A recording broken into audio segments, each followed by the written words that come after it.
Hello, dear listener, and welcome to Sacred Slumber. Before we begin tonight's story, I'd love to know how your day has been.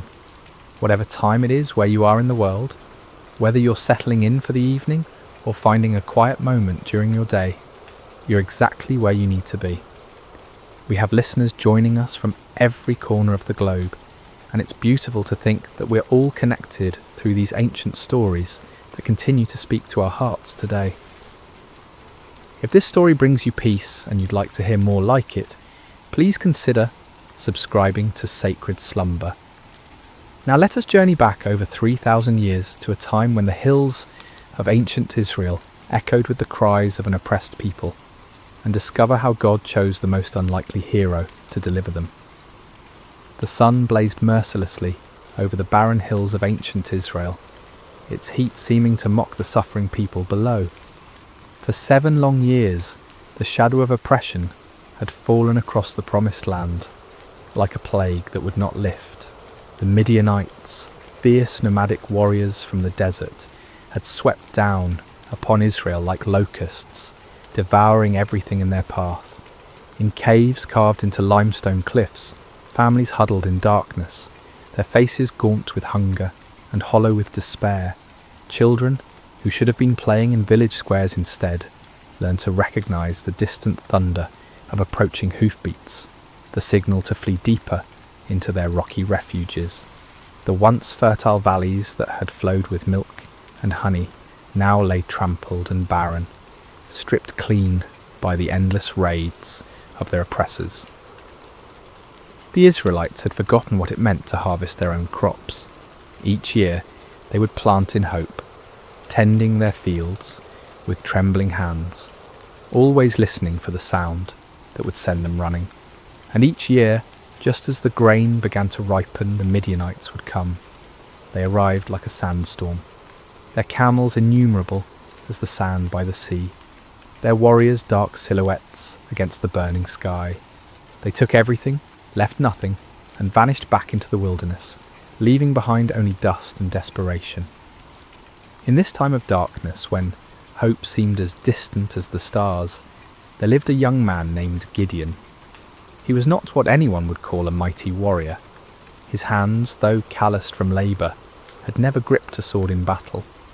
His shoulders, though broad from years of farm work, had never carried the weight of armour. His eyes, though keen from watching the horizon for danger, had never gazed unflinchingly into the face of an enemy. On this particular day, Gideon found himself doing what had become all too common among his people. Hiding. He was in his father's wine press, a stone basin carved deep into the earth, meant for treading grapes. But instead of the purple stain of harvest, this hollow held only wheat stalks and the sound of desperate threshing. Gideon worked quickly, quietly, glancing nervously toward the rim of the pit above him. This was no place to thresh grain, but it was hidden from watching eyes, concealed from raiders who might snatch away even this meagre portion of food. The irony was not lost on him. Here he was, a descendant of Abraham, to whom God had promised this very land, reduced to working in secret, like a thief in his own inheritance. The wheat he threshed was barely enough to keep his family alive, and even this small amount had to be hidden from those who would steal it away. As Gideon worked, sweat dripping from his brow to mingle with the grain dust, he wondered where the God of his fathers had gone. The elders still told stories around carefully concealed fires, stories of a time when the Lord had parted the sea, when he had brought down the walls of Jericho, when his presence had dwelt among them in power and glory. But those seemed like tales from another world, stories of a God who had perhaps grown tired of his people and turned his face away. The rhythmic sound of the flail striking grain filled the small space, a lonely percussion that seemed to echo the beating of his own discouraged heart. Each strike felt like a prayer he didn't know how to voice, a desperate plea to heaven from a pit in the earth, and then without warning, the monotonous rhythm was broken by a voice. "The Lord is with you, mighty warrior. Gideon's flail froze mid-swing. His heart hammered against his ribs as he spun around, expecting to see a Midianite soldier who had discovered his hiding place. Instead, he saw a figure sitting beneath the oak tree above the winepress, a man whose presence seemed to make the very air shimmer with an otherworldly light. The stranger's words echoed in Gideon's mind. Mighty warrior, him, the man who threshed wheat in secret, who started at shadows, who had never held anything more dangerous than farming tools. Surely this visitor was either mocking him or mistaken about who he was addressing. Gideon climbed slowly from the winepress, his legs unsteady, not from exertion, but from the strange presence of this visitor. The man beneath the oak appeared ordinary enough, yet something in his bearing, something in the way the light seemed to gather around him, spoke of anything but ordinary humanity. "Pardon me, my lord," Gideon said, his voice betraying his confusion and fear. "But if the Lord is with us, why has all this happened to us?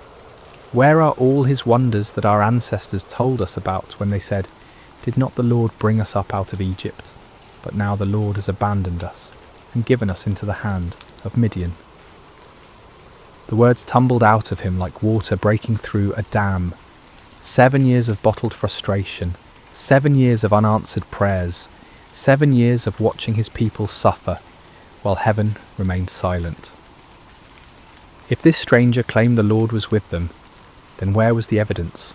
Where was the God who had once fought for Israel with fire and earthquake, with angel armies and miraculous interventions? The figure beneath the oak tree regarded him with eyes that seemed to hold depths of understanding far beyond human measure. When he spoke, his voice carried an authority that made the ground beneath Gideon's feet feel somehow more solid, as if reality itself paid attention to his words. "Go in the strength you have and save Israel out of Midian's hand. Am I not sending you?" Gideon felt his knees nearly buckle. Save Israel? Him? The man who hid in wine presses, who jumped at the sound of the wind through the barley? This had to be some terrible mistake, some cosmic error in judgment. "Pardon me, my lord," he said again, his voice barely above a whisper, "but how can I save Israel? My clan is the weakest in Manasseh, and I am the least in my family." It was true. His family held no position of honour among the tribe. They owned no great flocks, commanded no respect in the councils of the elders. Gideon himself was the youngest son, the one who tended to mundane tasks while others made important decisions. He was nobody special, nobody who mattered, nobody whom anyone would follow into battle. But the mysterious visitor seemed unmoved by these protests. "I will be with you," he said simply, "and you will strike down all the Midianites, leaving none alive." The promise hung in the air between them, impossible and overwhelming. Gideon's mind reeled as he tried to comprehend what was being asked of him. But if this was truly a messenger from the Lord, if this was indeed the God of his fathers speaking to him, then surely he could ask for some sign, some proof that this wasn't merely the product of too much sun and too little food. "If now I have found favour in your eyes," Gideon said carefully, "give me a sign that it is really you who speaks with me. Please do not go away until I come back and bring my offering and set it before you." The figure nodded gravely. "I will wait until you return." Gideon hurried to his house, his heart pounding with a mixture of terror and desperate hope. He prepared what he could offer: a young goat, unleavened bread made from precious flour, broth to complete the meal. It was a significant sacrifice for a family that had so little, but if there was even the slightest chance that the God of Israel was truly speaking to him, no cost was too great. When he returned to the oak tree, the stranger was still there, patient as stone, eternal as the hills. Gideon set the meat on a rock, poured out the broth, and waited to see what would happen. The visitor extended the staff in his hand and touched the meat and bread. Instantly, fire flared up from the rock, consuming the offering completely. In the same moment, the figure vanished from sight, leaving Gideon alone with the blackened stone and the certain terrifying knowledge that he had been speaking with an angel of the Lord. "Alas, sovereign Lord," Gideon cried out, falling to his knees, "I have seen the angel of the Lord face to face." But even as fear overwhelmed him, a voice spoke from heaven itself. "Peace, do not be afraid, you are not going to die." Gideon built an altar there and called it "The Lord is Peace," but peace was far from what he felt in his heart. That very night, the Lord spoke to him again, commanding him to tear down his father's altar to Baal and cut down the Asherah pole beside it. It was to be his first act of obedience, his first step toward the impossible task that lay ahead. Under cover of darkness, accompanied by 10 servants, Gideon did as he was commanded. They worked quietly, dismantling the stone altar and chopping down the wooden symbol of false worship. In their place, Gideon built an altar to the Lord and offered a bull as a sacrifice, using the wood from the Asherah pole as fuel for the fire. When morning came, the men of the town discovered what had been done. Their rage was immediate and fierce. They demanded that Joash, Gideon's father, bring out his son to be killed for destroying the altar of Baal, but Joash surprised everyone, including his son, with his response. "Are you going to plead Baal's cause?" he asked the angry crowd. "If Baal really is a god, he can defend himself when someone breaks down his altar."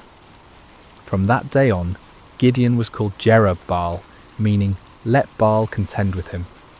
But even after this first victory, even after seeing fire consume his sacrifice and hearing the voice of the Lord, doubt still gnawed at Gideon's heart like a persistent wound. When the Midianites assembled once again for their annual raid, gathering in the valley like a dark sea of destruction, Gideon knew the time had come. Yet still he hesitated, still he needed more assurance. That night he took a wool fleece and placed it on the threshing floor. "If you will save Israel by my hand as you have promised," he prayed, "look, I will place a wool fleece on the threshing floor. If there is dew only on the fleece and all the ground is dry, then I will know that you will save Israel by my hand, as you said." In the morning the fleece was soaked with dew, while the ground around it was completely dry. Gideon wrung out the fleece and filled a bowl with water, but still he doubted. Still, he feared he was deceiving himself. "Do not be angry with me," he prayed again. "Let me make just one more request. Allow me one more test with the fleece, but this time make the fleece dry and let the ground be covered with dew." And God, patient with his fearful servant, did exactly as Gideon asked. The next morning, the fleece was dry while dew covered all the ground around it. Finally, Gideon could doubt no longer. The signs were clear, the calling was certain. The God of Israel had indeed chosen him, the least and the weakest, to deliver his people from their oppressors. But as Gideon would soon discover, God's ways of winning battles were as unexpected as his choice of champions. Word spread quickly through the hill country of Israel. Gideon, son of Joash, had called for warriors to gather at the spring of Harod. The response was overwhelming. Men came from every tribe, every village, every cave where families had been hiding. They came carrying whatever weapons they could find. Old swords passed down from fathers, farming implements that could serve as spears, slings and stones gathered from riverbeds. 32,000 men answered the call. It was a significant force, larger than any army Israel had mustered in years. As Gideon looked out over the sea of faces, weathered by years of oppression, but now bright with hope, he felt a stirring of confidence. Perhaps this task wouldn't be as impossible as it had seemed. But even as he counted his forces, Gideon knew they were still vastly outnumbered. In the valley below, the Midianites and their allies spread across the landscape like a plague of locusts. Their camels were indeed as numerous as the sand on the seashore. their warriors a dark tide that seemed to stretch to the horizon. Conservative estimates put their numbers at over 100,000 fighting men, but some said there were twice that many. Gideon was contemplating these daunting odds when the Lord spoke to him once again, and the words he heard made his blood run cold. "You have too many men," the Lord said. "I cannot deliver Midian into their hands, or Israel would boast against me. My own strength has saved me. Now announce to the army, anyone who trembles with fear may turn back and leave Mount Gilead." Too many men. Gideon stared out at his army, then down at the vast enemy host in the valley. How could 32,000 be too many when facing such overwhelming odds? But the Lord's reasoning became clear. If Israel won this battle with such numbers, they would attribute the victory to their own military might, rather than to God's power. With a heavy heart, Gideon stood before his assembled forces. These men had left their families, their hiding places, their small measures of safety to answer his call. Now he had to tell some of them to go home. "Men of Israel," he called out, his voice carrying across the gathered warriors. "The Lord has spoken to me. Anyone among you who is afraid, anyone who trembles with fear, may return to his home. There is no shame in this. Go in peace." A murmur rippled through the crowd. Some men looked relieved, others confused, still others ashamed. But slowly, surely, men began to step forward, to gather their belongings, to turn away from the camp. What started as a trickle became a stream, then a flood. By evening, 22,000 men had departed for their homes, leaving only 10,000 behind. Gideon watched them go with a mixture of understanding and dread. He couldn't blame them for their fear, not after 7 years of running and hiding, but now his army was less than a third of its original size, facing an enemy that seemed to grow larger with every passing hour. Surely now the Lord would be satisfied with the numbers. Surely now they could plan their attack, develop their strategy, prepare for battle. But as the sun set over the camp, painting the sky the colour of blood, the voice of the Lord came to Gideon once more. "There are still too many men," the Lord said. "Take them down to the water, and I will thin them out for you there." Gideon felt as if the ground was shifting beneath his feet. Still too many? 10,000 men were still too many to face 100,000? What kind of battle was the Lord planning? The next morning Gideon led his remaining men down to the spring of Harod. The water was clear and cold, bubbling up from underground sources that had never failed, even in the driest years. The men were thirsty from the march and eager to drink. Separate those who lapped the water with their tongues, as a dog laps from those who kneel down to drink, the Lord instructed. Gideon watched carefully as his men approached the water. Most of them, weary and relieved to finally rest, knelt down and put their faces directly to the stream, drinking deeply. But a few, perhaps more cautious or alert, cupped water in their hands and lapped it quickly while keeping their eyes up, watching for danger. When the test was complete, Gideon counted with growing amazement and terror. Only 300 men had lapped the water like dogs. 300 out of 10,000. 300 to face the multitudes of Midian. "With the 300 men that lapped I will save you and give the Midianites into your hands," the Lord said. "Let all the others return home." The dismissal of the remaining 9,700 men was even more painful than the first reduction. These were the men who had stayed when others fled, who had shown courage and commitment. Yet now they too had to be sent away, carrying with them the supplies and provisions that would have sustained a larger force. As evening fell over the camp, Gideon found himself staring at his tiny army. 300 men sat around small fires, their faces illuminated by flickering flames. Some sharpened weapons, others mended gear, still others simply stared into the darkness where their enemies waited. They were farmers and shepherds, craftsmen and traders, None of them were professional soldiers. None of them had trained for this kind of warfare. Gideon walked among them, listening to their quiet conversations. Some spoke of their families, wondering if they would ever see their wives and children again. Others talked about the enemy, speculating about Midianite tactics and weapons. A few prayed quietly, their voices barely audible above the crackling of the fires. "Do you think we can win?" one young man asked his companion, his voice carrying the weight of doubt that Gideon felt in his own heart. "With God's help," came the reply, but even that voice held uncertainty. As Gideon continued his circuit of the camp, he felt the familiar weight of fear settling on his shoulders like a heavy cloak. 300 men. It was impossible. It was madness. It was a recipe for massacre, not victory.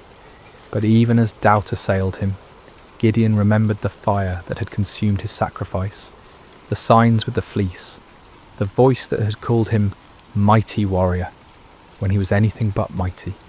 The God who had chosen him, who had reduced his army to an impossibly small number, was the same God who had parted the Red Sea, who had brought down the walls of Jericho with trumpets and shouts. Still, as he looked out toward the valley, where enemy campfires twinkled like stars fallen to earth, Gideon found himself struggling with the same fears that had driven him to test God with fleeces. The odds were beyond daunting. They were simply impossible. But perhaps, he thought with growing understanding, that was exactly the point. Sleep eluded Gideon that night. He tossed on his simple bedroll, listening to the sounds of his small army around him. Some of the men snored peacefully, displaying a faith or fatalism that he envied. Others, like himself, shifted restlessly, no doubt contemplating the impossibility of what lay ahead. As the night deepened, the Lord spoke to him once more. "Get up, go down against the camp, because I am going to give it into your hands. If you are afraid to attack, go down to the camp with your servant Purah and listen to what they are saying. Afterward, you will be encouraged to attack the camp." The Lord knew him well, Gideon realized. He was indeed afraid, terrified beyond measure. The offer to scout the enemy camp was exactly what his anxious heart needed. Taking his servant Purah, a young man who had served his family faithfully for years, Gideon crept away from the Israeli camp under cover of darkness. The descent into the valley was treacherous in the darkness. They picked their way carefully between rocks and thorny bushes, each step taking them closer to the vast enemy encampment. As they drew near, the sheer scale of the Midianite army became even more overwhelming. Their campfires stretched as far as the eye could see in every direction, creating a galaxy of light in the darkness of the valley floor. The smell hit them first, thousands of camels, horses and men, creating a pungent mixture that hung heavy in the still night air. Then came the sounds, snoring, quiet conversations, the shuffling of animals, the occasional clank of weapons or armour. It was like approaching a vast, slumbering beast that could wake at any moment and devour them. Gideon and Purah crept to the edge of the camp, staying low among the rocks and scrub brush that dotted the valley floor. The nearest tents were only a few dozen yards away, their dark silhouettes outlined against the glow of dying fires. Guards moved slowly through the camp, but their attention was focused inward, watching for disturbances among their own people rather than looking outward for threats. As they settled into their hiding place, Gideon heard voices from a nearby tent. Two men were talking in low tones, their conversation carrying clearly in the still night air. "I had the most disturbing dream," one man was saying. "I dreamed that a round loaf of barley bread came tumbling into the Midianite camp. It struck the tent with such force that the tent overturned and collapsed." His companion was quiet for a moment before responding, and when he did, his voice was heavy with foreboding. "This can be nothing other than the sword of Gideon, son of Joash the Israelite." God has given the Midianites and the whole camp into his hands." Gideon felt as if lightning had struck him. Here in the heart of the enemy camp, these soldiers were talking about him, about his victory, about their own defeat. The dream was clearly a sign from God. A simple barley loaf representing humble Israel would overturn the mighty tent of Midian. He grasped Purah's arm, and together they crept back through the darkness toward their own camp. But now the impossible seemed possible. Now the 300 seemed not like a pitifully small force, but like the perfect instrument of God's power. The enemy was already defeated in their hearts. All that remained was to make that defeat a reality. Back in the camp, Gideon woke his sleeping warriors. "Get up," he whispered urgently. "The Lord has given the Midianite camp into your hands." The men rose quickly, gathering around their commander in the darkness. Gideon's voice was transformed, no longer tentative and fearful, but filled with supernatural confidence. "Listen carefully," he said. "We will divide into 3 companies of 100 men each. I will give each of you a trumpet and an empty jar with a torch inside it. Watch me and do exactly what I do. When I and all who are with me blow our trumpets, then you blow your trumpets all around the camp and shout, 'For the Lord and for Gideon.'" The plan was unlike anything any of them had ever heard of. No swords, no spears, no conventional weapons at all. Just trumpets, empty pottery jars and torches. It seemed almost like madness, but there was something in Gideon's voice, something in his bearing, that convinced them this was indeed the Lord's strategy. The men moved quickly and quietly to gather the supplies they would need. Clay jars were found and emptied. Torches were prepared and placed carefully inside, so that their light was completely hidden. Each man took a trumpet, though few of them had any experience with such instruments. The plan didn't require musical skill, however, only the ability to make noise. As the first company prepared to move out, Gideon looked at his men one final time. These farmers and shepherds, these ordinary men who had answered an extraordinary call, were about to attempt something that would be remembered for generations to come. They were terrified. He could see it in their faces, but they were also determined. They had come too far to turn back now. "Remember," Gideon said quietly, "we are not fighting this battle alone. The Lord goes before us. Trust in him, follow my lead, and we will see the salvation of Israel this very night." The 3 companies spread out in the darkness, moving carefully around the perimeter of the enormous enemy camp. It took time to get into position, with each group having to navigate difficult terrain while carrying their unusual equipment. But finally, just as the middle watch began, just as the guards were changing and the camp was at its most vulnerable, Gideon's company reached their position on one side of the valley. He looked across the vast sea of tents and fires, knowing that his other 2 companies were in position on the other sides. Somewhere out there in the darkness, 200 other men were waiting for his signal, trusting him to lead them in this impossible venture.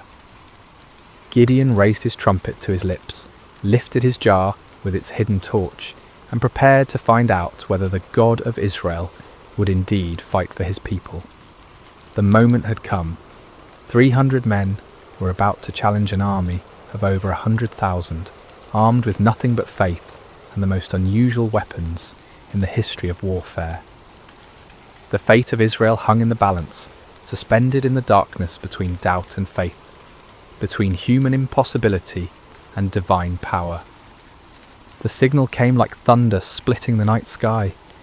Gideon's trumpet blast echoed off the hills surrounding the valley, a piercing note that seemed to come from heaven itself.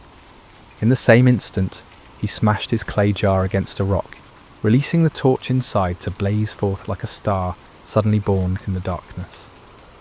"A sword for the Lord and for Gideon," he shouted at the top of his lungs. The response was immediate and devastating. All around the perimeter of the vast Midianite camp, 299 other men followed their commander's example. The sound was indescribable. 300 trumpets blowing at once, creating a wall of noise that seemed to shake the very foundations of the earth. 300 clay jars smashed simultaneously, the sound like thunder crashing over and over again. 300 torches suddenly blazed to life, creating a ring of fire around the sleeping army. And 300 voices roared out the battle cry, "A sword for the Lord and for Gideon." The effect on the Midianite camp was catastrophic. Men who had been sleeping peacefully moments before were jolted awake by the tremendous noise, their minds struggling to comprehend what was happening. In the darkness, disoriented and terrified, they saw only the ring of torches surrounding them, and heard only the overwhelming sound of trumpets and shouting. To their sleep-clouded minds, it seemed as if they were surrounded by a vast army. The torches suggested thousands of soldiers, each one marking a warrior ready to attack. The trumpets spoke of organised military might, of disciplined forces moving in coordinated assault. The unified battle cry indicated an enemy confident of victory, sure of their superior strength. Panic spread through the camp like wildfire. Men stumbled from their tents, grabbing weapons, looking desperately for officers to tell them what to do. But in the chaos and darkness, with the deafening noise continuing all around them, communication was impossible. No one could hear orders over the sound of 300 trumpets. No one could see clearly through the confusion of flickering torches and deep shadows. "We're surrounded," someone screamed. "The whole Israeli army is here," shouted another. "We're all going to die," cried a third.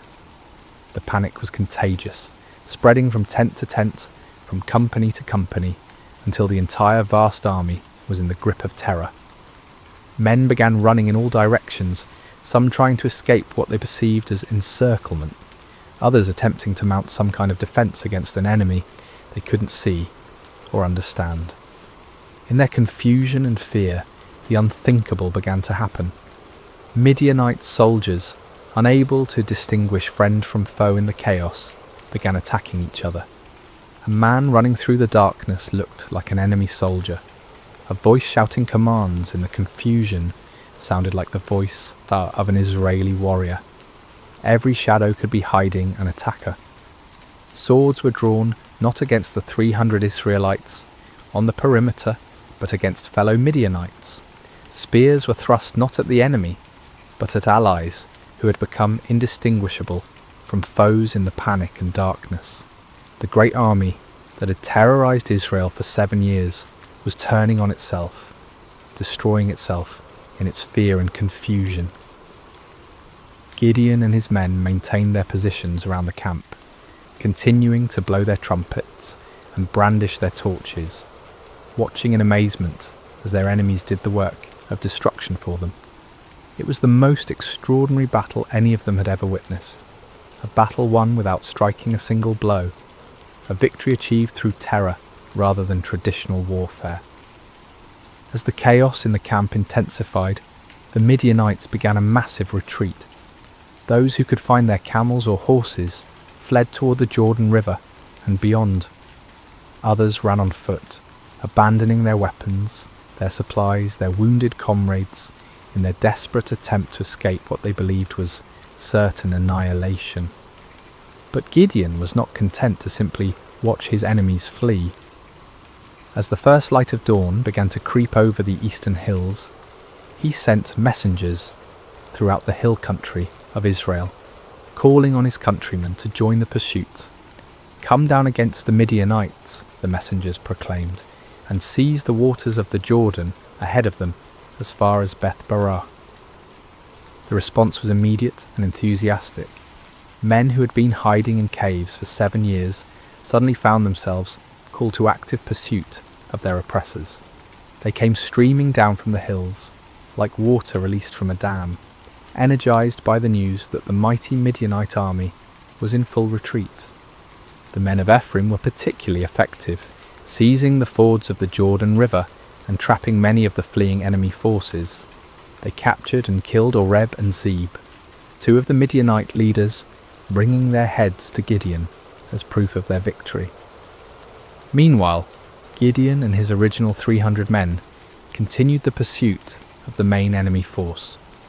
They crossed the Jordan River, following the fleeing armies eastward into the desert. Despite their exhaustion, despite having had no sleep and little food, they pressed on relentlessly.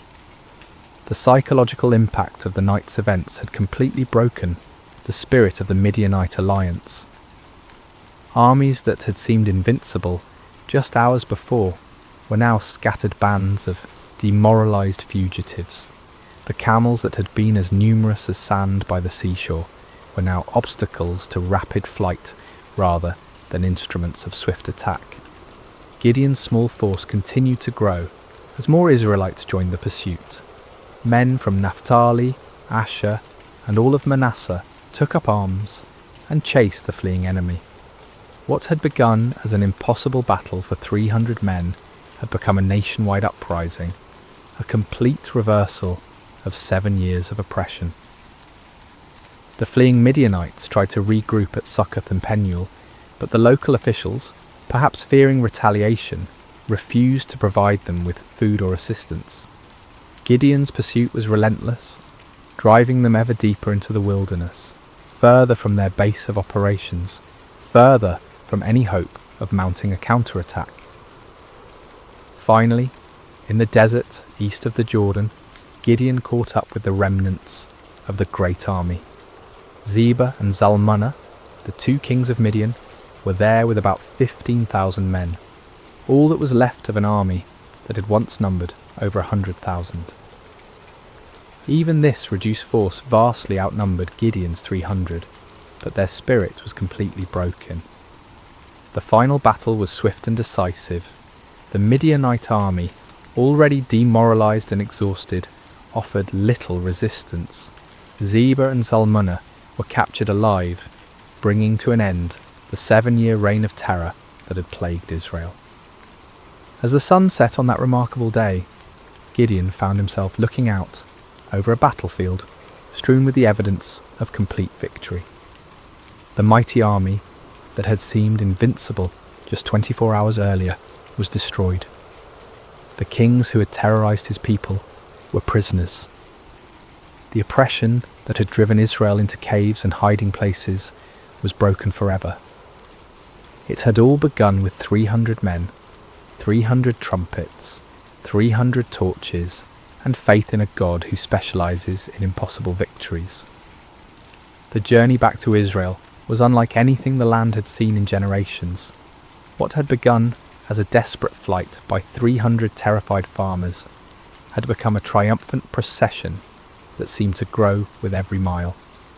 Men emerged from caves and hidden places, women came out of their refuges, children ran alongside the returning heroes. The roads that had been empty for 7 years, too dangerous for normal travel, were now filled with celebration. Gideon rode at the head of the procession, the captured kings Zebah and Zalmunna walking in chains behind him. The sight of these once mighty rulers, who had struck terror into Israelite hearts for so long, now humbled and defeated, was almost too wonderful to believe. People lined the roads just to see them, to confirm with their own eyes that the nightmare was truly over. As they passed through villages and towns that had been ghost settlements just days before, people poured out of their houses with tears of joy streaming down their faces. Children, who had never known anything but hiding and fear, looked with wonder at the defeated enemy kings. Elderly men and women who remembered the time before the oppression began whispered prayers of thanksgiving to the God who had delivered them. The celebration that erupted across Israel was spontaneous and overwhelming. In every settlement, people brought out whatever food they had hidden away and shared it freely. Wine that had been buried for safekeeping was uncorked and passed around. Songs that had been silenced for 7 years rang out again from hilltops and valleys. But perhaps the most remarkable aspect of the victory was how complete it had been. The Midianite power was not just temporarily broken, but utterly destroyed. Their military organisation was shattered, their leadership eliminated, their will to fight completely crushed. Never again would they be able to mount the kind of massive raids that had devastated Israel year after year. The psychological impact was equally profound. For 7 years, the Israelites had seen themselves as victims, as weak and helpless prey for stronger predators. Now they had witnessed their God fighting for them in the most dramatic way imaginable. The story of the 300 and their trumpets would be told and retold around campfires for generations to come. A permanent reminder that no enemy is too strong when the Lord chooses to fight for his people. When Gideon finally reached his homeland, representatives from all the tribes of Israel came to meet him. They came with a proposal that on the surface seemed like the natural conclusion to his remarkable victory. "Rule over us," they said, their voices filled with genuine admiration and gratitude. "You, your son, and your grandson, because you have saved us from the hand of Midian." It was an offer of kingship, of dynastic rule, that would establish Gideon's family as the permanent rulers of Israel. After centuries of loose tribal confederation, of judges who arose in times of crisis only to fade from prominence when the emergency passed, the people were ready for something more permanent, more stable, and who better to serve as their king than the man who had delivered them from their greatest enemy? The offer was tempting beyond measure. Gideon had gone from threshing wheat in secret to being offered the crown of all Israel. The boy who had hidden in wine presses was being invited to sit on a throne. The man who had doubted his own worth was being told that he was worthy to found a royal dynasty. But Gideon's response revealed the depth of his spiritual growth during this incredible journey. The fearful farmer who had needed multiple signs and confirmations had become a man who understood something fundamental about the nature of God's kingdom. "I will not rule over you," he declared firmly, "nor will my son rule over you. The Lord will rule over you." It was a profound statement of faith and wisdom. Gideon recognized that Israel's true king was the Lord himself, and that any human ruler would be merely a steward of God's authority. He had learned through his own experience that victory came not through human strength or wisdom, but through complete dependence on divine power. To accept a crown now would be to claim credit for what God alone had accomplished. The people were disappointed but not surprised. They had seen enough of Gideon's character to understand that he was not motivated by personal ambition. Still, they wanted to honour him in some way, to create some lasting memorial to his remarkable victory. Gideon did make one request of the people, though it would prove to be a fateful one. "I do ask one thing of you," he said. "Each of you give me an earring from your share of the plunder." The Midianites, like many desert peoples, wore gold earrings, and the spoils of victory included a considerable amount of such jewellery. The Israelites were happy to comply with this modest request. They spread out a garment, and each man threw a gold earring onto it. When all the contributions were gathered, the weight of the gold was 1,700 shekels, an enormous fortune by the standards of the time. In addition to the earrings, there were ornaments, pendants, and purple garments worn by the Midianite kings, as well as chains from their camels' necks. With this gold, Gideon made an ephod, a ceremonial garment similar to what the high priest wore. His intentions may have been pure, perhaps wanting to create a memorial to God's victory, or a way for the people to seek divine guidance. But the results were tragic. All Israel prostituted themselves by worshipping it there, and it became a snare to Gideon and his family. The very man who had torn down his father's altar to Baal, who had refused the crown because only God should rule Israel, inadvertently created an object that led his people back into idolatry. It was a sobering reminder of how easy it is for even the most faithful to stumble, how quickly victory can turn to spiritual defeat. The golden ephod, created from the spoils of a battle won by faith alone, became a false god that drew the people's hearts away from the true God who had delivered them. Yet despite this failing, the primary result of Gideon's victory endured. The land had peace for 40 years during his lifetime. The Midianites never recovered from their devastating defeat. Other potential enemies, seeing what had happened to the mighty Desert Confederation, thought twice before threatening Israel. Gideon himself lived quietly on his estate, enjoying the respect of his people, but never again taking up the sword. He married and had many children, 70 sons from his various wives. One son, born to a concubine in Shechem, was named Abimelech, and he would later bring great trouble to Israel in his quest for the power his father had refused. When Gideon died at a good old age, he was buried in the tomb of his father Joash in Ophrah of the Abiezrites. His death marked the end of an era, the passing of a man who had embodied both the highest faith and the deepest human frailty. As we reach the end of this ancient story, told now across thousands of years and countless retellings, the lessons of Gideon's life continue to resonate with profound relevance.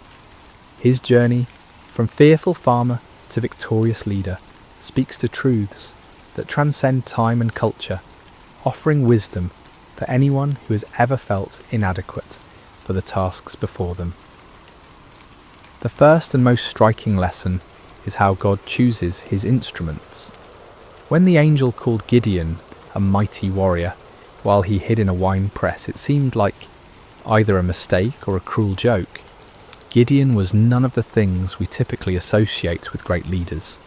He wasn't brave, wasn't confident, wasn't from an important family, wasn't trained in warfare or politics. By every human measure, he was spectacularly unqualified for the task ahead. Yet this was precisely why God chose him. The Lord deliberately selects the weak to confound the strong, the foolish to shame the wise, the lowly to humble the proud. Gideon's weakness became the perfect vessel for divine strength because there could be no question about who deserved the credit for the victory. This principle was reinforced by the reduction of Gideon's army from 32,000 to 300. With overwhelming numbers, Israel might have attributed their victory to superior military strategy or exceptional courage. With just 300 men, there could be no doubt that the victory belonged to God alone. The method of the victory itself drove this point home with unmistakable clarity. No swords were swung, no arrows were shot, no conventional battle was fought. Instead, the enemy was defeated by trumpets, torches, and shouting. It was a victory that made no sense according to human wisdom, but perfect sense according to divine strategy. Gideon's story also illustrates the patient grace of God toward human weakness. When Gideon asked for signs, when he tested God with fleeces, when he needed encouragement through overhearing the enemy's dream, the Lord did not respond with anger or impatience. Instead, he provided exactly what his frightened servant needed to move forward in faith. This divine patience extends to our failures as well as our fears. Even when Gideon created the golden ephod that led Israel into idolatry, even when his victory was tainted by this spiritual stumble, God's larger purposes were not thwarted. The peace that came to Israel lasted for 40 years, and the story of Gideon's faith continued to inspire future generations. Yet Gideon's failure with the ephod serves as a sobering warning about the subtle nature of spiritual pride. The man who had refused a crown could still fall into the trap of creating an object that drew worship away from God. Victory can be more spiritually dangerous than defeat, success more corrupting than failure. Even those who have experienced God's power in extraordinary ways must remain vigilant against the pride that can grow from their very victories. The story also reveals the importance of recognizing God's sovereignty in our circumstances. When Gideon questioned why God had allowed the Midianite oppression, he was struggling with one of humanity's oldest questions. Why does a good God permit suffering? The answer that emerges from his story is not a theological explanation, but a practical demonstration. God had not abandoned his people. He was preparing to deliver them in a way that would reveal his power and restore their faith. Sometimes what looks like divine absence is actually divine preparation. The 7 years of oppression created the conditions that made Israel ready to trust completely in God rather than in their own strength. Without that desperation, they might never have been willing to follow 300 men with trumpets against an army of over 100,000. Gideon's reluctance to accept the crown offers another crucial lesson about the nature of true leadership. The people wanted to make him king because he had saved them, but Gideon understood that salvation belongs to God alone. Human leaders are at their best when they serve as instruments of divine will rather than as objects of human worship. This principle applies far beyond political leadership. In families, in businesses, in communities, in churches, the most effective leaders are those who understand that their authority is delegated, that their successes come from sources beyond themselves, that their role is to point others toward truth rather than toward their own personalities or achievements. The transformation in Gideon's character throughout the story demonstrates the power of stepping out in faith despite fear. The man who ended the story was dramatically different from the one who began it, not because his circumstances had changed, but because he had learned to trust in something greater than his circumstances. He discovered what countless others have learned, that God's strength is made perfect in human weakness, that his power is most clearly displayed when human power is obviously inadequate, that the greatest victories often come in ways that make no earthly sense. For modern listeners, Gideon's story speaks to anyone who has ever felt overwhelmed by the challenges they face, whether dealing with personal struggles, family crises, professional obstacles, or community problems. The principles that guided Gideon remain relevant. True solutions often come not through human wisdom or strength, but through surrender to divine wisdom and dependence on divine strength. The story encourages us to look beyond the odds, beyond our qualifications, beyond conventional approaches, to find the unexpected ways that God might work. It reminds us that He specializes in impossible situations, that He delights in using unlikely people, that He often works in ways that confound human expectations. At the same time, Gideon's story warns us about the ongoing nature of spiritual vigilance. Victory is not a destination, but a stepping stone. Success is not an end, but a beginning. Even those who have experienced God's power in remarkable ways must continue to guard their hearts against pride, idolatry, and spiritual complacency.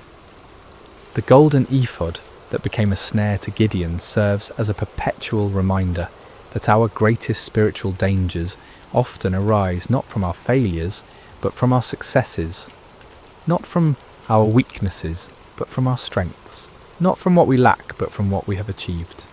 As we close this ancient tale, we're reminded that Gideon's story is ultimately not about Gideon at all. It's about a God who sees potential where others see only weakness, who creates strength from surrender, who wins victories through the most unlikely means. It's about divine love that persists through human doubt, divine patience that endures human testing, divine power that works through human frailty. The trumpets that shattered the midnight silence in that valley so long ago continue to echo through the centuries, calling each generation to trust in something greater than themselves, to step forward in faith despite their fears, to discover that the God who delivered Israel through 300 men with torches is still in the business of impossible victories. In our own valleys of challenge and oppression, surrounded by enemies that seem too numerous to count, facing odds that appear insurmountable, Gideon's story whispers the same truth that changed a fearful farmer into a mighty warrior. The Lord is with you, and in him even the weakest can become strong. Even the smallest can achieve great things. Even the most unlikely can be used for extraordinary purposes. The battle belongs to the Lord, and in him, victory is always possible. And so we end where we began, with a simple truth that transcends time and circumstance. When God chooses to fight for his people, no enemy can stand, no odds are too great, and no victory is impossible. The story of Gideon continues to unfold in every generation, in every heart that learns to trust, not in human strength, but in divine power, not in earthly wisdom, but in heavenly guidance, not in what we can see, but in what God can do. May this ancient story find new life in modern hearts. May its lessons take root in contemporary soil, and may its timeless truths continue to inspire faith, courage, and hope in all who hear it. For the God who called Gideon from his hiding place continues to call ordinary people to extraordinary purposes, continues to choose the weak to confound the strong, and continues to win impossible victories through the most unlikely means. The story of Gideon is, in the end, the story of all who learn to trust in something greater than themselves. It is the story of divine love that never gives up, divine power that never fails, and divine grace that transforms fearful hiding into mighty victory. This has been the story of Gideon and the battle against Midian, shared with you tonight through sacred slumber. May it bring you peace, may it strengthen your faith, and may it remind you that no challenge is too great when faced with divine help. Sleep well, dear listener, and may your dreams be filled with the trumpets of victory and the light of hope that never... Hello, dear listener, and welcome to Sacred Slumber. Before we begin tonight's story, I'd love to know how your day has been. Whether it was filled with joy or challenges, you're exactly where you need to be right now. What time is it where you are in the world? Are you settling down for the evening, or perhaps finding a quiet moment in the middle of your day? Wherever you are listening from, know that you are part of our global community of souls, seeking peace and spiritual connection. If this is your first time joining us, please consider subscribing to Sacred Slumber. We're here to bring you stories that nourish the spirit and calm the mind. Tonight, we journey to ancient Judah, to a time when God called a young man named Jeremiah to carry a message of both warning and hope. This is a story about divine calling, about being reshaped by loving hands, and about finding purpose even in the midst of struggle. So settle in, take a deep breath, and let us begin. In the 13th year of King Josiah's reign over the kingdom of Judah, when the morning mist still clung to the hills of Anathoth, a young man named Jeremiah sat beneath the shade of an ancient olive tree. The leaves whispered secrets in the gentle breeze, and somewhere in that whisper something stirred within his heart. Something he couldn't yet name, but could feel as surely as the warm earth beneath his feet. Jeremiah was not like the other young men of his village. While they spoke boldly of their plans and dreams, he preferred the quiet company of his thoughts. While they gathered in the marketplace to debate and jest, he found himself drawn to solitary places where he could listen to the deeper rhythms of life. His father, Hilkiah, was a priest, and perhaps that was why Jeremiah felt such a natural pull toward the sacred, toward the spaces where heaven seemed to touch earth. On this particular morning, as the sun climbed higher and cast dancing shadows through the olive branches, Jeremiah felt that familiar stirring grow stronger. It was as if someone were calling his name from a great distance, though he heard no voice with his ears. The sensation was both thrilling and terrifying, like standing at the edge of a vast ocean, knowing you were meant to step in but uncertain of your ability to swim. Then, as clearly as if someone had spoken directly into his ear, came the words that would change everything. Before I formed you in the womb, I knew you. Before you were born, I set you apart. I appointed you as a prophet to the nations." Jeremiah's heart raced. He looked around, half expecting to see someone standing nearby, but he was alone with only the olive tree and the endless blue sky as witnesses. The voice came again, gentle yet unmistakable. "Jeremiah, I have called you to be my messenger." The young man's immediate response was one of panic. "Sovereign Lord," he whispered, his voice barely audible even to himself, "I don't know how to speak. I am too young. Who would listen to me? I am nobody special, just a priest's son from a small village. Surely you have made a mistake." But the presence that surrounded him was filled with such love and certainty that his fears began to quiet. "Do not say you are too young," came the gentle correction. "You must go to everyone I send you to and say whatever I command you. Do not be afraid of them, for I am with you and will rescue you." In that moment, Jeremiah felt something touch his lips. Not a physical touch, but something deeper, more real than anything he had ever experienced. "I have put my words in your mouth," the voice continued. "See, today I appoint you over nations and kingdoms to uproot and tear down, to destroy and overthrow, to build and to plant." As the presence gradually faded, leaving only the normal sounds of morning, birds singing, leaves rustling, the distant lowing of cattle, Jeremiah remained sitting beneath the olive tree, stunned by what had just occurred. His life had been ordinary just moments before, and now he was being called to something extraordinary. The weight of it should have crushed him, but instead he felt a strange peace settling over his spirit. He didn't yet understand what lay ahead, couldn't foresee the years of rejection and persecution that awaited him, or the deep wells of sorrow he would have to draw from. He only knew that the God of his fathers had spoken to him, had chosen him for a purpose that was both terrible and wonderful. And though he trembled at the thought of it, something deep within him whispered back, "Yes, Lord, I will go." Months passed after Jeremiah's calling, and he found himself struggling with the enormity of his task. The messages that came to him were not easy ones. Words of warning about the spiritual condition of Judah, prophecies of coming judgment if the people didn't turn back to their God. How could he, a young man with no credentials or authority, stand before the elders and priests and kings with such heavy words? One morning, as Jeremiah prayed in the quiet of his chamber, seeking guidance for this impossible mission, he heard the familiar voice of the Lord speaking to him once again. "Go down to the potter's house, and there I will give you my message." Jeremiah had passed by the potter's house countless times in his life, but had never paid it much attention.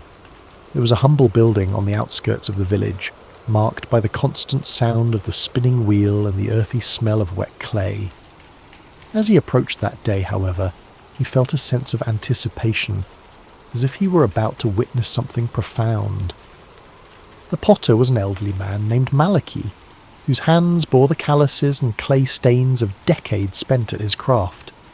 His hair was white as wool, and his eyes held the patient wisdom of someone who had spent his life creating beauty from formless earth.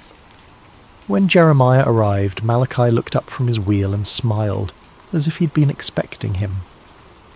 "Shalom, young prophet," Malachi said, his voice warm with genuine kindness. "Please sit and watch. I have work to do." Jeremiah settled himself on a wooden stool in the corner of the workshop, fascinated despite himself. He had never really watched a potter at work before, had never paid attention to the intricate process of creation that happened in this simple space. The wheel began to turn, and Malachi placed a lump of clay in the centre, his hands moving with practiced precision. At first the clay seemed to resist, wobbling and threatening to collapse, but Malachi's hands were steady and sure, applying just the right amount of pressure, guiding the clay upward into the beginning of what would become a vessel. Jeremiah watched in wonder as the formless lump slowly took shape, a wide base, curving sides, the promise of something beautiful and functional. But then something went wrong. Perhaps there was a stone in the clay, or a dry patch that wouldn't bend. The emerging vessel began to collapse, its sides caving in despite the potter's careful ministrations. Jeremiah expected to see frustration on Malachi's face, perhaps anger at the ruined work. Instead, the old man simply smiled and pressed the clay back into a lump, ready to begin again. "The clay has its own nature," Malachi explained, his hands already starting to reshape the material. "Sometimes it has hard spots, or air bubbles, or impurities that make it difficult to work with. But clay is forgiving. It can always be reformed, reshaped, made into something new." As Jeremiah watched, the potter began again, this time working the clay more thoroughly, removing the impurities that had caused the first attempt to fail. Slowly, patiently, lovingly, a new vessel began to emerge, different from the first but no less beautiful. In fact, this second creation seemed to have a character all its own, shaped by the very challenges that had destroyed its predecessor. It was then that Jeremiah heard the voice of the Lord speaking to him, as clear as if someone were standing beside him. "Can I not do with you, Israel, as this potter does? Like clay in the hand of the potter, so are you in my hand." The words hit Jeremiah like a revelation. He understood now why he had been sent to this place, why he needed to witness this simple yet profound act of creation. The people of Judah were like clay in God's hands, sometimes stubborn, sometimes marred by the impurities of sin and rebellion. But God was not a harsh taskmaster who would discard them when they failed to take shape properly. He was like Malachi, patient and loving, willing to reshape them again and again until they became the vessels he had always intended them to be. "The message I want you to carry," the Lord continued, "is not just one of judgment, but of hope. Yes, I must sometimes tear down what is corrupt and broken, but I tear down in order to build up again, in order to create something better and more beautiful than before." Jeremiah felt tears welling up in his eyes as he watched the potter's hands continue their gentle work. Here was a picture of God's character that he had never fully grasped before, not the angry judge he had sometimes imagined, but the patient artist who sees potential in every lump of clay, who never gives up on his creation, who can bring beauty from the most unlikely materials. "Thank you," he whispered to Malachi as he prepared to leave. The old potter looked up from his work and smiled. "The clay thanks the potter by yielding to his hands," Malachi replied. "Perhaps that is all any of us can do, yield to the hands that know how to shape us into something beautiful." As Jeremiah walked home through the narrow streets of his village, he felt a new understanding of his calling beginning to take root in his heart. He was not just a bearer of bad news, but a messenger of hope. The God who had called him was not a destroyer but a creator, not a tyrant but a loving craftsman who would never abandon his work. The words came to him then, the message he would carry to the people of Judah. "If at any time I announce that a nation or kingdom is to be uprooted, torn down and destroyed, and if that nation I warned repents of its evil, then I will relent and not inflict on it the disaster I had planned. And if at another time I announce that a nation or kingdom is to be built up and planted, and if it does evil in my sight and does not obey me, then I will reconsider the good I had intended to do for it." It was a message of both warning and promise, of judgment and mercy intertwined. Like the potter's hands, God's discipline was always aimed at restoration, always working toward the creation of something more beautiful than before. Armed with this new understanding, Jeremiah began his prophetic ministry in earnest. But if he had hoped that his message of God's love and patience would be readily received, he was quickly disillusioned. The people of Judah, from the poorest peasant to the most powerful priest, seemed determined to resist the very hands that were trying to reshape them. His first major public appearance came during the reign of King Jehoiakim, Josiah's son, who had turned away from his father's reforms and allowed idolatry to flourish once again throughout the land. Jeremiah stood in the temple courts, his voice carrying across the stone courtyard as he delivered the message God had given him. "This is what the Lord says," he proclaimed, his young voice growing stronger with each word. "Reform your ways and your actions, and I will let you live in this place. Do not trust in deceptive words and say, This is the temple of the Lord, the temple of the Lord, the temple of the Lord.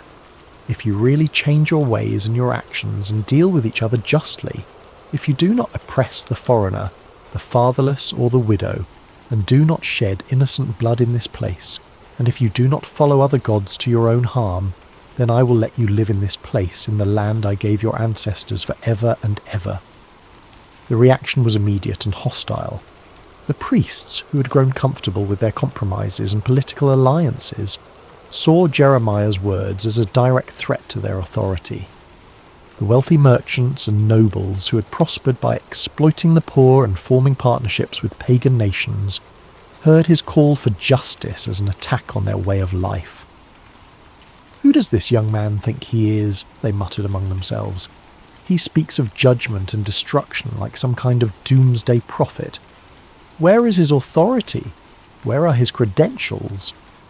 But Jeremiah continued, his heart breaking even as he spoke the words God had given him. He could see the spiritual adultery that had infected his beloved nation, the way they had turned from the God who had delivered them from Egypt and given them this promised land. They had made alliances with foreign powers, adopted their gods, and forgotten the covenant that had made them a people set apart. "My people have committed 2 sins," he declared, his voice now thick with emotion. "They have forsaken me, the spring of living water, and have dug their own cisterns, broken cisterns that cannot hold water." The imagery was powerful and heartbreaking. Jeremiah could see it so clearly. A nation that had access to the purest, most life-giving water imaginable, yet had chosen instead to dig broken wells that left them thirsty and desperate. They had exchanged their glory for worthless idols, their security for political alliances that would ultimately fail them. As the weeks and months passed, Jeremiah's message remained consistent, but the opposition grew fiercer. He was mocked in the streets, his words dismissed as the ravings of a madman.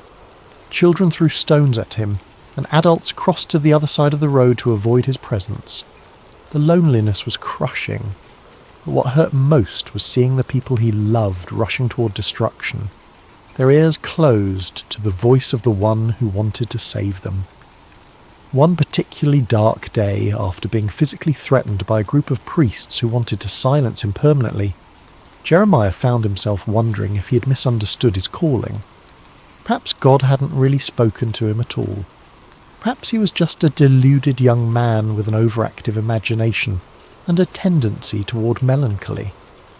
But then he remembered the potter's house, the gentle hands shaping and reshaping the clay, and he understood something profound about the nature of love.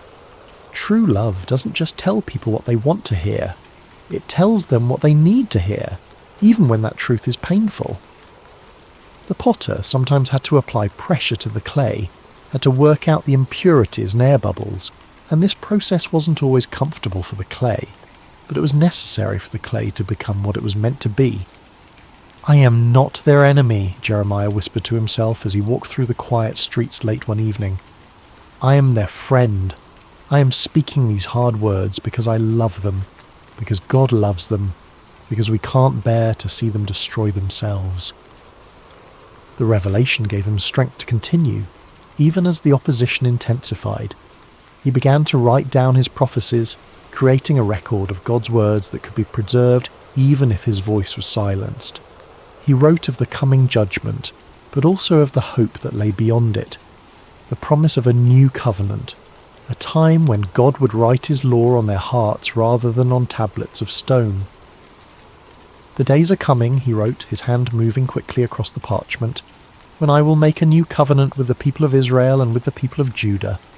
It will not be like the covenant I made with their ancestors when I took them by the hand to lead them out of Egypt, because they broke my covenant, though I was a husband to them. This is the covenant I will make with the people of Israel after that time. I will put my law in their minds and write it on their hearts.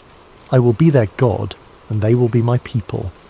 Even in the midst of his loneliness and rejection, Jeremiah held on to this vision of hope. The potter was still at work, still shaping, still creating something beautiful from the clay of human hearts. The process might be painful, but the end result would be worth it all.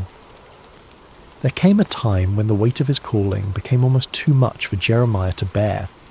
The constant rejection, the threats, the loneliness of being God's messenger to a people who didn't want to hear from God. It all pressed down on him like a physical burden. He had been faithful to his calling for years now, and what did he have to show for it? A nation that seemed more rebellious than ever, leaders who actively opposed him, and a heart that felt like it might break from the strain. The breaking point came when Pashur, the priest who was chief officer in the temple, had Jeremiah beaten and put in stocks overnight for prophesying that Jerusalem would be destroyed.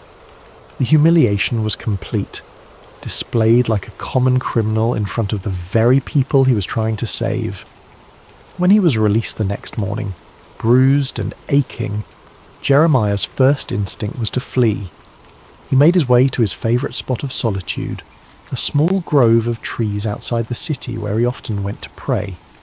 There, surrounded by the peaceful sounds of nature, he poured out his heart to God in words that were both complaint and lament.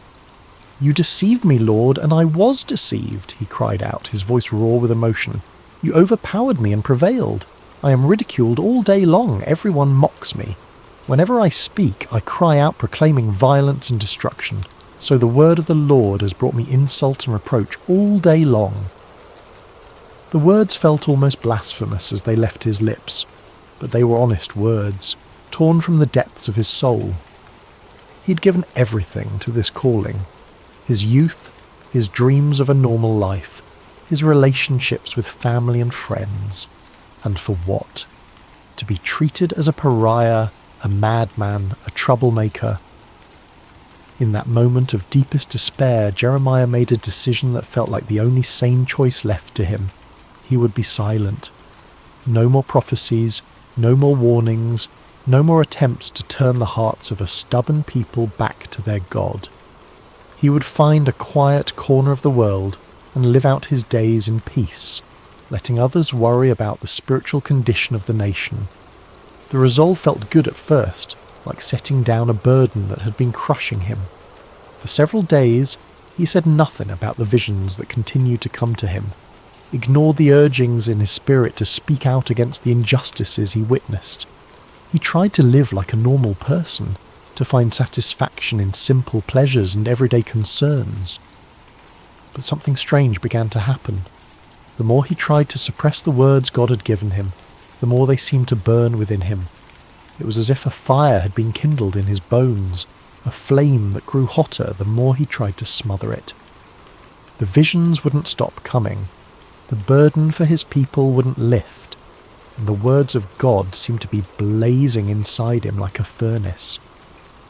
"But if I say, I will not mention his word or speak any more in his name," he found himself whispering, "his word is in my heart like a fire shut up in my bones.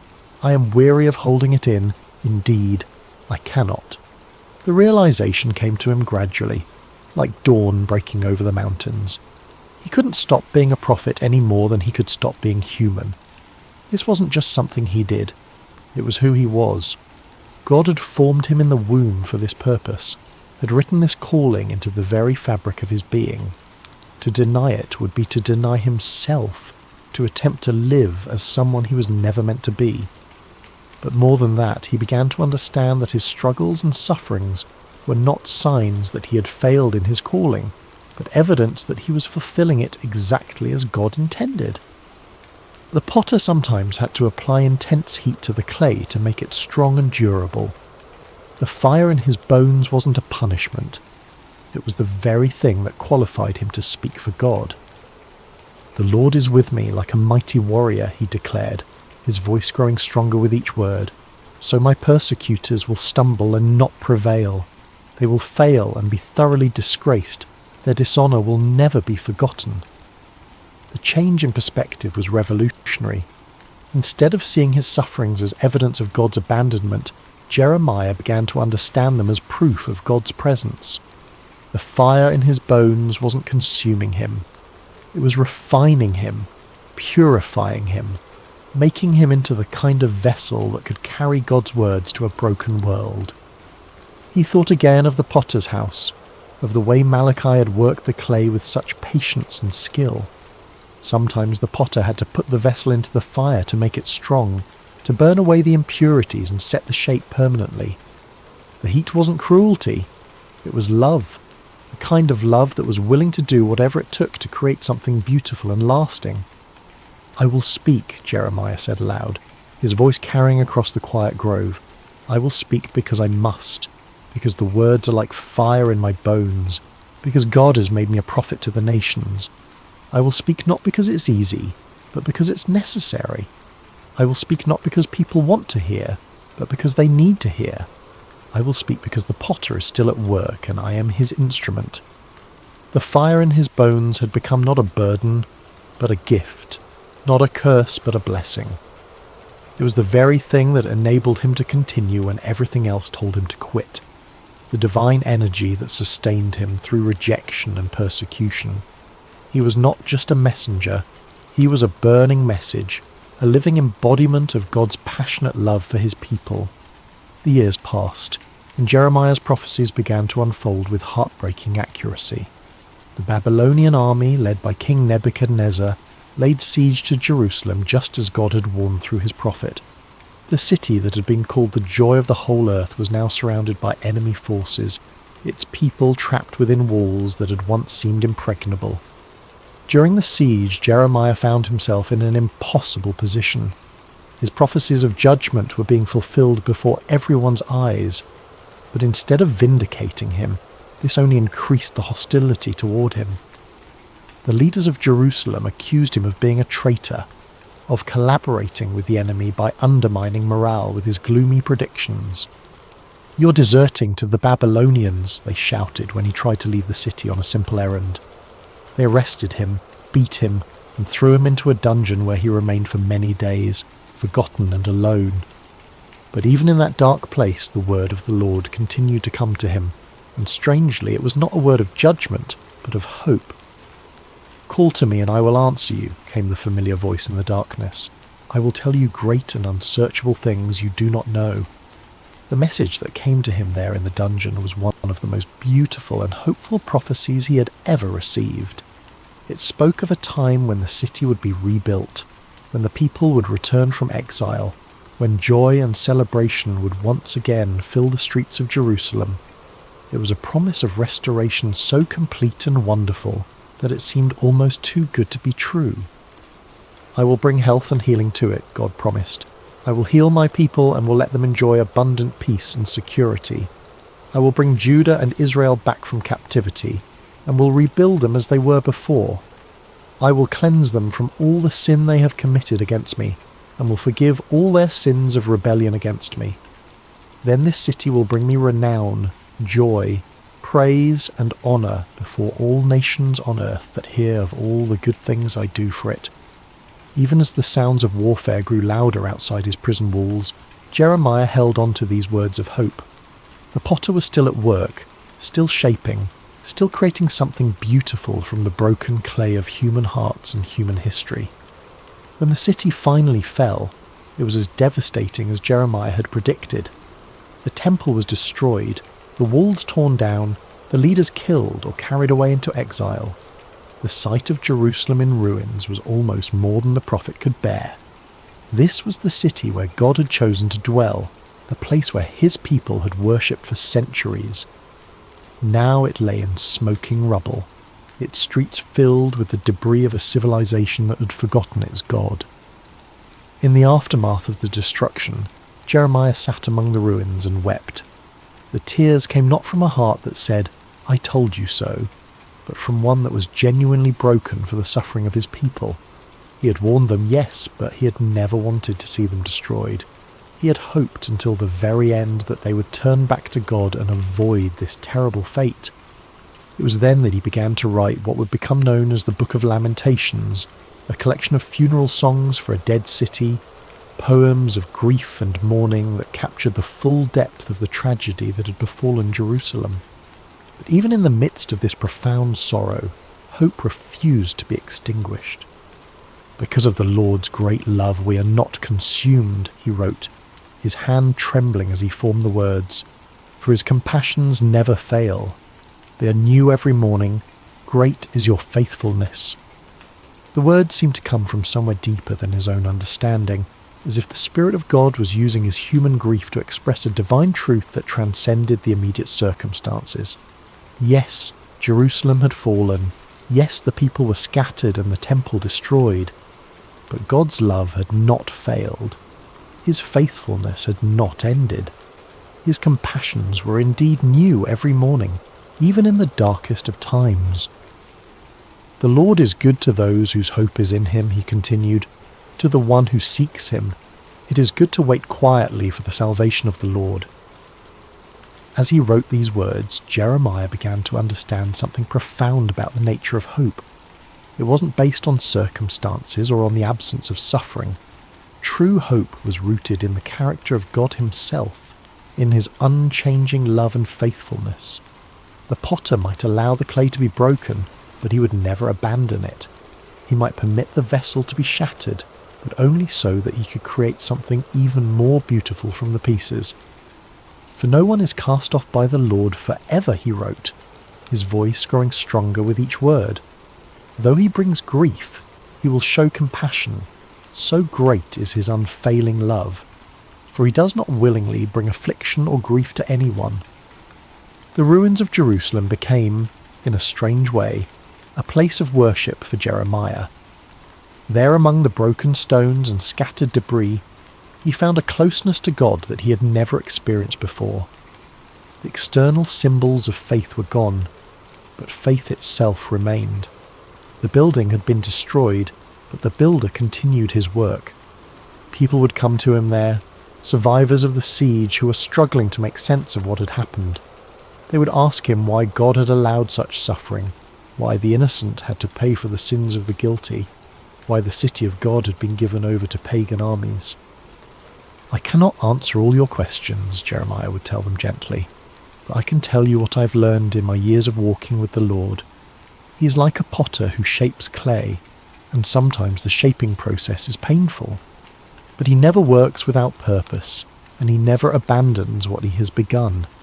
The vessel may be broken, but the potter's hands are still at work creating something new from the pieces."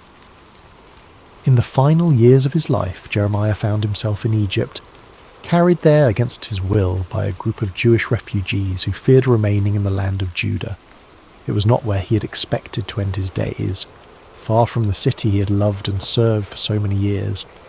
But even in this foreign land, he continued to speak the words God gave him, continued to comfort and challenge the people who had been scattered by the winds of history.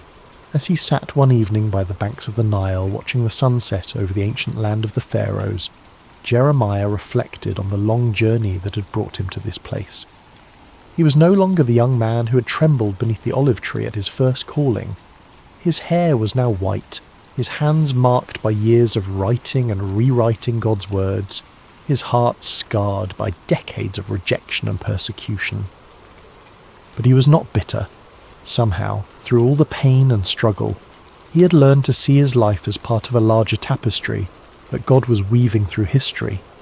He was just one thread in that tapestry, but he had been woven in exactly the right place, at exactly the right time, for exactly the right purpose.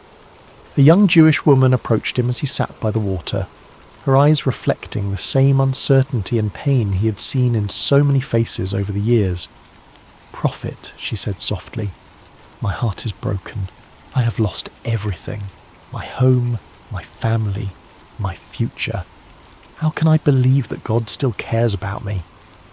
Jeremiah smiled and gestured for her to sit beside him. "Let me tell you a story," he said, his voice warm with the wisdom of long experience. "Once God sent me to a potter's house to watch him work. The potter was shaping a vessel on his wheel, but something went wrong. The clay became marred, misshapen, useless for its intended purpose." The young woman leaned forward, intrigued despite her sorrow. "I expected the potter to throw the clay away," Jeremiah continued.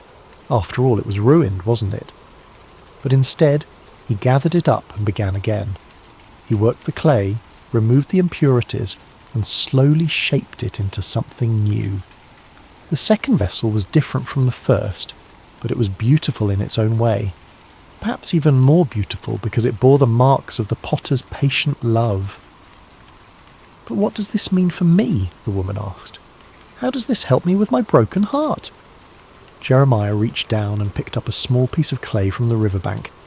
"This is what God showed me that day," he said, working the clay gently in his hands. "You are not ruined. You are not beyond hope. You are clay in the potter's hands, and he is still shaping you. The breaking you've experienced is not the end of your story. It's the beginning of a new chapter." As he spoke, the clay in his hands began to take shape, becoming a small but perfectly formed vessel. "God's love is like this potter's skill," he continued. "It can take the most broken, damaged clay and create something beautiful from it. Your pain is not wasted. Your tears are not meaningless. They are part of the process by which God is making you into the person he always intended you to be." The woman began to weep, but they were not tears of despair. They were tears of hope, of recognition, of a heart that was beginning to heal.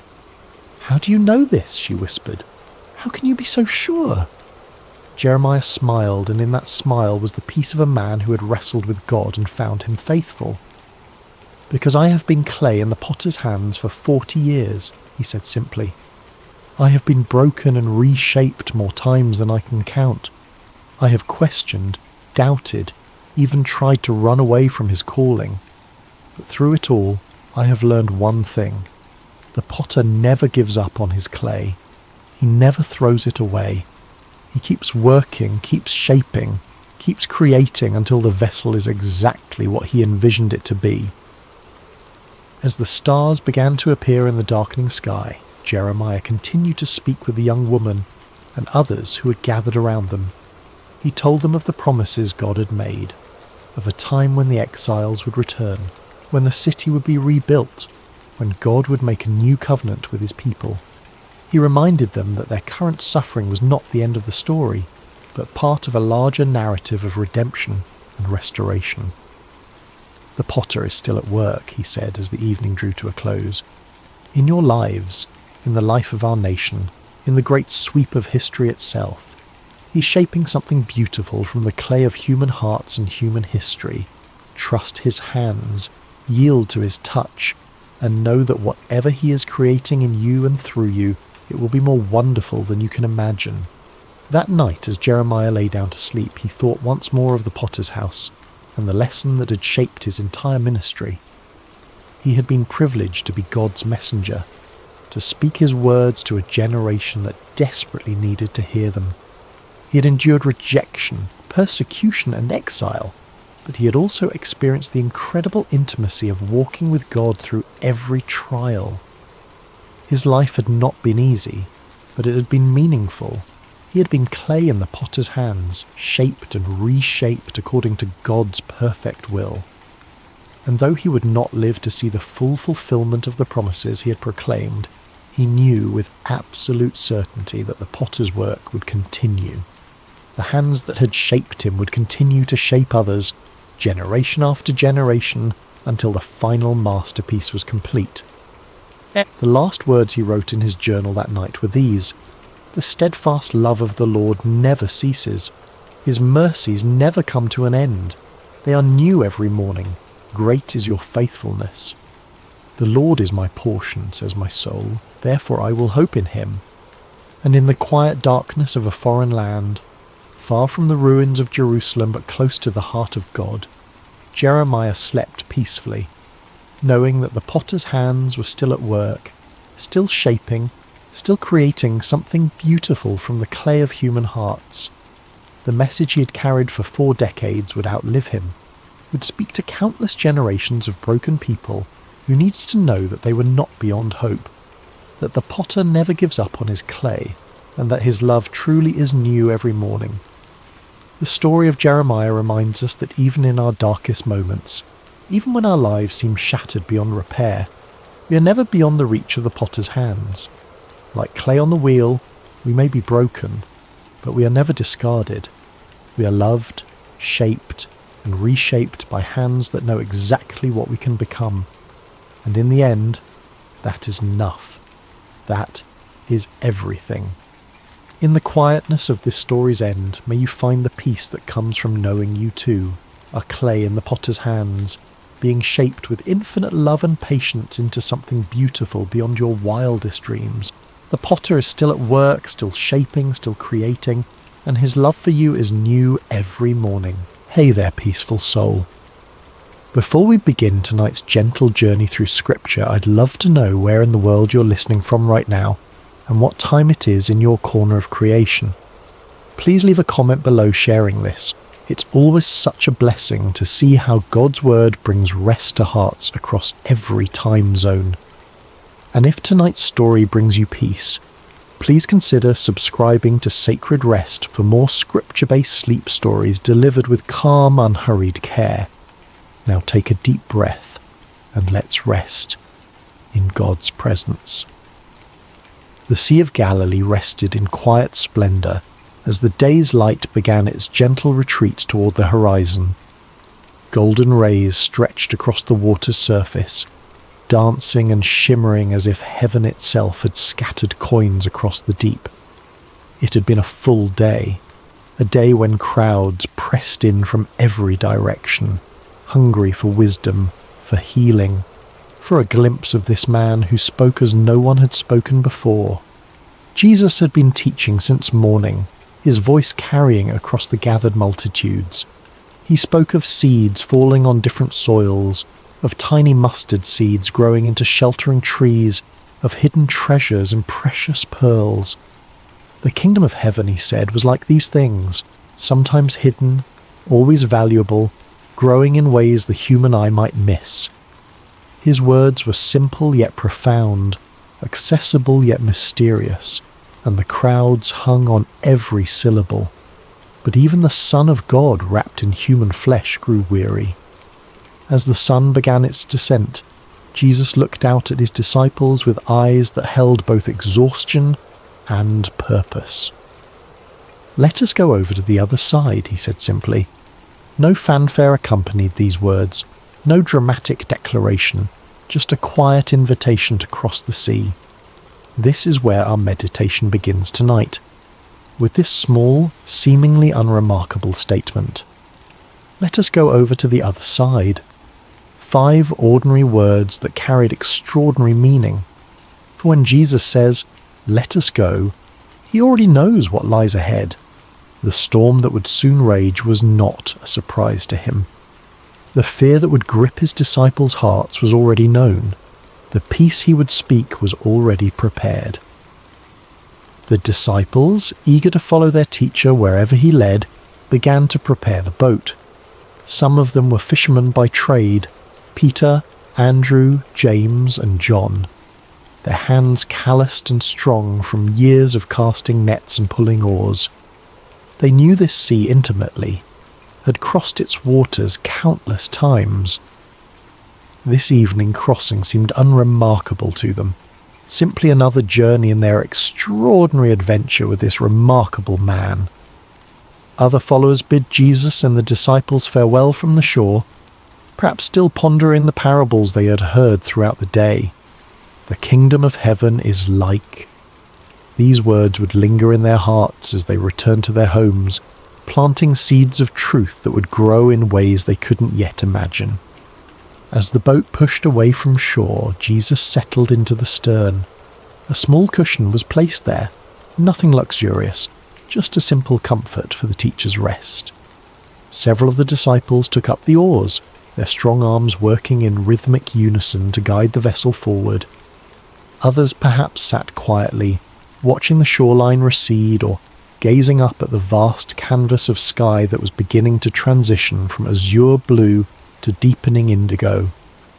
The evening air was cool against their skin, a welcome relief after the heat of the day. Birds wheeled overhead, their silhouettes dark against the warming colours of sunset. Fish occasionally broke the surface of the water, creating ripples that expanded outward in perfect circles. All seemed peaceful, all seemed well. Jesus, his body surrendering to weariness, closed his eyes. The gentle rocking of the boat, the quiet splash of water against its sides, the distant calls of birds, these formed a lullaby that invited rest. And so he slept, his head resting on the cushion, his breath falling into the deep, steady rhythm of slumber. The disciples continued their work, some rowing, others perhaps talking quietly among themselves about the day's events. What did the Master mean by this parable or that? How had he known what was in the heart of the Pharisee who had challenged him? Would they truly understand all these mysteries someday, as he had promised? As twilight deepened into dusk, stars began to appear overhead. First one, then dozens, then hundreds, until the sky above was spangled with light. On any other night, this might have been a moment of transcendent beauty, a reminder of God's promise to Abraham that his descendants would be as numerous as these very stars. But those with experience on these waters noticed something concerning. The air had changed, becoming charged with an expectancy that seasoned fishermen recognized. A slight shift in the wind's direction, a subtle change in temperature, small signs that spoke volumes to those who knew how to read them. Peter exchanged glances with Andrew, then with James. No words were needed between men who had spent their lives on these waters. Something was coming. The sea, now growing restless beneath them, had secrets to tell. Yet Jesus slept on, his face peaceful in the gathering darkness. Did the disciples consider waking him then, when the first signs appeared? Did they debate among themselves whether to alert their teacher to the changing conditions? We don't know. Perhaps they chose to let him rest, confident in their own abilities to handle whatever came. Perhaps they thought the signs would come to nothing. As the boat continued its journey across the darkening waters, the shoreline they had left grew distant, a thin line of shadow against the night sky. Ahead lay their destination, the country of the Gerasenes, but it remained out of sight, beyond the curve of the horizon. They were in the middle space now, too far from where they had been to return quickly, not yet close enough to where they were going to find shelter. It is in these middle spaces of our lives that storms often find us. Not when we're safely harboured, not when we've reached our destination, but in the vulnerable in-between, in the waiting, in the journeying, in the not yet there. The disciples could not know what lay ahead, but Jesus did. His rest was not the ignorant sleep of one caught unaware, but the peaceful repose of one who knows the end from the beginning. In this, there is profound comfort for us tonight as we rest. Whatever journey we're on, whatever middle space we find ourselves in, Jesus knows. He has already seen what we have not yet encountered. As our minds begin to slow and our bodies relax into this moment of rest, let us picture ourselves in that boat. Feel the gentle rocking beneath you. Hear the quiet splash of water against wood. See the stars appearing one by one in the vast expanse above, and know that Jesus is there with you, perfectly at peace even as the first winds of change begin to stir. It began with a whisper, a subtle change in the rhythm of the night. The stars that had shone so brightly overhead began to disappear, one by one, as clouds moved across the sky like silent spectators gathering for some celestial event. The gentle lapping of water against the sides of the boat grew more insistent, less soothing. The disciples, some of whom may have been drifting towards sleep themselves, grew more alert, their senses heightened by years of experience on these unpredictable waters. The Sea of Galilee, also known as Lake Gennesaret or the Sea of Tiberias, sits more than 600 feet below sea level, nestled in a basin surrounded by mountains. This unique geography creates a natural phenomenon well known to local fishermen. When cool air from the Mediterranean Sea, about 30 miles to the west, collides with the hot, humid air over the lake, sudden and violent storms can emerge with startling speed. This night would prove no exception to that natural law. One moment, the disciples were crossing in relative calm. The next, they found themselves battling a windstorm that seemed to descend upon them from nowhere. The Greek word used in Mark's Gospel to describe this storm is leilaps. Not a gentle rain shower or passing breeze, but a furious squall, a tempest of frightening power.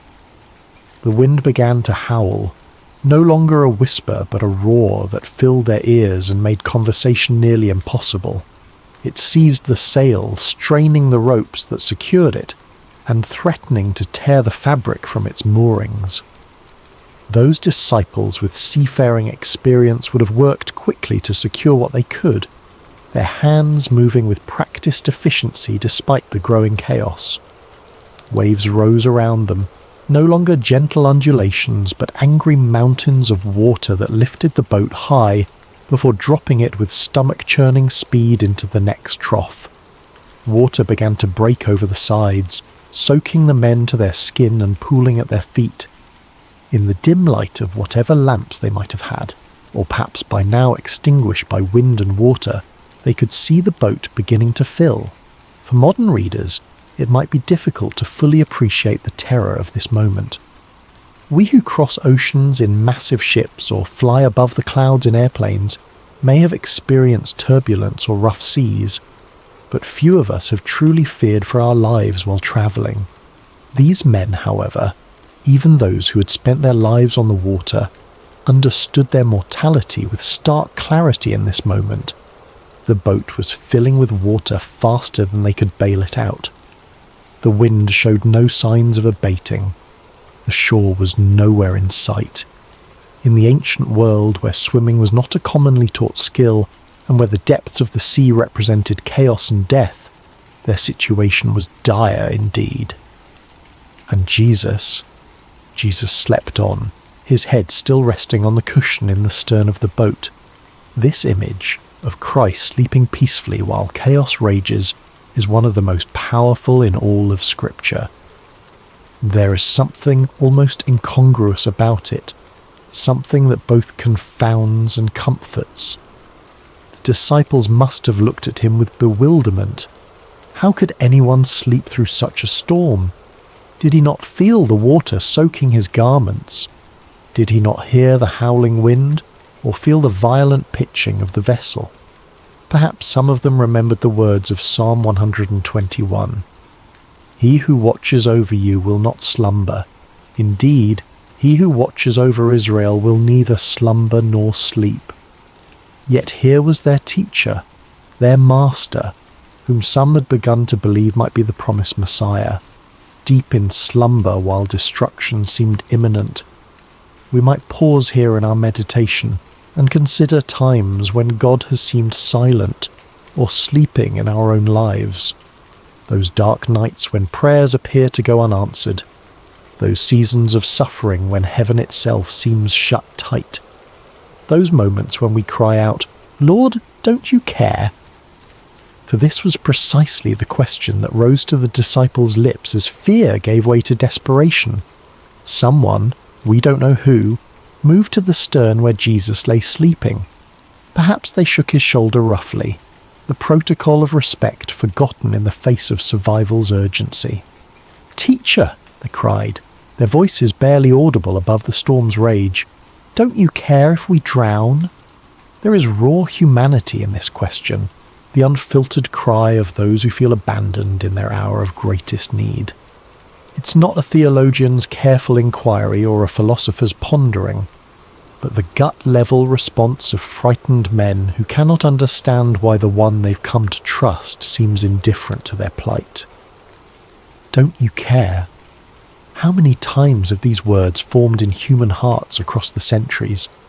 The parent kneeling by the bed of a suffering child, the widow standing by a fresh grave, the refugee fleeing violence with nothing but the clothes on their back, the addict fighting for sobriety and failing again.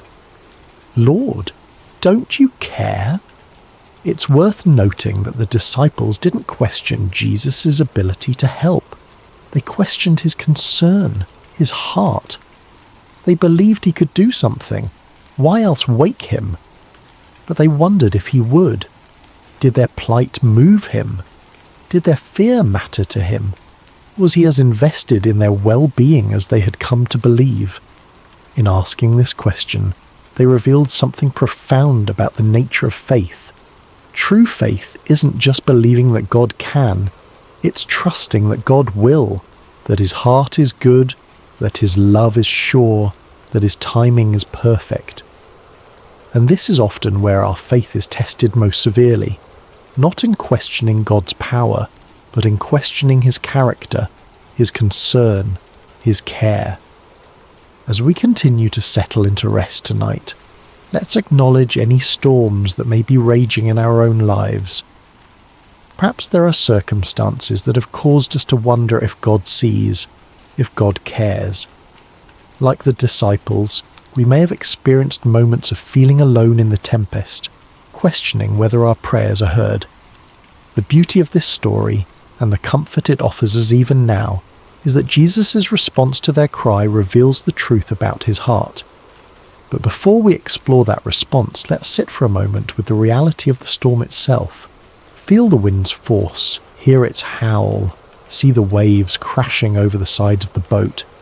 Experience the fear, the confusion, the desperate cry for help, and know that in the midst of it all, Jesus is present, not distant, not removed, but right there in the boat with them, with us.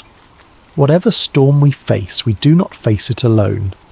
The Lord of all creation has chosen to journey with us, to be present with us in every turbulent moment and every threatening circumstance.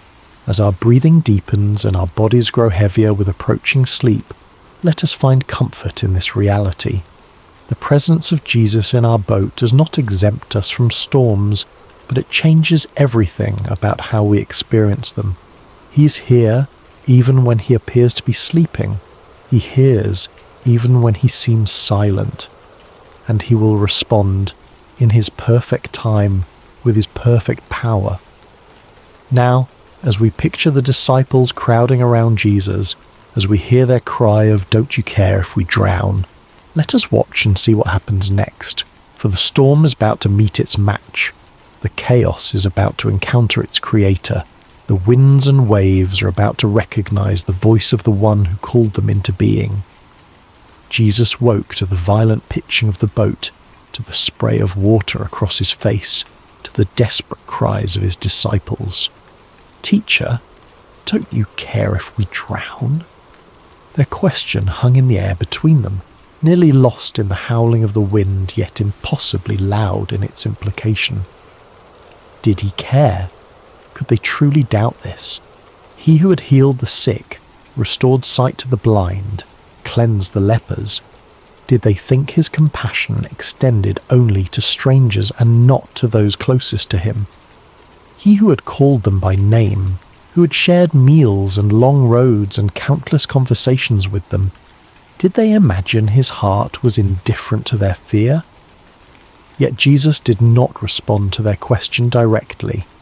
He did not immediately reassure them of his care or explain his apparent indifference. Instead, he rose, calm, unhurried, sovereign, and turned his attention to the storm itself. Mark's Gospel tells us that he got up, rebuked the wind, and said to the waves, "Quiet, be still." The Greek phrase used here, siopa pephimoso, carries the sense of be silent, be muzzled. It is the language one might use to quiet a disruptive animal or silence a disturbing noise. There is authority in these words, command and expectation of immediate obedience, and obey they did. The wind, which had been screaming across the water with destructive force, died away at once. The waves, which had been crashing over the sides of the boat and threatening to sink it, flattened into submission. The entire chaotic scene transformed in an instant from deadly peril to perfect calm. Imagine witnessing this moment. 1 second, you're fighting for your life against one of nature's most terrifying displays of power. The next, you're floating on a sea as smooth as glass under a clearing sky. The contrast would be disorienting, almost unbelievable. The silence following such tumult would ring in your ears. The stillness after such violent motion would leave you feeling strangely weightless. Only then, after demonstrating his authority over creation itself, did Jesus turn back to his disciples, and his words to them were not what they might have expected. No warm reassurance that yes, of course he cared, no gentle understanding of their fear. Instead, he asked them two pointed questions. Why are you so afraid? Do you still have no faith? These questions weren't meant to shame or condemn. Jesus was not expressing disappointment so much as issuing an invitation to examine the gap between what they professed to believe about him and how they responded when those beliefs were tested by circumstance. The first question, why are you so afraid, invites examination of the source of our fears. Fear often arises from a perception of threat coupled with a sense of powerlessness to address that threat. The disciples feared drowning because they perceived the storm's power and recognized their inability to control it. But Jesus was suggesting another perspective. When he is in our boat, the equation changes. The presence of the Creator fundamentally alters the balance of power in any situation. The second question, do you still have no faith, probes even deeper. These disciples had witnessed Jesus perform miracle after miracle. They had seen him heal diseases medicine couldn't touch. They had watched him cast out demons that had tormented their victims for years. They had even seen him challenge the religious authorities of their day with an authority that clearly came from above. Yet when the storm came, when their own lives were threatened, their faith faltered. They reverted to fear rather than resting in confidence that the God who had demonstrated his power in so many other circumstances remained just as powerful in their present crisis. This is a common human pattern, isn't it? We can intellectually believe in God's power and love. We can recall times when we've experienced his faithfulness. We can even testify to others about how he has worked in our lives. But when new challenges arise, particularly ones that feel overwhelming or threatening, we can forget everything we know and surrender to panic. Jesus' questions invite a different response. They challenge us to align our emotional reactions with our professed beliefs, to allow what we know about God's character to inform how we feel when facing life's storms. This is not about denying fear. Fear is a natural human emotion that even Jesus experienced in the Garden of Gethsemane. Rather, it's about preventing fear from distorting our view of God and his activity in our lives. The disciples' fear had led them to question Jesus' care for them. Don't you care if we drown? His questions in return invited them to question their fear instead. Was it consistent with what they knew of him? Was it justified in light of who he had revealed himself to be? As we continue our journey toward rest tonight, these questions can guide our own reflection. What fears keep us awake at night? What storms in our lives have made us wonder if God cares? And more importantly, what do we know about the character of Jesus that might speak to those fears? If Jesus is truly who Scripture reveals him to be, all-powerful yet deeply compassionate, sovereign yet intimately involved, holy yet merciful, then our fears must be evaluated in light of these truths. Not dismissed or denied, but placed within the larger context of who God is and how he works. The disciples in that boat had to reconcile their experience of the storm with their experience of Jesus' power over it. We too must reconcile our experience of life's challenges with our understanding of God's character and capabilities. This reconciliation doesn't happen once and for all. It's an ongoing process, a continued growth in trust that develops as we walk with him through both calm seas and raging tempests. Perhaps the most comforting truth in this entire account is the simple reality that Jesus was in the boat with them. He had said, "Let us go over to the other side, you will," not "let me meet you on the other side," or to try to make it to the other side. When Jesus says, "let us go," He commits to the entire journey, not just the destination. Similarly, when Jesus calls us to follow him, he doesn't promise absence of storms. He doesn't guarantee that the path will be smooth or the journey comfortable. What he does promise is his presence with us in whatever we face. "I am with you always," he would later tell his followers, "to the very end of the age." This presence changes everything. It doesn't always change our circumstances, though sometimes, as in this story, it dramatically does. But it always changes the meaning of those circumstances and how we can respond to them. As we feel sleep drawing nearer, let us rest in this truth. Whatever storm we face, Jesus is in our boat, not as a passive passenger, but as the Lord of wind and wave, the one whose word can transform chaos into calm, the one whose presence transforms our fear into faith. The question Jesus asks, "Why are you so afraid?" isn't meant to dismiss our feelings, but to direct our focus toward the greater reality of his presence and power. The perfect love he embodies casts out fear, not by pretending the storm doesn't exist, but by reminding us that he exists within the storm with us, and that makes all the difference. In the aftermath of the storm's sudden cessation, a profound silence settled over the Sea of Galilee. The only sounds remaining might have been the gentle lapping of now calm waters against the boat's hull, the dripping of seawater from soaked clothing and hair, and perhaps the still rapid breathing of men whose hearts had not yet caught up with the dramatic change in their circumstances. The contrast could not have been more stark. Moments before, chaos had reigned, wind howling, waves crashing, men shouting in fear. Now, perfect stillness surrounded them. The sky was clearing, stars reappearing like hesitant witnesses emerging after danger has passed. The sea, which had threatened to claim their lives, now cradled their boat with gentle care. In this strange new quiet, Jesus' words hung in the air. "Why are you so afraid? Do you still have no faith?" These questions weren't harsh or condemning. They were asked by the same voice that had just commanded the elements and been instantly obeyed. They were spoken by the same lips that had taught multitudes about the kingdom of heaven, that had pronounced forgiveness to the repentant, that had offered living water to the thirsty. His tone may have been one of genuine curiosity rather than criticism, a teacher using a powerful experiential lesson to reveal what was in his students' hearts. The disciples' reaction to this moment is profoundly revealing. Mark tells us that they were terrified and asked each other, "Who is this? Even the wind and the waves obey him." This was a new kind of fear, not the desperate fear of drowning that had gripped them during the storm, but the reverent awe that comes from encountering something, someone, beyond human comprehension. Their question, "Who is this?" is perhaps the most important question any person can ask about Jesus.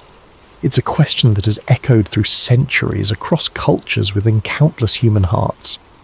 Who is this man who spoke with unparalleled authority, who healed with a touch, who forgave sins as if they were his to forgive, and who, as they had just witnessed, commanded the very elements of nature with a word? The disciples had already seen Jesus perform many miracles. They had watched him heal sickness, cast out demons, even restore withered limbs. But this display of power struck them differently, perhaps because it touched so directly on their own expertise. Peter, Andrew, James, John, these were fishermen who had spent their lives on this very sea. They knew its moods and dangers. They had weathered storms before through their own skill and experience.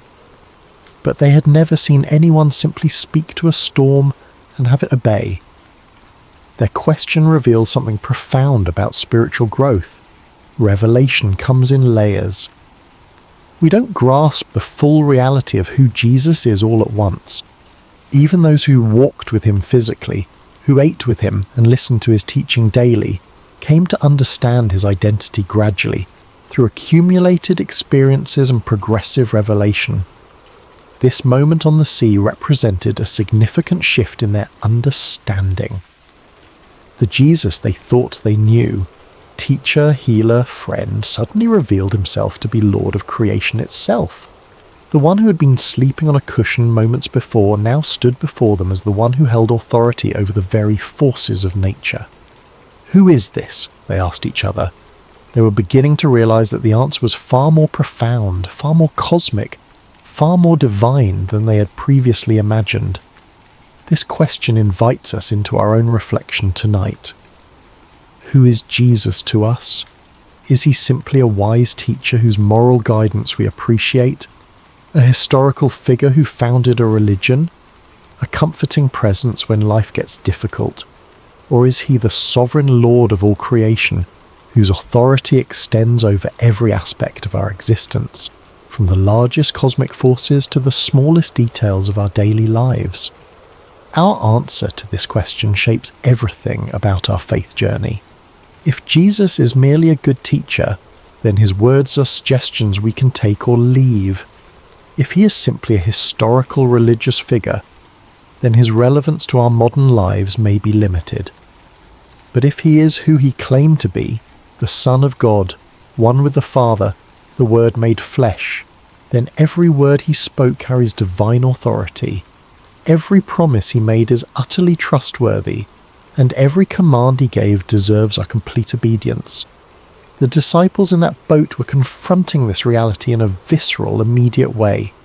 The Jesus they thought they knew had just done something only God could do. The Psalms describe God as the One who stilled the roaring of the seas, the roaring of their waves. Psalm 65:7, and the one who stilled the storm to a whisper, the waves of the sea were hushed. Psalm 107:29. Now they had seen Jesus do exactly this, with their own eyes in their own boat, in response to their own cry for help.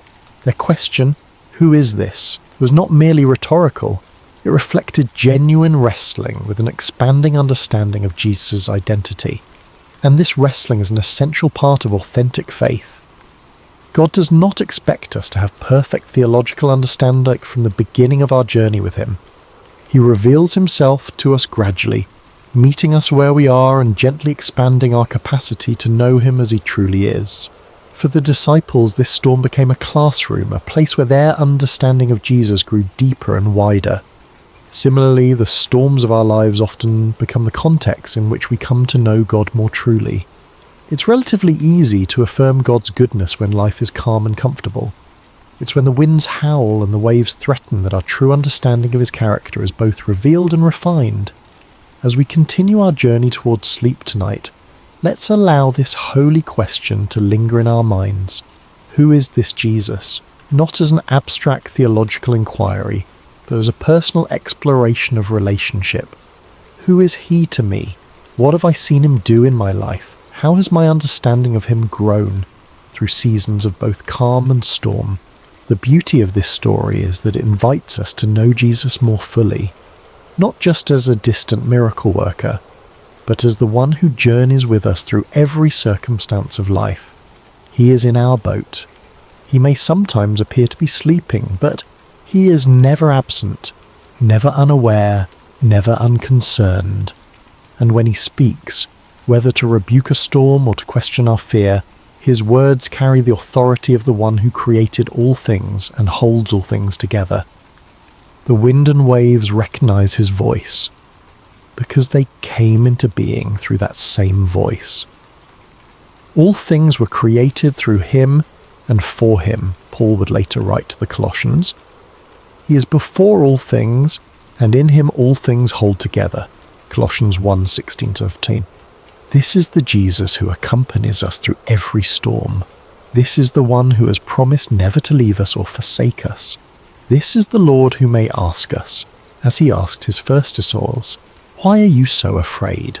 Not to shame us for our fear, but to invite us into deeper trust based on deeper knowledge of who he truly is.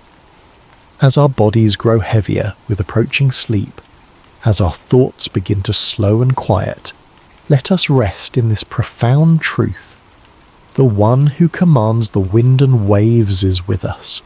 And if even the storm obeys his voice, how much more can we trust him with the circumstances of our lives, with the fears that sometimes keep us awake, with the future that remains unknown to us but is fully known to Him. In this trust, we find not just theological truth, but practical peace, the kind of peace that allows us to rest even when circumstances remain uncertain. Jesus didn't promise His disciples a storm-free journey. He promised them His presence through whatever storms might come. He offers us the same today. Who is this? The disciples asked.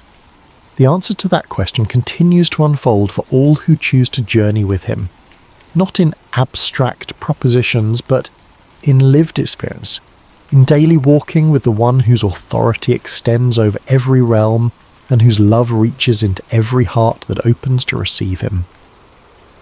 As the boat continued its journey across the now peaceful sea, the disciples must have fallen into a contemplative silence. The question they had asked each other, "Who is this? Even the wind and the waves obey Him," would linger in their hearts and minds for days, weeks, perhaps even years to come. Each time they recalled this night, this storm, this miracle, their understanding of Jesus would deepen a little more.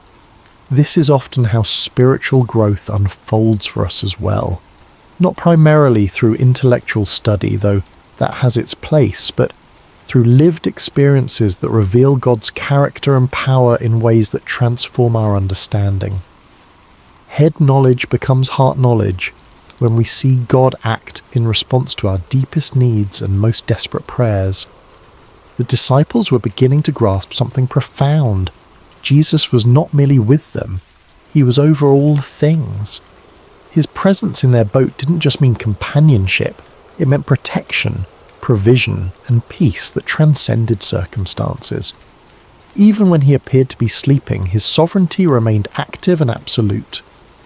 As the first light of dawn began to brighten the eastern sky, they could see their destination approaching, the region of the Gerasenes on the opposite shore of the lake. Jesus had said, "Let us go over to the other side," and despite all that had transpired during the night, they were indeed arriving exactly where He had intended to take them. This small detail carries significant comfort. When Jesus sets a destination, He ensures arrival. The storm, powerful as it was, had not prevented the fulfillment of His stated purpose. It had threatened, certainly. It had frightened the disciples badly. But in the end, it had simply become another opportunity for Jesus to reveal more of Himself to those who followed Him. This pattern appears throughout Scripture and throughout the lives of those who walk with God. What appears to be a detour or a disaster often becomes the very context in which God manifests His glory most clearly. The storm on the sea, the fiery furnace, the lion's den, the prison cell. In Scripture, these became stages for divine revelation, not obstacles to divine purpose. As we prepare to drift into sleep tonight, there is profound rest available in this reality. Whatever storms we face, they do not take Jesus by surprise. Whatever fears arise within us, they do not diminish His power. Whatever threatens to overwhelm us, it cannot overrule His sovereign declaration over our lives. If Jesus has said to us, in any area of our lives, "Let us go to the other side," then we can rest assured that no storm, internal or external, can prevent us from reaching the destination He has established. The journey may include unexpected turbulence. We may experience moments of genuine fear, but the presence of Jesus in our boat, in our lives, our circumstances, our hearts, guarantees safe passage. This doesn't mean we won't get wet, doesn't mean the journey will always feel comfortable or proceed according to our preferred timeline. The disciples in that boat experienced genuine terror before they witnessed miraculous calm. They got soaked to the skin. They may have lost cargo overboard. The boat likely required bailing out and repairs afterward, but they made it to the other side because Jesus had declared that this would be so, and in the process, they came to know Him more deeply than they had before. The storm became not an obstacle to their progress, but a vehicle for their spiritual growth. As we reflect on this story one final time tonight, let's consider 3 enduring comforts it offers to all who journey with Jesus. First, Jesus is present in every storm. He may not manifest his power immediately or in the ways we expect, but he's never absent from our struggles. The psalmist wrote, "God is our refuge and strength, an ever-present help in trouble. Therefore we will not fear, though the earth give way and the mountains fall into the heart of the sea, though its waters roar and foam, and the mountains quake with their surging." Psalm 46:1-3. This presence is not just comforting, it's transformative. It changes how we experience our circumstances, even when it doesn't immediately change the circumstances themselves. Second, Jesus' timing is perfect. He allowed the storm to rage for a time before calming it, not because he was indifferent to the disciples' fear, but because the experience would deepen their understanding and strengthen their faith. Similarly, when he seems silent or inactive in our lives, it is never due to indifference. His timing takes into account purposes and perspectives that extend far beyond our immediate comfort, encompassing our long-term growth and God's eternal glory. Third, Jesus' authority is absolute. When he spoke to the wind and waves, they had no choice but to obey. The same voice that said, "Let there be light" at creation, now said, "Be still" to the storm, with the same creative authority and the same immediate result. This ultimate authority means that nothing we face, no circumstance, no enemy, no fear, no failure, is beyond his power to redeem, restore, or transform according to his perfect will. These truths don't eliminate life's storms, but they fundamentally change how we experience them. They allow us to sleep, literally and figuratively, in the sovereignty of the one who has promised to bring us safely to the other side.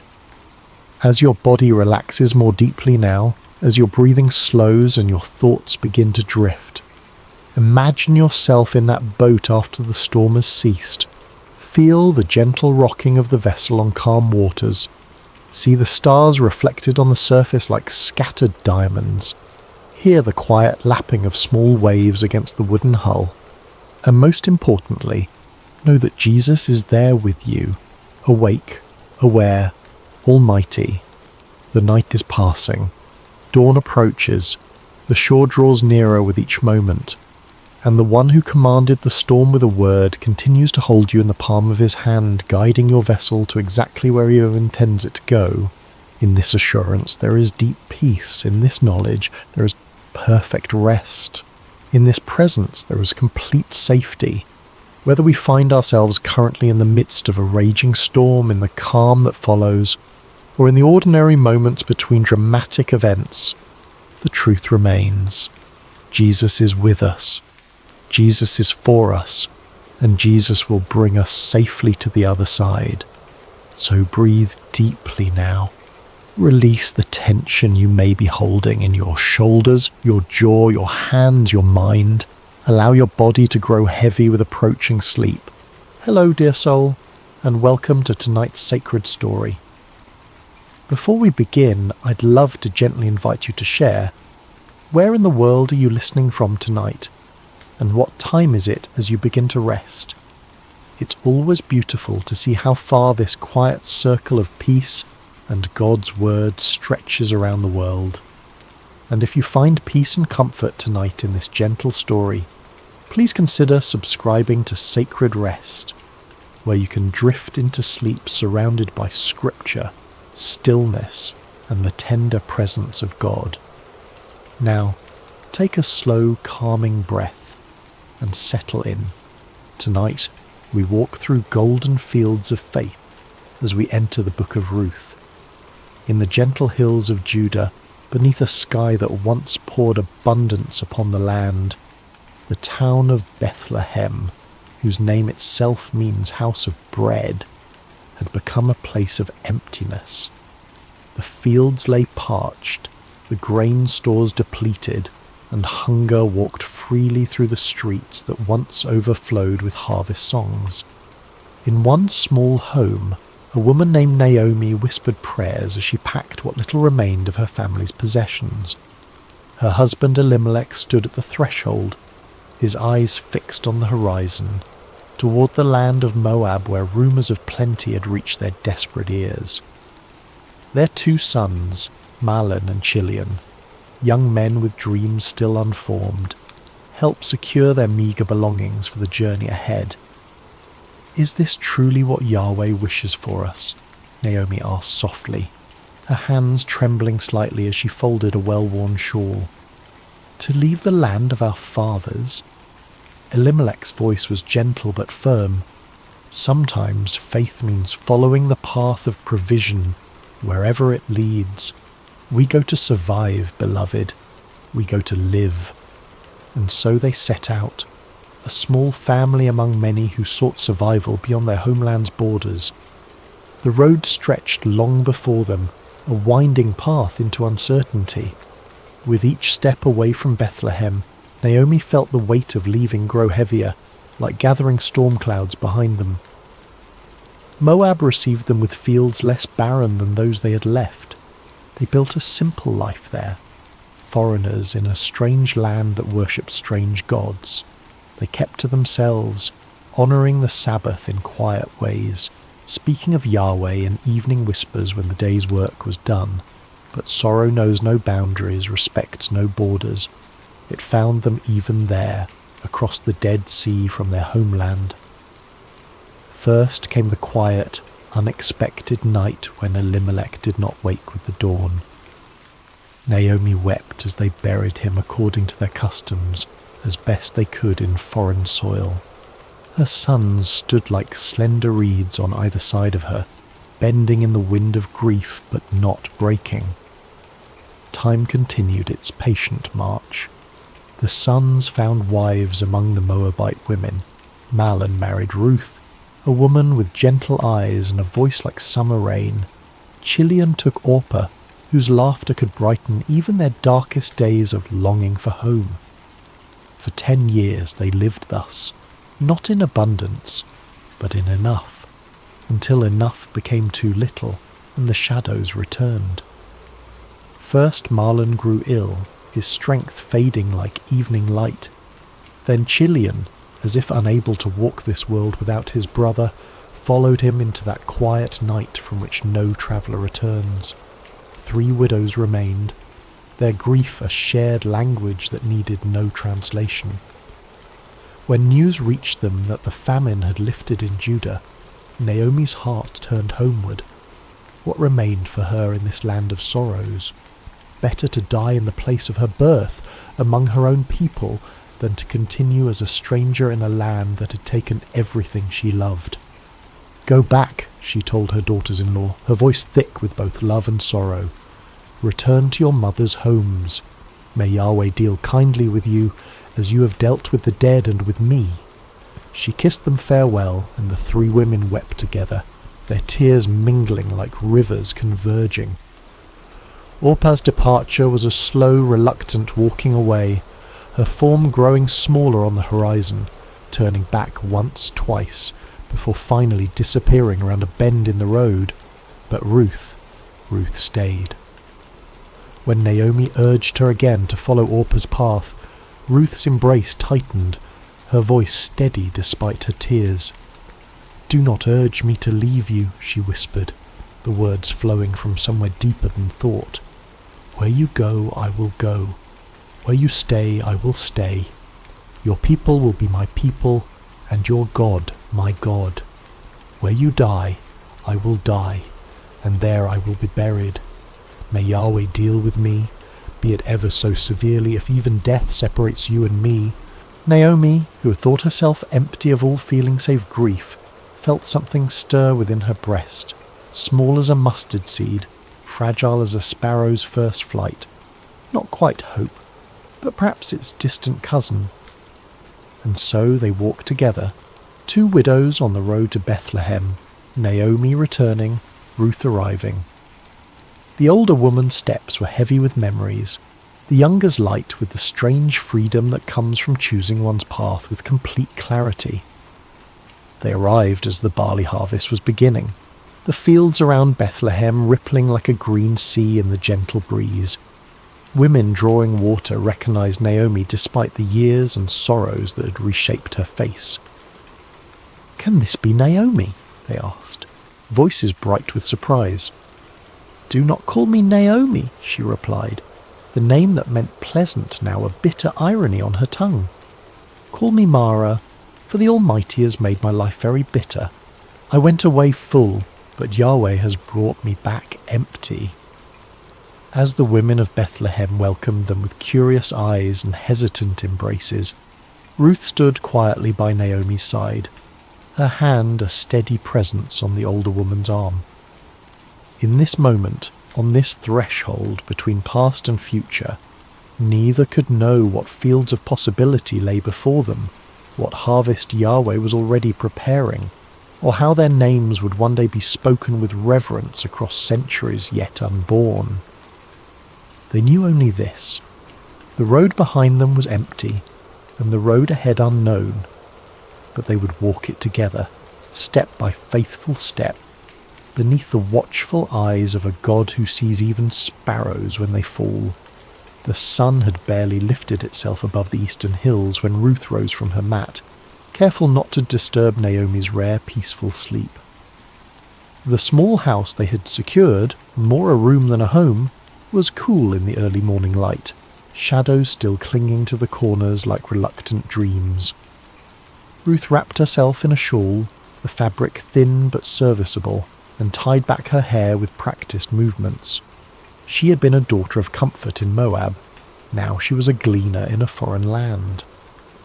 The transition might have broken someone with less resilience, but Ruth had discovered a quiet strength within herself, not the kind that roars or demands attention, but the kind that simply continues, putting one foot before the other when all other options have vanished. "I will go to the fields today," she had told Naomi the night before. "Perhaps someone will allow me to glean behind their harvesters." Naomi had nodded, gratitude and sorrow mingling in her tired eyes. "Go, my daughter," she had whispered. "May Yahweh guide your steps." Now, as Ruth stepped into the awakening streets of Bethlehem, she carried those words like a small flame against the uncertainty of the day ahead. The law of Moses provided for the poor, the widow, the foreigner. They were permitted to gather what the harvesters missed or deliberately left behind. It was not charity but dignity, a way of working for one's bread even when one owned no land. But Ruth was doubly vulnerable, both widow and foreigner. Which field would welcome her? Would the law's protection extend to a Moabite woman? These questions followed her like shadows as she made her way to the edges of town where the barley fields began their gentle roll toward the horizon. She paused at the boundary of the first field she encountered, watching as workers began to form lines, their sickles catching the morning light with brief flashes of brilliance. The field's owner was not present, but the foreman eyed her with suspicion. "Move along," he called, not unkindly but firmly. "We have enough local gleaners already." Ruth nodded and continued, her heart sinking slightly but her resolve undiminished.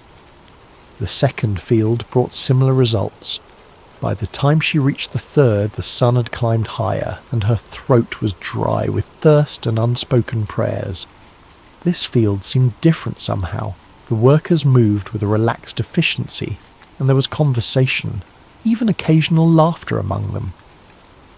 Ruth hesitated, then approached the foreman, her eyes modestly lowered but her voice clear.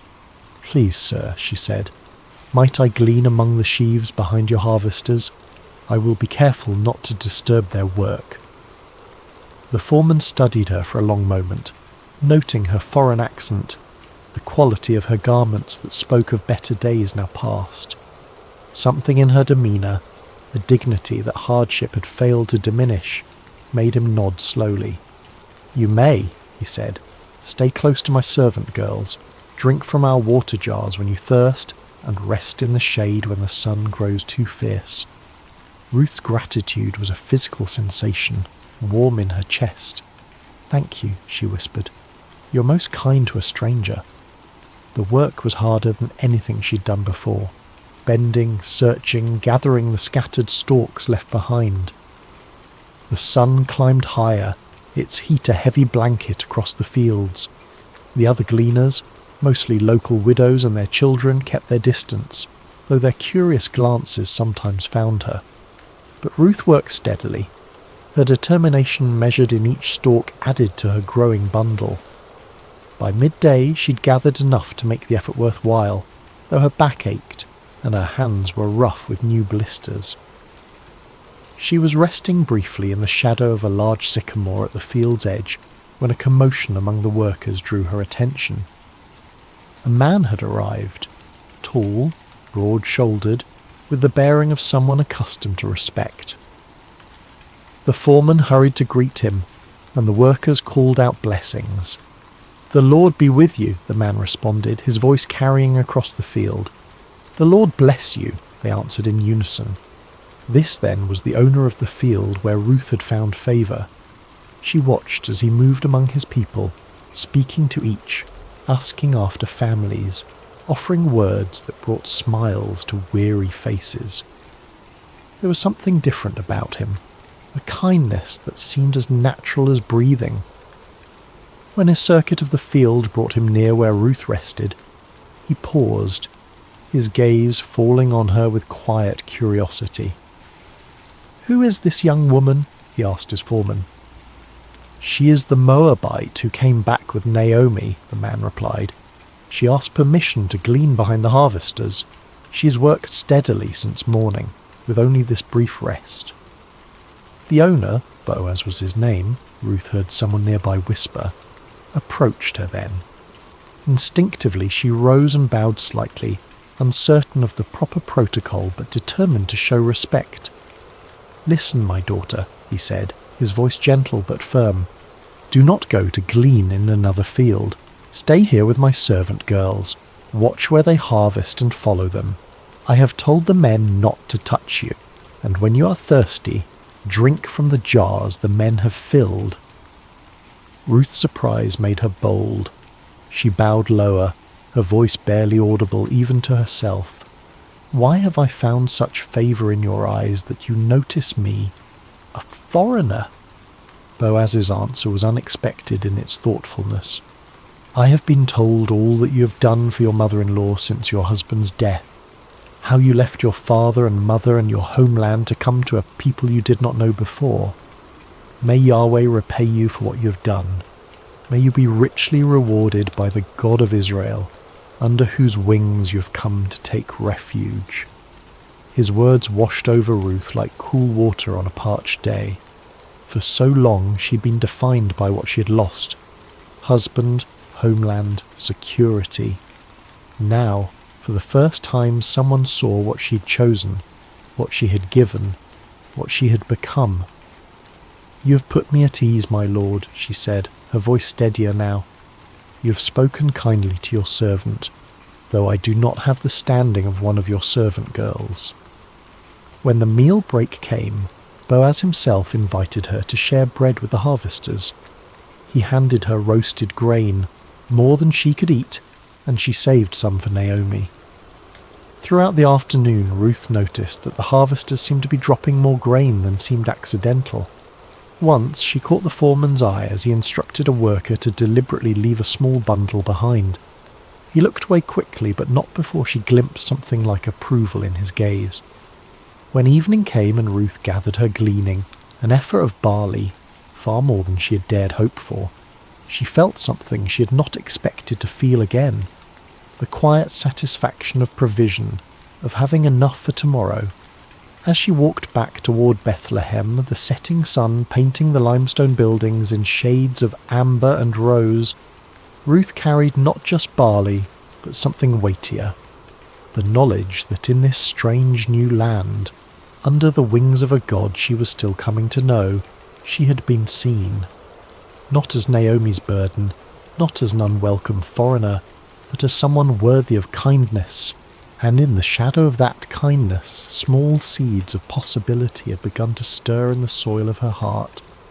The soft glow of oil lamps pushed back the evening darkness as Ruth entered the small dwelling she shared with Naomi.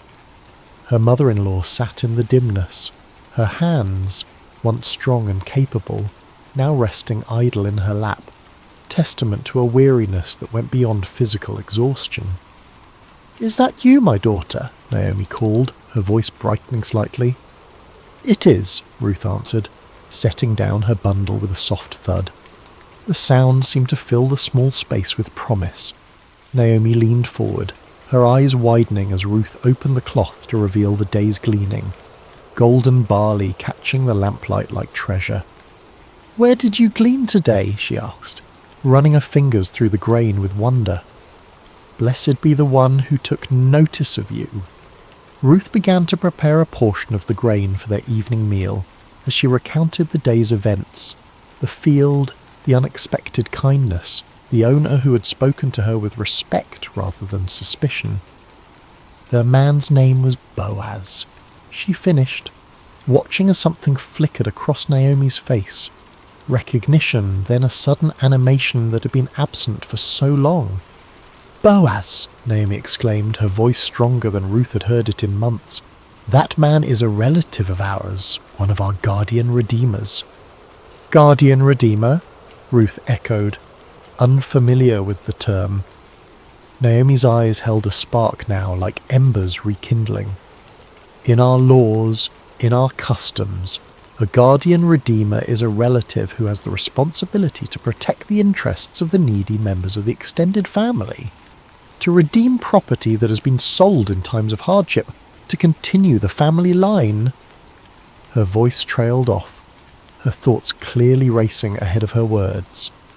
"The Lord has not stopped showing his kindness," Naomi whispered, almost to herself.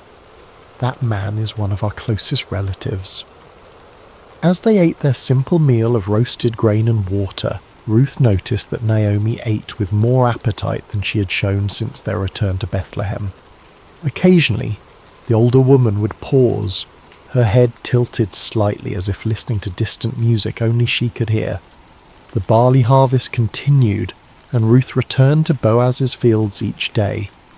True to his word, she was protected, provided for, included in the shared meals. Some of the local women began to speak to her, their initial wariness giving way to cautious friendship. Ruth learned their names, heard stories of their children, shared in the communal rhythm of the harvest. When the barley harvest gave way to wheat, she remained in Boaz's fields, her presence now familiar, her diligence respected. Each evening she returned to Naomi with her gleanings. Each morning she rose before dawn to begin again. As the wheat harvest neared its end, Naomi called Ruth to sit beside her one evening. The older woman's face was thoughtful, her voice quiet but determined. "My daughter," she began, "should I not seek rest for you, that it may be well with you? Is not Boaz our relative, with whose young women you have been working? See, he's winnowing barley tonight at the threshing floor." Ruth listened carefully as Naomi outlined a plan. Bold, unconventional, but rooted in custom and law. She was to bathe, anoint herself with fragrant oil, put on her best garment, and go to the threshing floor where Boaz would be sleeping to guard the harvest. After he had eaten and drunk and lain down, she was to uncover his feet and lie down there, a symbolic gesture, a quiet request for protection. "All that you say I will do," Ruth promised, though her heart fluttered with uncertainty. She trusted Naomi's wisdom, trusted that this was not a plan born of desperation but of genuine care and cultural understanding. That night, the stars seemed to hang lower in the sky as Ruth made her way to the threshing floor. The celebration of harvest's end was winding down. Men who had worked hard now rested deeply, their forms dark shapes against the pale circle of the threshing floor. She moved quietly, carefully, finding Boaz where he slept at the edge of a heap of grain. With trembling hands she uncovered his feet and lay down, her heart pounding so loudly she feared it might wake him before the right moment. The night air was cool, the ground hard beneath her. but Ruth remained still, waiting. Near midnight, Boaz stirred, startled to find someone at his feet. "Who are you?" he asked, his voice thick with sleep but not angry. "I am Ruth, your servant," she answered, her voice barely above a whisper. "Spread the corner of your garment over me, for you are a guardian redeemer." There was a long silence during which Ruth could hear only her own heartbeat and the distant call of a night bird. Then Boaz spoke, his voice warm with emotion she hadn't expected. "The Lord bless you, my daughter," he said gently. "This kindness is greater than what you showed earlier. You have not run after younger men, whether rich or poor, and now don't be afraid. I will do for you all you ask. All the people of my town know that you are a woman of noble character." His words washed over her like a blessing, affirming not just her request but her person, her character, her choices, her worth. "It is true that I am a guardian redeemer," he continued, his voice thoughtful. "But there is a guardian redeemer more closely related than I. Stay here for the night, and in the morning, if he wants to redeem you, good. Let him redeem you. But if he is not willing, as surely as the Lord lives, I will redeem you. Now, lie here until morning." Ruth lay at his feet until dawn began to paint the eastern sky with the first pale colours of day. Before it was light enough for people to recognize each other, Boaz gently woke her. "Let it not be known that a woman came to the threshing floor," he said, practical and protective. Then he measured out 6 measures of barley, a generous gift, a promise of more to come, and placed it in her shawl. "Don't go back to your mother-in-law empty-handed," he explained. When Ruth returned and recounted the night's events, Naomi's eyes shone with a mixture of tenderness and satisfaction. "Wait, my daughter," she counselled, "until you find out what happens, for the man will not rest until the matter is settled today." And as the morning light filled their small home, Ruth felt a strange peace settle over her. Not the peace of certainty, for much remained unresolved, but the peace that comes from having taken a step in faith, from having placed one's future in hands both human and divine. Outside, the streets of Bethlehem were coming to life. Somewhere in the town, Boaz was already moving toward the city gate, where matters of law and redemption were settled. Whatever the day would bring, Ruth knew that she had been seen, heard and valued, not despite her foreignness, her widowhood, her poverty, but somehow mysteriously, because of the person these circumstances had revealed her to be. And in that knowledge, she found a quiet strength to wait, to hope, to trust in the unfolding of a story that suddenly seemed larger than her own life. A story written in fields of barley and wheat, in promises spoken in the darkness, in the steadfast love of a God who sees the sparrow fall and counts the hairs on every head. The morning light spilled across Bethlehem like honey warm and golden. Boaz had risen early, his mind filled with purpose, his heart with a mixture of hope and determination. He made his way to the town gate, the place where elders gathered, where business was conducted, where justice was administered in full view of the community. He had barely settled himself when the guardian redeemer he had mentioned to Ruth approached. "Come over here, my friend," Boaz called, motioning to a seat beside him. "Sit down here." The man complied, curious about this formal invitation. Boaz then gathered 10 elders of the town, asking them to sit as witnesses. What was about to transpire was no small matter. It concerned inheritance, redemption, the continuation of a family line that had nearly been extinguished. "Naomi, who has returned from Moab," Boaz began carefully, "is selling the piece of land that belonged to our relative Elimelech. I thought I should bring the matter to your attention and suggest that you buy it in the presence of these seated here and in the presence of the elders of my people." The relative's eyes brightened with interest. Land was wealth, security, legacy. "I will redeem it," he said promptly. But Boaz was not finished. His next words were measured, precise, laying out the full implications of redemption. "On the day you buy the land from Naomi, you also acquire Ruth the Moabite, the dead man's widow, in order to maintain the name of the dead with his property." The relative's expression shifted. To redeem the land was one thing, a sound investment, but to marry Ruth meant dividing his own inheritance, complicating his family line. His enthusiasm visibly cooled. "Then I cannot redeem it," he said. "Because I might endanger my own estate. You redeem it yourself. I cannot do it." To formalize the transaction, the man removed his sandal, an ancient custom signifying the transfer of redemption rights. "Buy it yourself," he said, handing the sandal to Boaz. Boaz turned to the elders and all the people gathered at the gate. "Today you are witnesses," he declared, his voice carrying across the morning stillness, "that I have bought from Naomi all the property of Elimelech, Kilion, and Mahlon. I have also acquired Ruth the Moabite, Mahlon's widow, as my wife, in order to maintain the name of the dead with his property, so that his name will not disappear from among his family or from his hometown." The elders and all at the gate responded with one voice, "We are witnesses. May the Lord make the woman who is coming into your home like Rachel and Leah, who together built up the family of Israel. May you have standing in Ephrathah and be famous in Bethlehem. Through the offspring the Lord gives you by this young woman, may your family be like that of Perez, whom Tamar bore to Dia." Their blessing echoed against the stone walls of Bethlehem, a public proclamation of hope and expectation.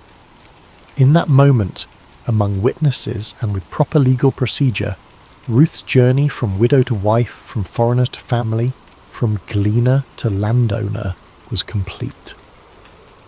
When Boaz returned to tell Ruth what had transpired, he found her helping Naomi prepare the midday meal, her movements graceful despite the humble task.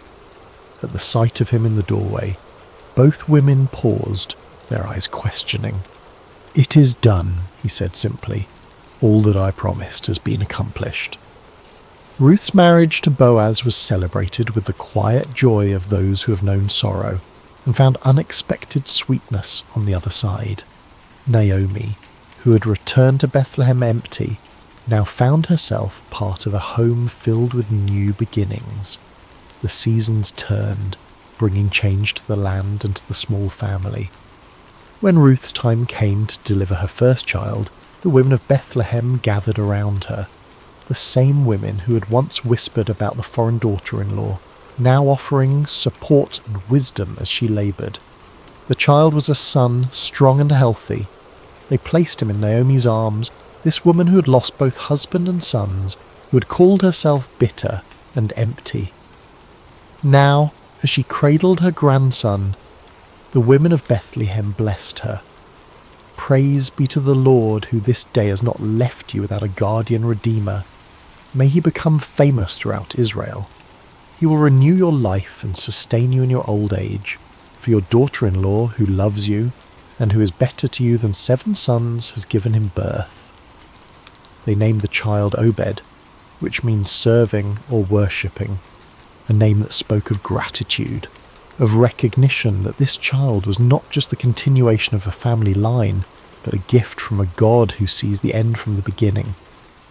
What none of them could know, as they celebrated the birth with bread and wine and laughter, was that this child, Obed, would one day be the grandfather of David, the shepherd boy who would become Israel's greatest king.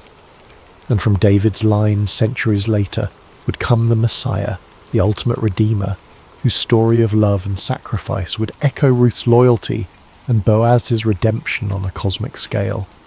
As Boaz watched Ruth with their son, he marvelled at the intricate weaving of their lives, how sorrow had led to joy, how loss had opened the door to finding, how endings had become beginnings.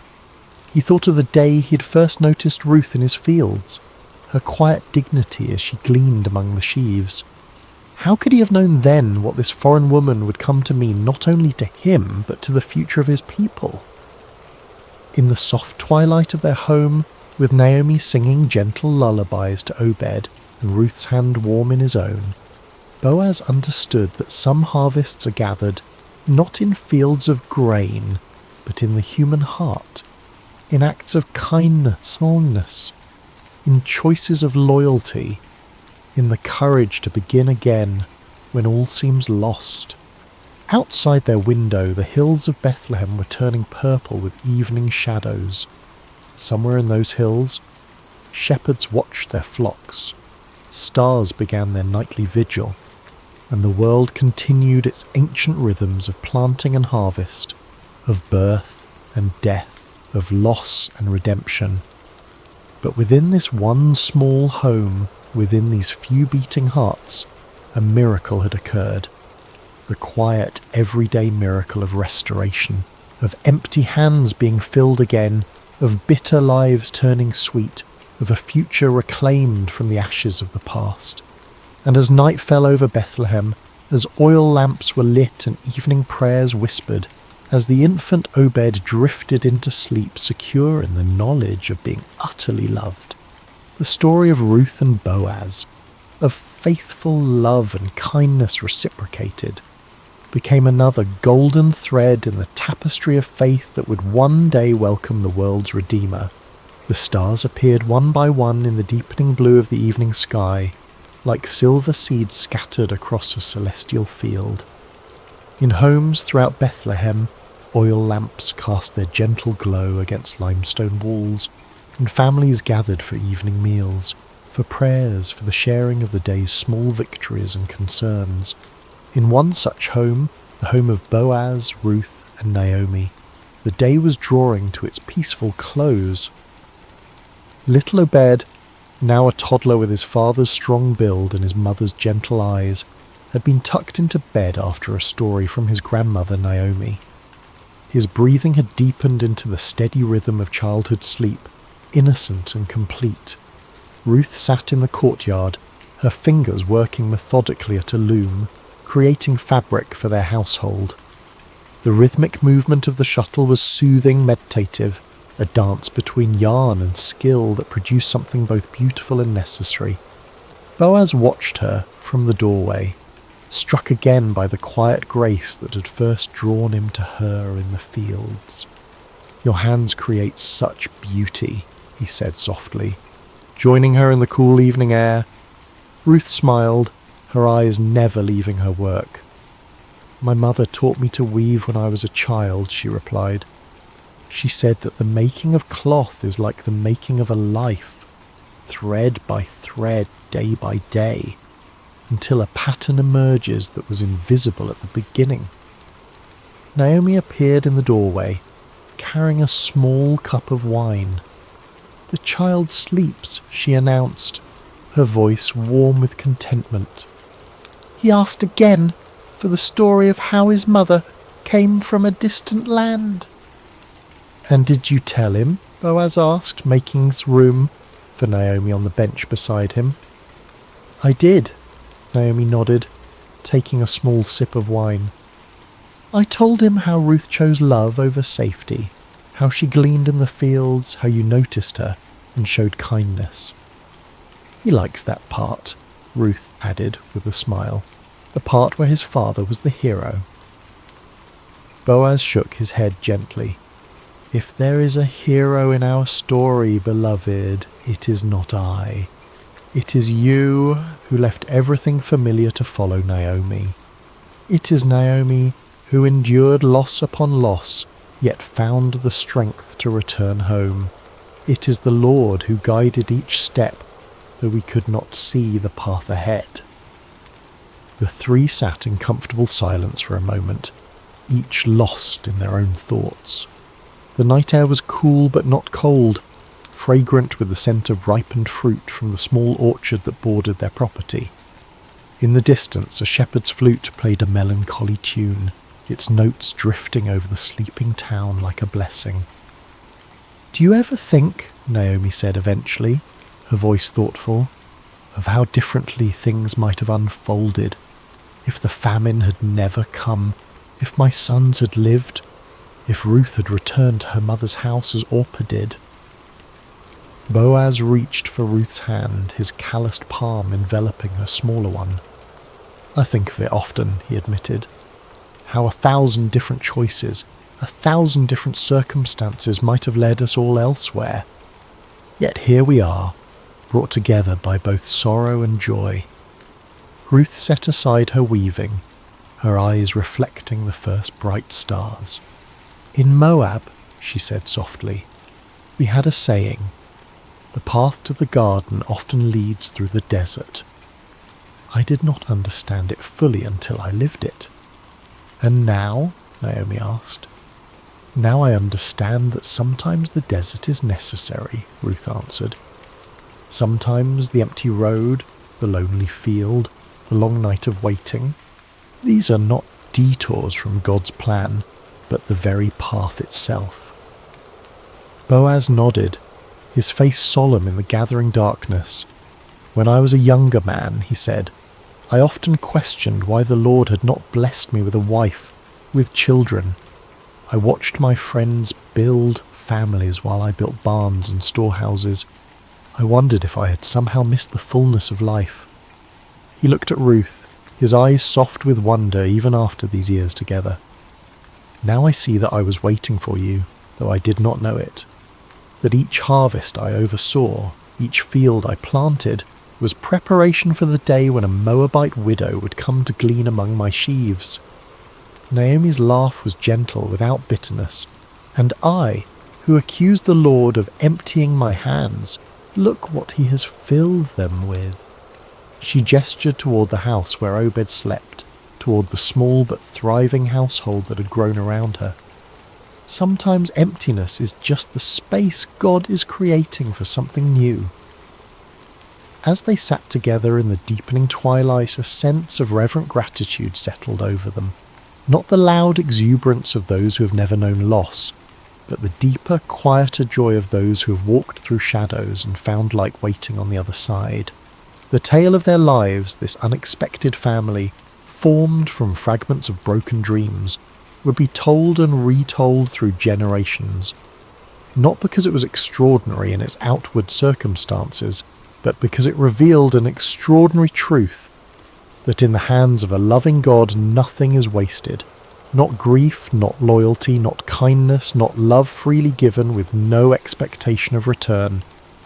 In the quiet darkness of Bethlehem, as the household of Boaz and Ruth prepared for sleep, they could not know how their story would echo through time, how the great-grandson of their son would be anointed king of Israel, how from their lineage would come the promised Messiah. They knew only this, that the God who had led them through famine and loss, through foreign fields and threshing floors, through legal proceedings and new beginnings. Hello friends, and welcome to Sacred Slumber. I hope your day has been filled with blessings, no matter what time you're joining us or where you are in this beautiful world. Before we begin tonight's journey into the remarkable story of Gideon, I want to invite you to subscribe to Sacred Slumber so you never miss these powerful biblical narratives that can transform your heart and strengthen your faith. Now let's settle in as we explore one of the most extraordinary accounts of courage, faith and divine intervention in all of Scripture. The sun hung low over the hills of Israel, casting long shadows across a land that had once flowed with milk and honey. But those days seemed like distant memories now. The once prosperous nation had fallen into chaos, its people scattered and hiding like frightened animals. For 7 long years, the Midianites had swept down upon Israel like locusts, devouring everything in their path. Picture, if you will, the terror that gripped every village and farmstead. Families would wake each morning, not knowing if this would be the day the raiders would come. Fathers would venture out to check their crops, only to find them trampled and stolen. Children would be hushed to silence at the first sound of hoofbeats on the horizon. The very air seemed thick with fear and desperation. The Midianites, along with their allies, the Amalekites, and other eastern peoples, had turned the conquest of Israel into an annual ritual. Like a plague of locusts, they would arrive at harvest time, their camels beyond counting, stretching across the landscape as far as the eye could see. They would strip the land bare, taking not only the grain and livestock, but also crushing the spirits of God's chosen people. Farmers had abandoned their fields, choosing instead to hide in mountain caves and underground chambers. The marketplaces that once bustled with commerce now stood empty and silent. What should have been a time of celebration and thanksgiving for the harvest had become a season of dread and starvation. Israel's cities, once proud and strong, had crumbled into mere shadows of their former glory. The walls that should have protected the people lay in ruins, and the gates that once welcomed travellers now hung broken on their hinges. It was as if the very blessing of God had departed from the land, leaving behind only sorrow and defeat.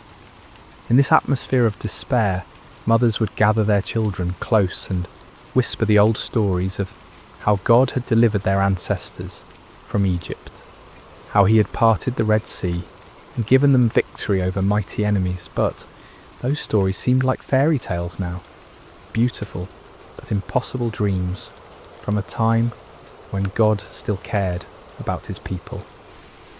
The elders of Israel shook their heads in bewilderment. Where was the God of Abraham, Isaac and Jacob? Where was the mighty deliverer who had once fought for them? Had he forgotten his covenant? Had he abandoned them to their enemies forever? It was into this world of darkness and desperation that our story begins, in the small town of Ophrah, where a young man named Gideon was about to discover that God had not forgotten his people, after all. But Gideon, like so many others, had lost hope. He had watched his family's livelihood disappear year after year, and he had grown tired of empty promises and unanswered prayers. On this particular day, as storm clouds gathered on the horizon, both literally and figuratively, Gideon was engaged in the dangerous work of threshing wheat. But he wasn't doing it in the traditional threshing floor, where the grain could be properly separated from the chaff by the wind. Instead, he was hidden away in a wine press, a place where grapes were normally crushed to make wine. It was cramped, inefficient, and poorly ventilated, but it offered something more valuable than convenience. It offered concealment from enemy eyes. As Gideon worked in his makeshift hiding place, sweat dripping from his brow in the confined space, he embodied the broken spirit of his entire nation. Here was a man reduced to secret, fearful labour just to provide basic sustenance for his family. The very act of threshing wheat, once a joyful community celebration, had become a furtive, isolated struggle for survival. Little did Gideon know that this moment of apparent defeat would become the launching pad for one of the most remarkable displays of God's power in human history. The God who seemed absent was actually watching, waiting, and preparing to use this unlikely hero in ways that would astound both friend and foe alike. The rhythm of Gideon's work was steady but tense. Each strike of his flail against the wheat stalks echoed softly in the confined space of the wine press. His eyes darted frequently toward the opening above, watching for any sign of danger. The precious grain he was salvaging represented not just food for today, but hope for tomorrow, assuming the Midianites didn't discover his hiding place. The silence of the afternoon was broken by an unexpected voice. "The Lord is with you, mighty warrior." Gideon's heart nearly stopped. He spun around, flail raised defensively, expecting to see a Midianite scout who had somehow discovered his secret location. Instead, he found himself face to face with a figure unlike any he had ever encountered. The stranger sat calmly beneath the great oak tree that overlooked the wine press, his presence somehow both commanding and peaceful. The greeting struck Gideon as almost mockingly ironic. Mighty warrior? Him, the man who was reduced to threshing wheat in secret, constantly looking over his shoulder in fear, and the Lord is with you? If that were true, then why was Israel suffering under such devastating oppression? "Pardon me, my lord," Gideon replied, his voice heavy with skepticism and pain. "But if the Lord is with us, why has all this happened to us? Where are all his wonders that our ancestors told us about when they said, 'Did not the Lord bring us up out of Egypt?' But now the Lord has abandoned us and given us into the hand of Midian." The words poured out of Gideon like water from a broken dam. Years of frustration, disappointment, and unanswered questions came tumbling forth. He had grown up hearing the magnificent stories of God's mighty deeds, of pillars of fire and cloud, of armies defeated and nations subdued. But where was that God now? Where were those miracles when his people needed them most? The stranger listened patiently to Gideon's outburst, showing no offence at the young man's boldness or apparent lack of faith. There was something in his eyes that spoke of ancient wisdom and unlimited compassion. When Gideon finished speaking, the visitor's response was both simple and earth-shattering.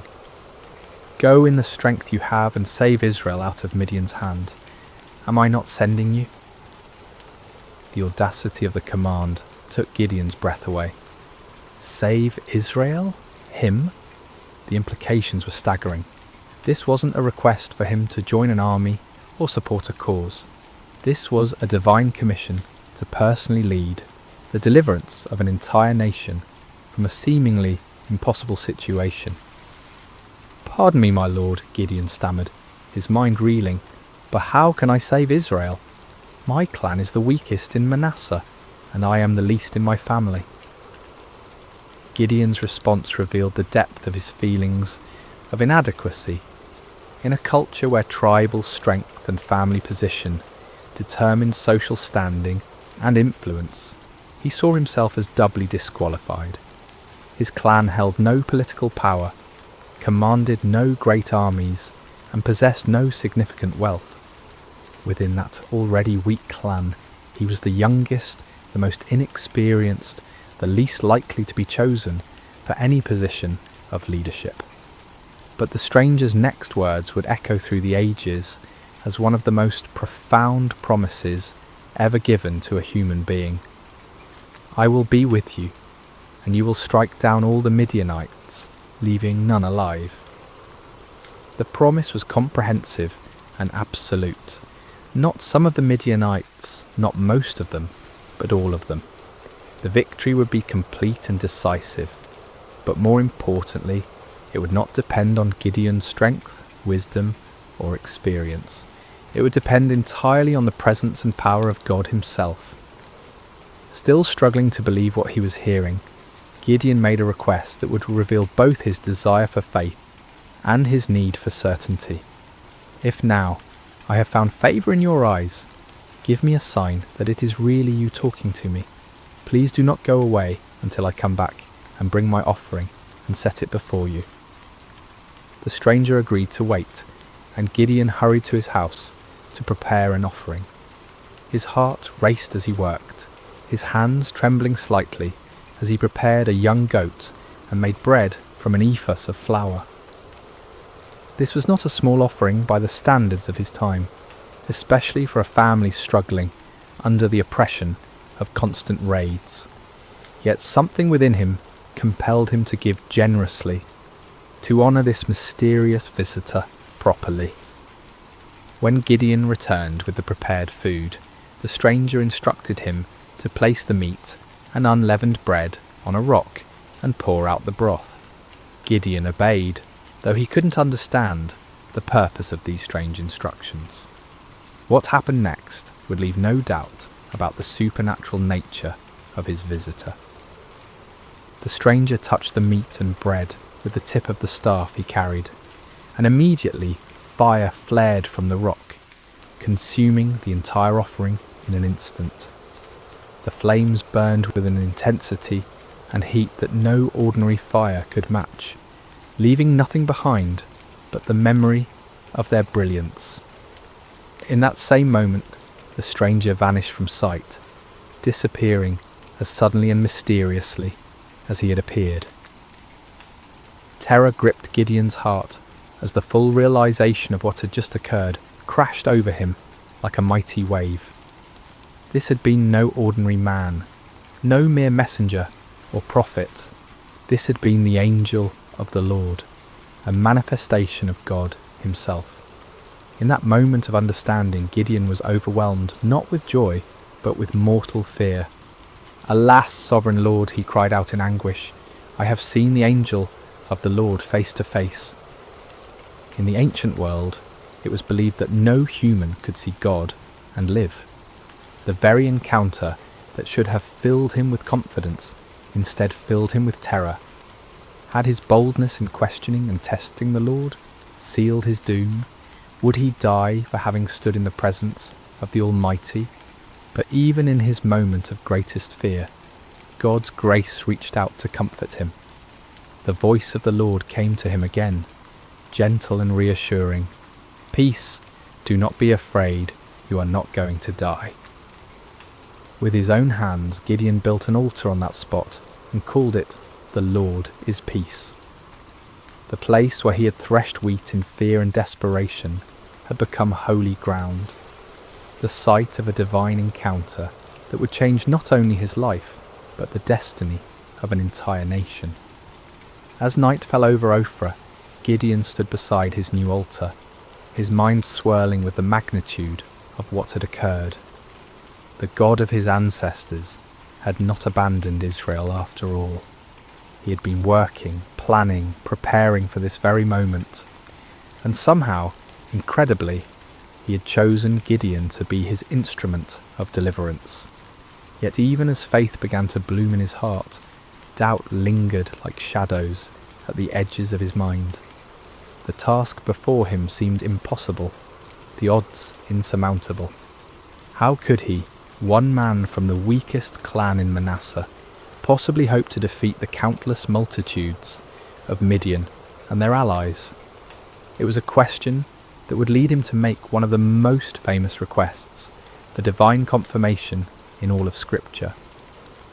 The days following Gideon's encounter with the angel of the Lord were filled with a mixture of excitement and anxiety. The divine commissioning had been clear and unmistakable, yet the human heart, prone to doubt and fear, struggled to fully embrace what seemed impossible. Gideon found himself caught between the supernatural certainty of his calling and the natural uncertainties of his circumstances. As he went about his daily tasks, Gideon's mind constantly returned to that moment when fire had consumed his offering and the angel had vanished from sight. Had it really happened? In the bright light of day, with the familiar sounds and sights of ordinary life surrounding him, the encounter almost seemed like a dream. Yet the altar he had built stood as a permanent reminder, its stones bearing witness to the reality of what had occurred. Word began to spread quietly through the region about Gideon's calling. Some believed and were filled with hope for the first time in years. Others were skeptical, wondering how this young man could possibly succeed where so many others had failed. Still others were fearful, worried that any attempt at resistance would only bring more severe retaliation from their oppressors. The weight of responsibility pressed heavily on Gideon's shoulders. He was being asked not just to risk his own life, but potentially to lead others to their deaths. What if he had misunderstood? What if his faith had somehow led him astray? The consequences of a mistake would be catastrophic, not just for him, but for all who would follow him. It was in this state of mind that Gideon made his famous request for divine confirmation. The fleece test, as it would come to be known, represented not a lack of faith, but rather a deep desire for certainty in the face of overwhelming responsibility. "If you will save Israel by my hand as you have promised," Gideon prayed earnestly, "look, I will place a wool fleece on the threshing floor. If there is dew only on the fleece, and all the ground is dry, then I will know that you will save Israel by my hand, as you said." The request was specific and measurable. In the normal course of nature, dew would form on all surfaces exposed to the night air. If God could reverse this natural process, causing moisture to collect only on the fleece, while leaving the surrounding ground completely dry, it would serve as an unmistakable sign of divine intervention. Gideon placed the fleece carefully on the threshing floor as evening approached. All through the night, he must have awakened periodically, wondering what he would find in the morning. As dawn broke, he hurried to the spot where he had placed his test. What he discovered filled him with wonder and awe. The fleece was thoroughly saturated with dew, so much so that when he wrung it out, he was able to fill an entire bowl with water. Yet all around it, the ground was completely dry, as if an invisible barrier had prevented any moisture from settling anywhere but on the wool. The sign was clear and unmistakable, yet Gideon's human nature craved even greater certainty. The magnitude of what he was being called to do seemed to justify asking for additional confirmation. With remarkable humility and boldness, he approached God with yet another request. "Do not be angry with me," Gideon prayed, acknowledging that his repeated testing might seem to indicate a lack of trust. "Let me make just one more request. Allow me one more test with the fleece, but this time make the fleece dry and let the ground be covered with dew." This second test was even more remarkable than the first. It would be one thing for God to cause dew to collect on a single object, while keeping the surrounding area dry, but it would be quite another to keep one small piece of wool completely dry while saturating everything around it. This second sign would demonstrate not just God's power over nature, but his precise control over the smallest details. Again, Gideon placed the fleece on the threshing floor and waited through the night. When morning came, he found exactly what he had requested. The fleece was bone dry without a trace of moisture, while the ground all around it sparkled with heavy dew. The grass, the stones, the nearby trees, everything was wet with the night's moisture, except for that one small piece of wool. God had patiently granted both requests, demonstrating not anger at Gideon's need for reassurance, but understanding and compassion for human weakness. The fleece tests revealed important truths about the nature of faith and the character of God. Faith is not the absence of questions or doubts. Rather, it is the willingness to act in obedience despite those questions and doubts. Moreover, God's response to Gideon's requests showed his patience with those who seek him earnestly. He did not rebuke Gideon for his need for confirmation, nor did he withdraw his calling because of the young man's hesitation.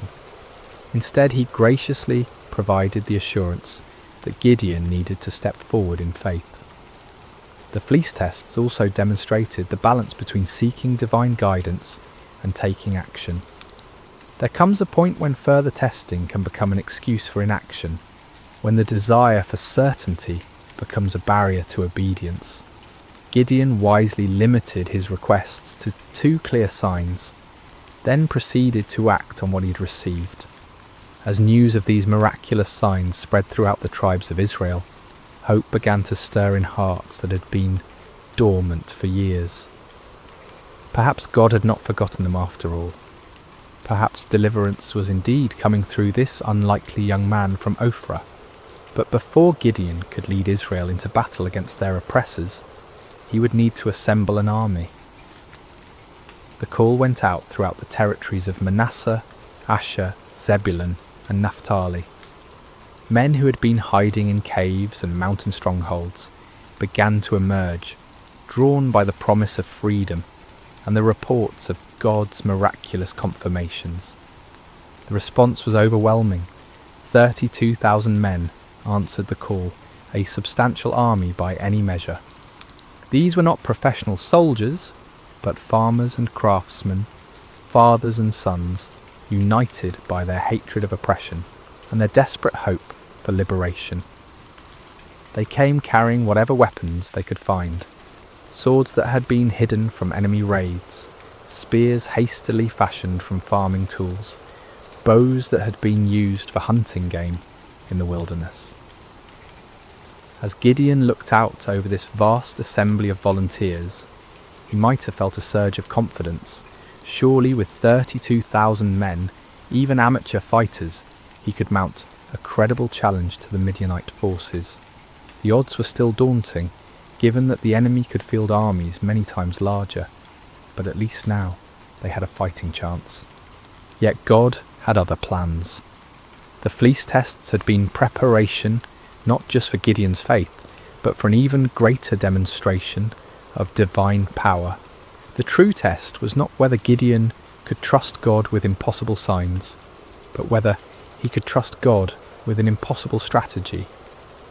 What happened next would shock both Gideon and his army, challenging every human assumption about warfare and victory.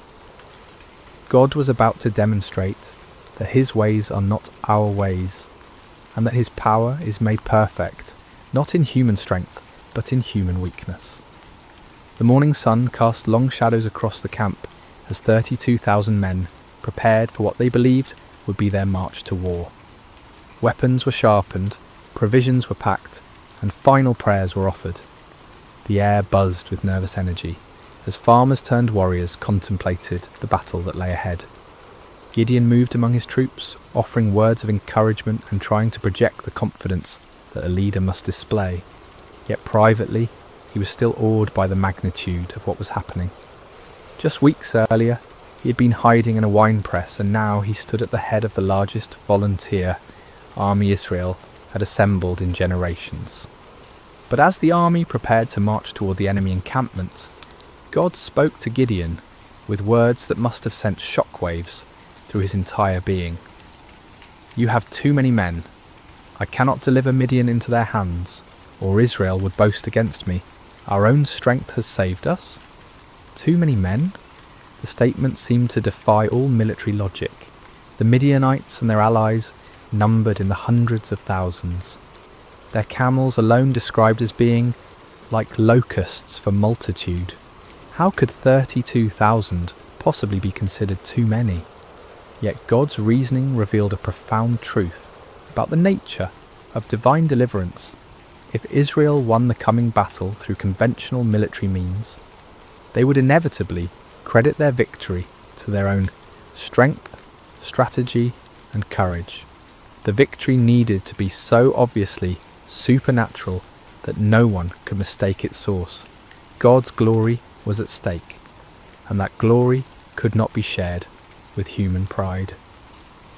Following God's instructions, Gideon stood before his assembled army and made an announcement that must have stunned many of the volunteers. Anyone who trembles with fear may turn back and leave Mount Gilead. The offer was based on an ancient law found in Deuteronomy, which recognized that fearful soldiers could spread panic through the ranks and actually weaken an army's effectiveness. But in this case, the dismissal served a different purpose entirely. God was beginning the process of reducing the army to a size that would make his intervention unmistakable. The response to Gideon's announcement was immediate and devastating. 22,000 men took advantage of the opportunity to withdraw from what many probably saw as a suicide mission anyway. These were not cowards in the traditional sense. They were ordinary people facing an extraordinary situation, and they chose the safety of their families over the uncertainties of battle. As Gideon watched more than 2/3 of his army walk away, his heart must have sunk. 10,000 men remained, still a respectable force, but far fewer than what seemed necessary for the task ahead. Surely now they could proceed with God's blessing. But God was not finished with his reductions. "There are still too many men," came the divine word. "Take them down to the water, and I will thin them out for you there. If I say, 'This one shall go with you,' he shall go. But if I say, 'This one shall not go with you,' he shall not go." The instruction was puzzling and specific. Gideon was to observe how the men drank water and select his final army based on their drinking method. Of all the criteria that might be used to choose warriors, how they consumed water seemed among the least relevant to military prowess. At the water's edge, the 10,000 men revealed their character through their approach to drinking. The vast majority knelt down and put their faces directly to the water, drinking deeply and focusing entirely on satisfying their thirst. But a small group, only 300 men, demonstrated a different approach. They brought water to their mouths with their hands, lapping it like dogs while maintaining their vigilance and readiness. God's instruction was clear. With the 300 men that lapped, I will save you and give the Midianites into your hands. Let all the others go home. The reduction was complete and shocking. From 32,000 to 300 represented a decrease of more than 99%. What had begun as a substantial army was now reduced to little more than a large company. The odds, already daunting, had become mathematically absurd. Yet the selection criteria revealed profound spiritual truths. The 300 men who were chosen had demonstrated alertness, self-discipline, and readiness, even in a moment of personal need. While drinking, they had maintained their awareness of their surroundings, prepared for action at a moment's notice. These qualities, while admirable in soldiers, were really symbols of spiritual preparedness and faithfulness.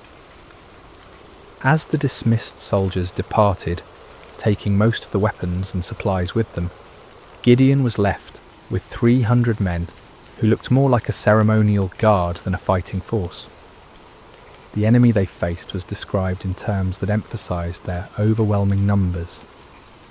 All the Midianites, the Amalekites, and the other eastern peoples had settled in the valley, thick as locusts. Their camels could no more be counted than the sand on the seashore. The disparity was so extreme that it moved beyond the realm of military strategy into the realm of the miraculous. No human commander would voluntarily reduce his forces to such a level when facing such overwhelming odds.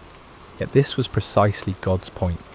The victory that was coming would be so clearly divine in origin that no one could attribute it to human planning or prowess. For Gideon, this final reduction must have been the ultimate test of faith.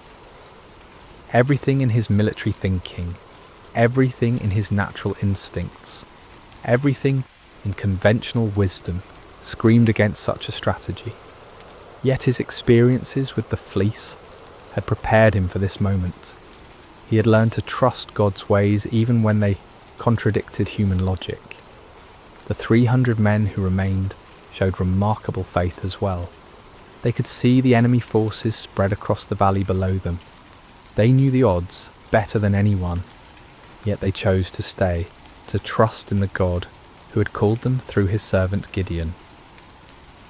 As night fell over the Israelite camp, the 300 men prepared for what would be the most unconventional battle in military history. They had no idea that they were about to participate in a victory that would be remembered and celebrated for thousands of years. A victory that would demonstrate God's power to use the weak to confound the mighty. The stage was set for a night that would change everything. The Midianites slept in their countless tents, confident in their overwhelming superiority. The 300 Israelites made their final preparations, trusting in a God who specialized in impossible victories. The hours before dawn are often the darkest, both literally and figuratively. As Gideon and his 300 men crouched in the hills overlooking the vast enemy encampment, the weight of their impossible mission pressed down upon them like a physical burden. The valley below was filled with the tents of their enemies, stretching as far as the eye could see in the starlight, a sea of canvas that housed an army larger than any they had ever faced. Despite the miraculous signs he had witnessed, and the divine assurances he had received, Gideon still struggled with doubt. God, in his infinite understanding of human nature, provided one more confirmation before the battle commenced. "Get up, go down against the camp," the Lord instructed, "because I am going to give it into your hands. If you are afraid to attack, go down to the camp with your servant Purah and listen to what they are saying. Afterward, you will be encouraged to attack the camp." The offer revealed God's compassionate understanding of Gideon's anxiety. Rather than rebuking him for his continued fears, the Lord provided an opportunity for reassurance. Taking his servant Purah with him, Gideon crept down toward the perimeter of the enemy camp under cover of darkness. The Midianite camp was massive beyond imagination. Thousands upon thousands of tents housed warriors from multiple nations united in their conquest of Israel. The sounds of the sleeping army filled the night air, snoring soldiers, restless camels, the occasional challenge of sentries. The very scale of the enemy forces should have been overwhelming to any reasonable observer. As Gideon and Purah approached the outer edge of the camp, they overheard a conversation between two Midianite soldiers. One was telling his companion about a disturbing dream he had experienced. "I had a dream. A round loaf of barley bread came tumbling into the Midianite camp. It struck the tent with such force that the tent overturned and collapsed." The interpretation offered by his fellow soldier was even more remarkable.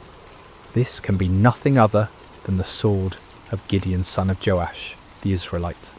God has given the Midianites and the whole camp into his hands." The irony was profound.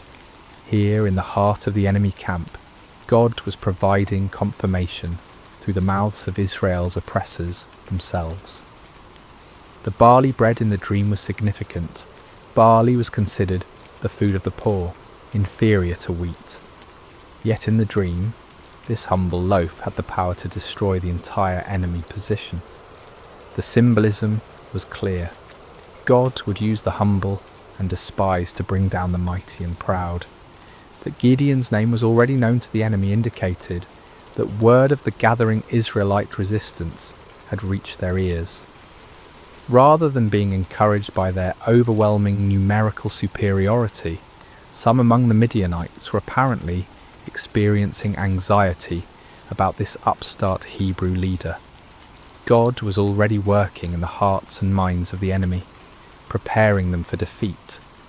Gideon and Purah retreated to their own lines, hearts pounding with excitement and renewed confidence. The doubt that had plagued Gideon was finally dispelled by this remarkable confirmation. When they reached the Israelite position, Gideon called his men together for final instructions. "Get up," he announced with newfound authority and confidence.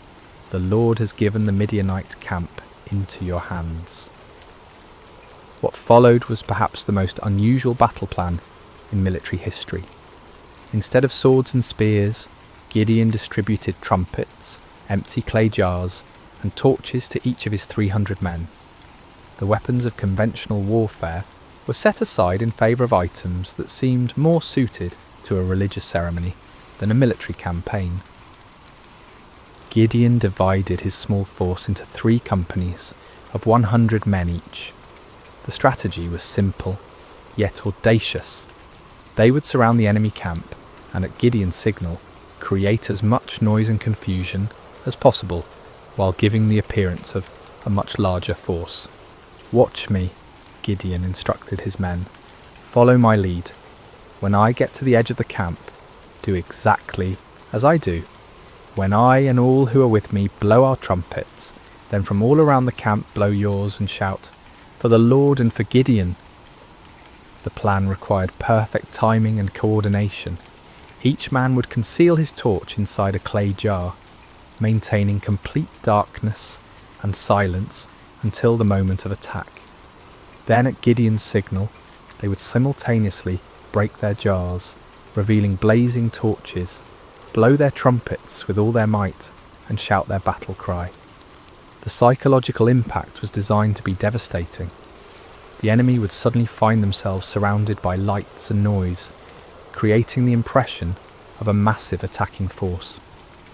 In the confusion of a night assault, with limited visibility and the disorientation of being awakened from sleep, even experienced soldiers could panic and lose their sense of direction. As the three companies moved into position around the vast perimeter of the enemy camp, each man must have felt the weight of the moment. They were not professional soldiers, but ordinary citizens who had answered the call to fight for their freedom. Now they found themselves in the most critical moment of their lives, armed with the most unconventional weapons imaginable, trusting in a God who had promised victory through seemingly impossible means. The middle watch around midnight was traditionally the time when sentries were changed and vigilance was often at its lowest point. It was at this precise moment that Gideon and his 100 men reached their assigned position on the edge of the camp. Across the valley, 200 other men waited in similar positions, every eye fixed on their leader for the signal that would begin the battle. Gideon raised his torch-filled jar high above his head, then brought it down sharply, smashing it against a rock. The clay shattered with a sound that seemed to echo across the silent valley, and immediately his torch blazed forth in the darkness. At the same instant, he lifted his trumpet to his lips and blew a long, piercing blast. "For the Lord and for Gideon!" he shouted at the top of his lungs. The signal rippled around the camp as 300 jars smashed simultaneously.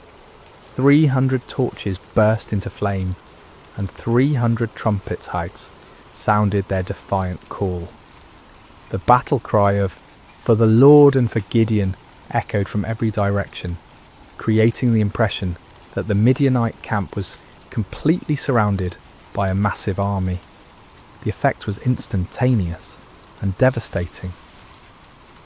Thousands of sleeping soldiers were jolted awake to find their camp surrounded by blazing lights and deafening noise. In the confusion and darkness, panic spread like wildfire through the ranks. Soldiers stumbled from their tents, grabbing whatever weapons they could find, unable to determine the size or direction of the attacking force. In their panic and confusion, the Midianites and their allies began attacking each other. Unable to distinguish friend from foe in the darkness, and hearing battle cries in their own languages from every direction, they assumed they had been betrayed by their allies. The coalition that had seemed so formidable began to tear itself apart. The 300 Israelites maintained their positions around the perimeter, continuing to blow their trumpets and hold their torches high, creating the illusion of a massive army that had the enemy completely surrounded. They watched in amazement as God fulfilled his promise in the most spectacular fashion imaginable. The panic spread throughout the entire camp like a plague.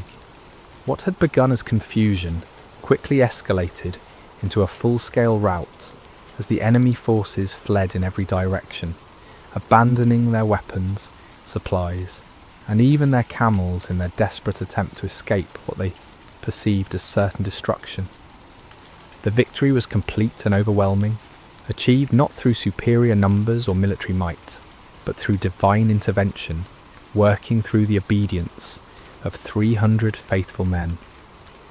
The God who had called Gideon from his hiding place in the winepress had once again demonstrated that his power is made perfect in human weakness. As dawn broke over the valley, an astonishing sight greeted the 300 Israelites. Where the night before had stood the mighty encampment of Israel's oppressors, now lay only scattered debris and abandoned supplies. Tents stood empty, their guy ropes cut by fleeing soldiers. Weapons lay discarded where they had fallen from panicked hands. The camels that had been described as innumerable as locusts wandered aimlessly, their owners having fled into the wilderness. The ground itself told the story of the night's chaos.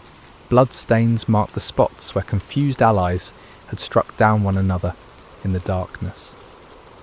personal belongings were strewn across the landscape as the fleeing army had abandoned everything that might slow their escape. The scene looked less like the aftermath of a battle and more like the remnants of a catastrophic natural disaster. Gideon and his men moved through the abandoned camp in wonder, scarcely believing what their eyes were witnessing. The victory was so complete, so overwhelming, that it seemed almost too good to be true, yet the evidence was undeniable. The army that had terrorized Israel for 7 years had been routed by 300 men armed with trumpets and torches. But God's deliverance was not yet complete. Even as the 300 marvelled at what had occurred in the valley, word of the miraculous victory was spreading throughout the hill country of Israel. Men who had dismissed Gideon's call to arms, who had remained hidden in their caves and strongholds, now emerged with renewed courage and determination. The tribes of Naphtali, Asher and Manasseh rallied to pursue the fleeing Midianites. What had begun with 300 faithful men now swelled into a national movement of liberation. The psychological impact of the victory was as important as the military result. The myth of Midianite invincibility had been shattered in a single night, and the spirit of resistance that had been dormant for so long now burst forth like a river breaking through a dam. Gideon sent messengers throughout the hill country of Ephraim with urgent instructions. Come down against the Midianites and seize the waters of the Jordan ahead of them as far as Beth Barah. This strategic move would cut off the enemy's escape routes and ensure that the victory would be complete. The Ephraimites responded with enthusiasm, capturing the fords of the Jordan and trapping many of the fleeing Midianites. In the pursuit that followed, they captured 2 of the Midianite leaders, Oreb and Zeb, whose names meant raven and wolf. These princes, who had struck terror into Israelite hearts for years, were now defeated and killed at the places that would forever bear their names: the rock of Oreb and the winepress of Zeb. The pursuit continued beyond the Jordan as Gideon and his original 300, though exhausted, pressed on to capture the remaining Midianite kings, Zaba and Zalmunna. The victory was total and decisive. An empire that had dominated the region for 7 years was completely destroyed in a matter of days. The land of Israel enjoyed peace for 40 years during Gideon's lifetime. The oppression that had driven families into hiding was replaced by prosperity and security. Fields that had been abandoned were cultivated again. Markets that had stood empty bustled with commerce. Children who had grown up knowing only fear could now play freely in their villages. But perhaps the greatest victory was not military but spiritual. Israel had rediscovered that their God was still the same mighty deliverer who had brought their ancestors out of Egypt. The impossible victory served as a permanent reminder that with God all things are possible. The story of Gideon and the 300 speaks across the centuries, with timeless truths that challenge and encourage us today. First, we see that God uses the unlikely. Gideon was not a seasoned warrior or a natural leader. He was a fearful farmer, hiding from his enemies. Yet God saw potential that others missed. This reminds us that God's calling is not based on our qualifications, but on his purposes. Second, the reduction of Gideon's army from 32,000 to 300 demonstrates that faith matters more than numbers. In a world obsessed with statistics and metrics, God's economy operates differently.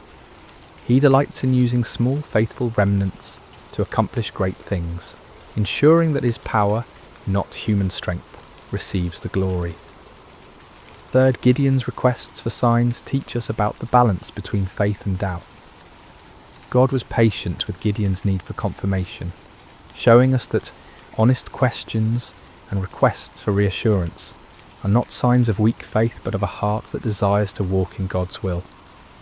Finally, the story shows us that obedience in the face of fear is the essence of courage.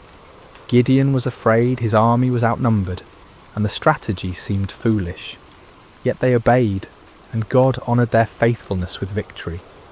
When we feel unqualified for the tasks before us, when the odds seem insurmountable, when we need reassurance before taking steps of faith, the story of Gideon reminds us that our God specialises in impossible victories.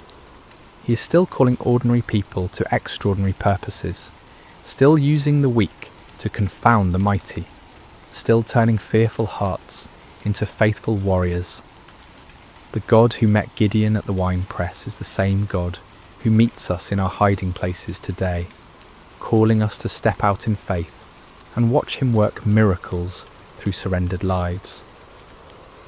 Just as the 300 trumpets and torches became instruments of divine victory, our simple obedience can become the means through which God accomplishes his purposes in our generation. May we have the courage to answer when he calls, the faith to trust when he leads, and the persistence to follow when he sends us into battles that seem impossible to win. For with God, the 300 can defeat the multitudes, and faith can move mountains that seem immovable. The story of Gideon reminds us that our greatest victories come not when we feel strong and capable, but when we acknowledge our weakness and depend completely on God's strength. In those moments of surrender, we discover that we serve a God who delights in doing the impossible through the most unlikely people. And so the story ends where it began, with an invitation to faith, a call to courage, and a promise that the God who delivered Israel through Gideon and the 300 is still delivering his people today, one impossible victory at a time. Hello there, dear friend. Before we begin this peaceful journey together, I want to know a little about you. How has your day been? Whether it's been filled with joy or challenges, busy moments or quiet pauses, you're exactly where you need to be right now. What time is it where you are in the world? Are you settling in for the night, taking a midday rest, or perhaps greeting the early morning hours? Wherever you are, from the bustling cities of New York to the quiet countryside of England, from the mountains of Colorado to the shores of Australia, you're welcome here in this sacred space. If this story brings you peace, I'd love for you to subscribe to Sacred Slumber, where we gather each week to find rest in timeless tales of faith, hope, and gentle grace. Now, let's begin. Take a deep breath with me. Let your shoulders soften, your jaw relax, and your heart settle into this moment. Whether morning light is streaming through your window, afternoon shadows are dancing on the walls, or midnight quiet surrounds you like a gentle blanket, let us walk together through a story of gentle strength and unseen grace. We're about to enter a time long ago, during the days of the judges in ancient Israel. It was a time of chaos and uncertainty, when everyone did what was right in their own eyes. But this is not a story of chaos.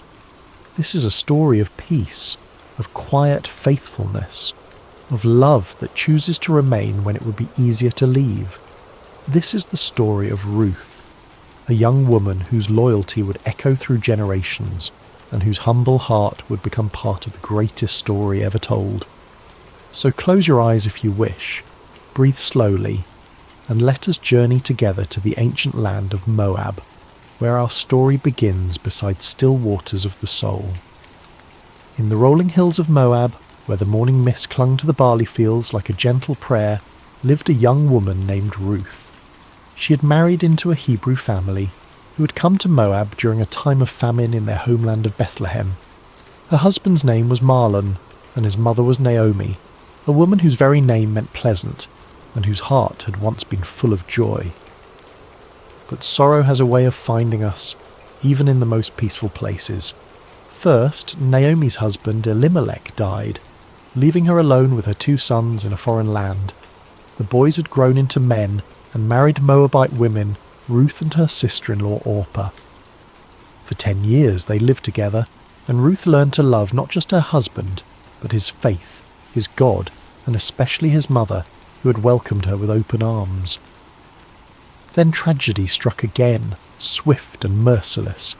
Both Maelon and his brother Chilion died, leaving 3 widows to face an uncertain world alone. In those days, a woman without a husband or sons had little hope of survival. They were vulnerable, forgotten, with no one to provide for them or protect them. Naomi sat in her small house, looking at the 2 young women who had become like daughters to her. The silence was heavy with grief, but also with decision. She had heard news from Bethlehem that the famine there had ended, that the Lord had visited his people and given them bread. Her heart longed for home, for the familiar hills of Judah, for the place where she had known happiness before sorrow came calling. "My daughters," she said softly, her voice worn thin by weeping, "I must return to my people. But you are young. You have your whole lives ahead of you. Go back to your mother's houses. May the Lord deal kindly with you, as you have dealt with the dead and with me." She kissed them both, and they wept together. How can you say goodbye to someone who has been your family, your comfort, your companion through the darkest days? Orpah, after much tears and embracing, finally agreed to return to her people and her gods. It was the practical choice, the safe choice, the choice that made sense to everyone around them. But Ruth clung to Naomi with a determination that surprised them all.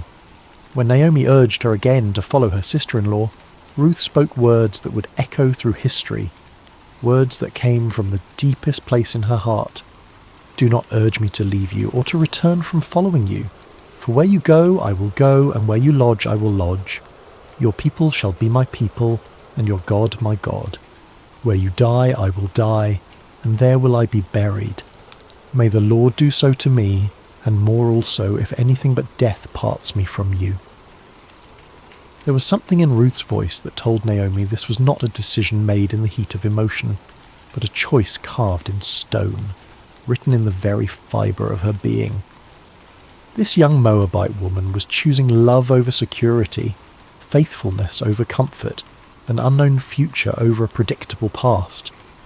And so they began the long journey from Moab to Bethlehem, 2 women with nothing but the clothes on their backs and the strength of their love for each other. They walked through valleys where wildflowers nodded in the breeze, past streams that sang ancient songs, under skies that seemed to stretch endlessly toward hope. As they travelled, Ruth would gather berries and herbs along the way, always making sure Naomi had enough to eat. She would find the softest spot for them to rest each night, would share her cloak when the desert air grew cold. She had chosen this path, and she would walk it with grace and dignity, one step at a time. The journey took many days, and with each step toward Bethlehem, Ruth was walking further from everything she had ever known. She was leaving behind the gods of her childhood, the customs of her people, the language of her birth. She was choosing to become a stranger in a strange land, not because she had to, but because love had made the choice for her. When they finally crested the hill that overlooked Bethlehem, the city spread before them like a handful of pearls scattered on brown velvet. The sun was setting, painting the stone houses in shades of gold and amber. Smoke rose from evening fires, and the sound of children playing drifted up to them on the evening breeze. "Look," Naomi whispered, her voice thick with emotion. "There it is, home." But as they descended into the city, the women who had known Naomi in her happier days barely recognized her.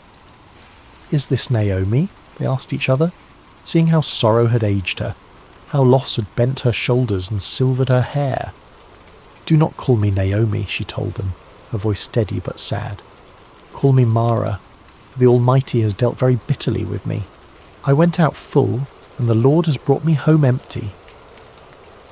But Ruth, standing quietly beside her, knew that Naomi was not truly empty. She had brought with her the love of this young woman, who had chosen to forsake all for the sake of faithfulness. And though neither of them knew it yet, they had arrived in Bethlehem at the beginning of barley harvest, when the fields were golden and ready, when provision was about to unfold in ways they could never have imagined. The story was just beginning, and the God who notices every sparrow that falls, who counts every tear that is shed, who remembers every act of kindness, was already preparing the next chapter of their lives. The morning air in Bethlehem was crisp and clean, carrying the scent of ripening grain and the promise of a new day. Ruth woke early, as she always did, listening to the gentle rhythm of Naomi's breathing beside her. They had found a small place to stay, but their provisions were nearly gone, and Ruth knew that something had to be done. She'd heard about the law of gleaning, a beautiful provision that the God of Israel had made for the poor and the stranger. After the reapers went through the fields harvesting the grain, the needy could follow behind and gather what was left. It was honest work, humble work, but it was work that could keep them alive. "Let me go to the fields," Ruth said gently to Naomi, "and glean among the ears of grain after him in whose sight I shall find favour." Naomi nodded, understanding the necessity but also the risk. Ruth was young and beautiful, and the fields could be dangerous places for a woman alone. But there was something in Ruth's quiet determination that spoke of inner strength, of a spirit that could not be easily broken. And so Ruth set out in the early morning light, joining the other gleaners who moved like shadows behind the harvest workers. She had wrapped her head modestly and carried a small basket, ready to spend the day bent over in the sun, gathering grain kernel by kernel. As it happened, she came to the field that belonged to Boaz, a man of great wealth and standing in Bethlehem. But more than that, though Ruth did not know it yet, Boaz was a relative of Naomi's late husband, a kinsman who had the right and responsibility to help family members in need. The phrase, "as it happened," seems simple enough, but sometimes the most profound movements of providence come disguised as coincidence. Ruth's feet carried her to that particular field not by accident, but by the gentle guidance of a God who was weaving a story larger than she could imagine. Boaz arrived at his field that morning, as was his custom, to greet his workers and oversee the harvest. He was a man in his middle years, with kind eyes and calloused hands that spoke of honest work. When he saw his reapers, he called out, "The Lord be with you," and they responded, "The Lord bless you." It was more than a greeting. It was a glimpse into the heart of a man who knew that all good things come from above. But his attention was caught by a young woman he had never seen before, working quietly at the edge of his field.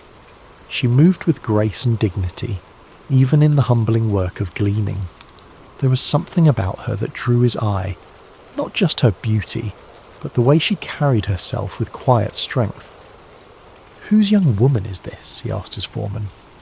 "She is the young Moabite woman who came back with Naomi from the country of Moab," the foreman replied. "She asked permission to glean and gather among the sheaves after the reapers, and she has been working steadily from early morning until now with only a brief rest." Boaz watched her for a moment longer, seeing how she worked without complaining, how she was careful not to take more than was rightfully hers, how she paused to help an elderly gleaner who had dropped her grain. His heart was moved by her diligence and her kindness. He approached her quietly, not wanting to startle her. "Listen, my daughter," he said gently. "Do not go to glean in another field, and do not leave this one. Stay close to my young women. Keep your eyes on the field that they are reaping, and go after them. I have charged the young men not to touch you, and when you are thirsty, go to the vessels and drink what the young men have drawn." Ruth was so surprised by his kindness that she fell on her face and bowed to the ground. "Why have I found favour in your sight," she asked, "that you should take notice of me, since I am a foreigner?" But Boaz had already heard the story of her loyalty to Naomi, how she had left her own people to care for her mother-in-law. "All that you have done for your mother-in-law since the death of your husband has been fully told to me," he said, his voice warm with admiration. "How you left your father and mother and your native land and came to a people that you did not know before.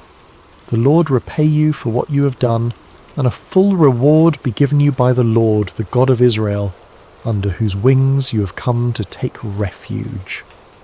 Ruth's eyes filled with tears at his words. She had not expected such kindness from a stranger, such recognition of her small acts of faithfulness. "You have comforted me and spoken kindly to your servant," she said softly, "though I am not one of your servants." As the day wore on, Boaz continued to watch over her. At mealtime he invited her to eat with his workers, to dip her bread in the wine and share in the meal. He even made sure she had roasted grain to take home to Naomi. When she returned to her gleaning, he quietly instructed his workers to leave extra grain for her to find, to make her work easier and more fruitful.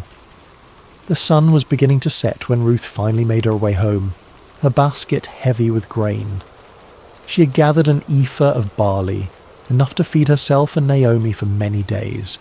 But more than that, she carried with her the memory of unexpected kindness, of a man who had seen beyond her status as a foreigner and a widow to recognize the faithfulness of her heart. When she showed Naomi all that she'd gathered and told her about the kindness of Boaz, Naomi's eyes brightened for the first time in months. "Blessed be he by the Lord," she said, "whose kindness has not forsaken the living or the dead. The man is a close relative of ours, one of our redeemers." Ruth continued to glean in the fields of Boaz throughout the barley harvest and the wheat harvest, always welcomed, always protected, always provided for. She would come home each evening with grain and with stories of the kindness she had experienced. And slowly, so slowly that neither of them noticed it happening, hope began to take root in their hearts once again. Little did they know that this was only the beginning of a story that would change not just their lives, but the course of history itself. For the God who sees every act of kindness, who remembers every sacrifice made in love, was already preparing the next chapter of their beautiful story. The harvest season was drawing to a close, and the grain had been gathered from the fields and brought to the threshing floor. It was a time of celebration and completion, when the hard work of the harvest gave way to the satisfaction of provision secured. The air was filled with the sound of winnowing, as the grain was separated from the chaff in the evening breeze. Naomi had been watching the growing affection between Ruth and Boaz with the wisdom of a woman who had lived long enough to recognize the hand of God in everyday circumstances. She had seen how Boaz's eyes followed Ruth, how he spoke to her with special gentleness, how he made sure she was always provided for and protected. And she had seen how Ruth, despite her natural reserve, had begun to smile more often, how she spoke Boaz's name with a special warmth. One evening, as they sat together in their small dwelling, Naomi took Ruth's hands in hers. "My daughter," she said softly, "should I not seek rest for you, that it may be well with you? Is not Boaz our kinsman, with whose young women you were? See, he is winnowing barley tonight at the threshing floor." Ruth listened carefully as Naomi explained the custom of the kinsman redeemer, how a close relative had the right and responsibility to marry a widow, to preserve the family line and inheritance. It was not just about marriage, but about redemption, about restoring what had been lost, about ensuring that the names of the dead were not forgotten. "Wash therefore and anoint yourself," Naomi continued, "and put on your cloak and go down to the threshing floor. But do not make yourself known to the man until he has finished eating and drinking. But when he lies down, observe the place where he lies. Then go and uncover his feet and lie down, and he will tell you what to do." It was a bold plan, one that required great courage and faith. Ruth would be placing herself in a vulnerable position, trusting in the character of a man she had come to respect and admire. But she had learned to trust Naomi's wisdom, and more than that, she had learned to trust the God who had been guiding her steps from the very beginning. "All that you say I will do," Ruth replied simply. As the sun set and the first stars appeared in the clear night sky, Ruth prepared herself carefully. She bathed and anointed herself with fragrant oil, then put on her best garment. But this was not about seduction or manipulation. This was about approaching a good man with dignity and respect, trusting in his honour and in the customs that governed their society. The threshing floor was a place of hard work and celebration, where the grain was separated from the chaff and the harvest was completed.